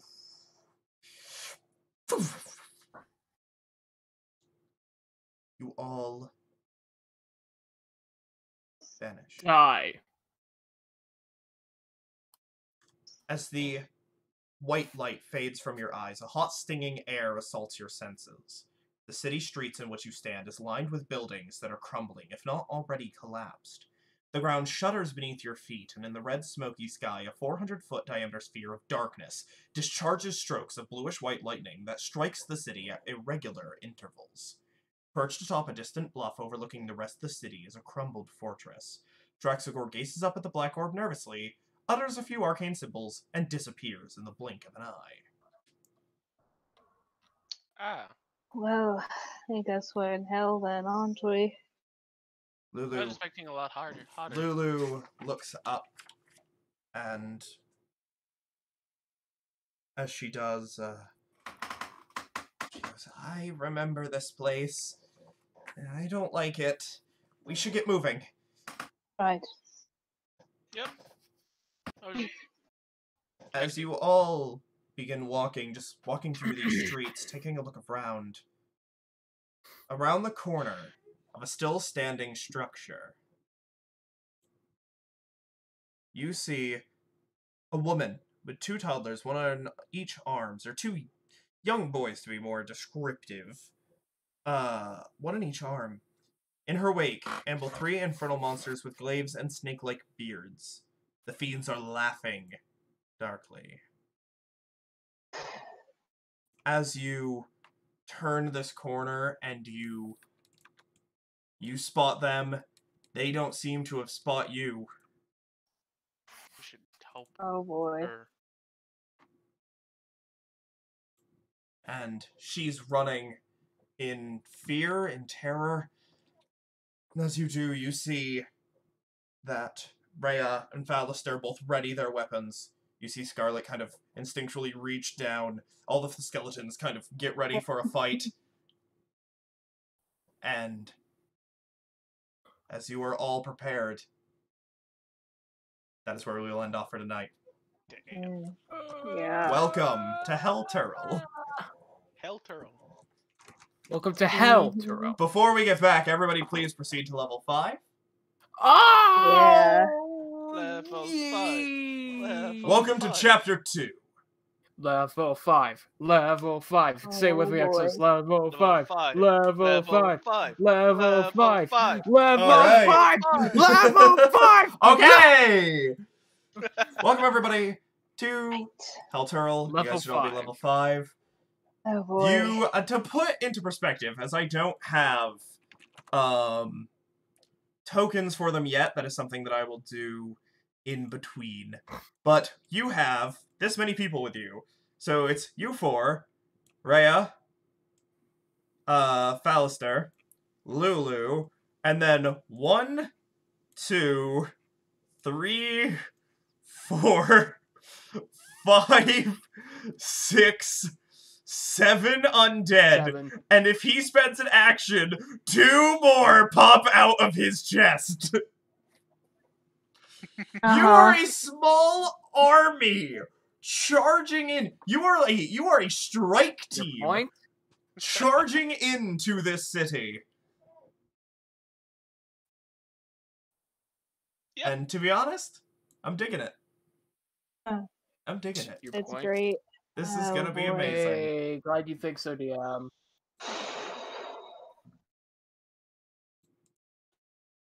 All right. Yeah. Still. Yeah. So, welcome to hell. Hey, remember Yeah. 5. Welcome to Yes. hell. Can I take your order? You're walking out. Let's do level up real quick, so we can go over That's what what everybody I'm doing. gets. Well, yeah, I'm just gonna go over what everyone gets. Hawthorne, you leveled up. You got, as part of your level up. Did you get Destroy Undead? Ooh, that's gonna be interesting. Don't know. He can choose who it affects, buddy. When an undead fails its saving throw against turn undead, it is instantly destroyed if its challenge rating is below a certain threshold. So if it's a challenge rating 1/2 or lower, it instantly is destroyed. At this level. You also get more spell choices. Alright, Gasir. You have gotten I finally have a bonus action spell, you extra guys. attack. Yeah, that's all I got. Yeah, that's Except really for good. level 2 spells. Yeah, and you also have, new spells Spirit Guardians. for you Yes. to learn. I've Extra never attack seen is these so useful. before. Some of them Wait. are new. Am I able to still learn spells for spending the gold, even though I can't technically buy spells. What do you mean? So, technically, I have to spend gold to purchase magical ink and paper to transcribe spells Yes, into my you book. can. You can. Yes, you can. Okay, so I basically... I'm gonna let you still do it. Yeah. Okay. Because I have a handful of 3rd level spells that I can learn. Silas, Fireball. as you're level 5. You roll a d6 for me. I can. 4. Great. At your level 5, you get... We already picked 2 level 3 spells to nothing. learn. You get nothing as an ability, just spells. Yeah. Next level, you get momentary stasis, though. I do. I'm excited for that. Can I add my homebrew spell at this point? Which one would that be? Yes, I know. Yes, you may. Rapid comprehension. Yes, rapid comprehension. You may add it. All right. John gets extra attack as well. And his hit points went up quite a bit. so I'm gonna say this. That's so awesome. What? This is a spell that's always prepared. Call lightning. Yep. Yeah. Call lightning. Call lightning. Oh hell yeah. And then Slate Storm. Oh, my proficiency bonus went up, which means Archimedes' proficiency bonus went up. Yes, it did. All of your proficiency bonuses went up. Lightning, get down here! Yeah, that's a thing with Archimedes, because the type of thing he There's is. no difference between life through death and life transference. It's the same thing. One of them is in a book. The other one is not. And was created to, basically, gotcha. yeah, the other one was created to get around,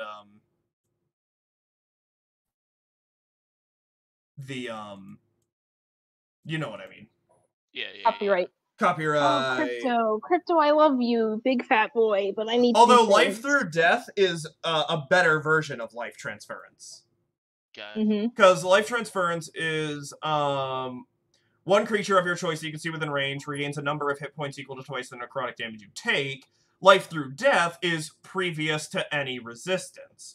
So if you have necrotic resistance, life through death means that you take half necrotic damage and then you heal double you would have taken before resistance, where life transference doesn't do that. And then Fireball.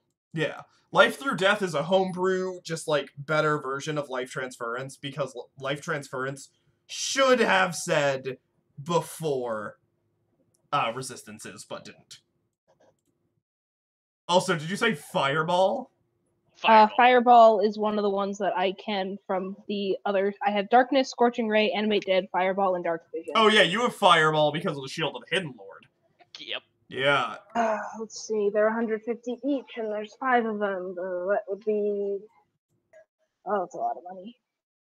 You know what I just realized? A Tempest Domain Cleric and a Sorcerer with the new sorcery ability added in Tasha's Cauldron to convert any spell to a different typing would be insane, because you could cast a spell like Fireball and turn it into Lightning and then use your Channel Divinity. Yeah. I gotta go now, so see you guys. Yeah, have a good one. Alrighty, thank you everybody so much for watching. It's been wonderful. We hope you have enjoyed the story so far. We'll be back again Saturday to continue this campaign, so we will see you then.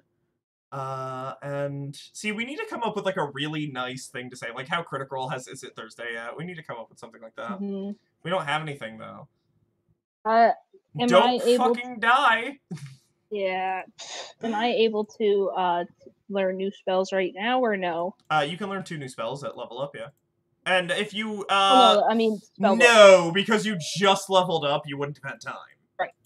Yeah. Okay.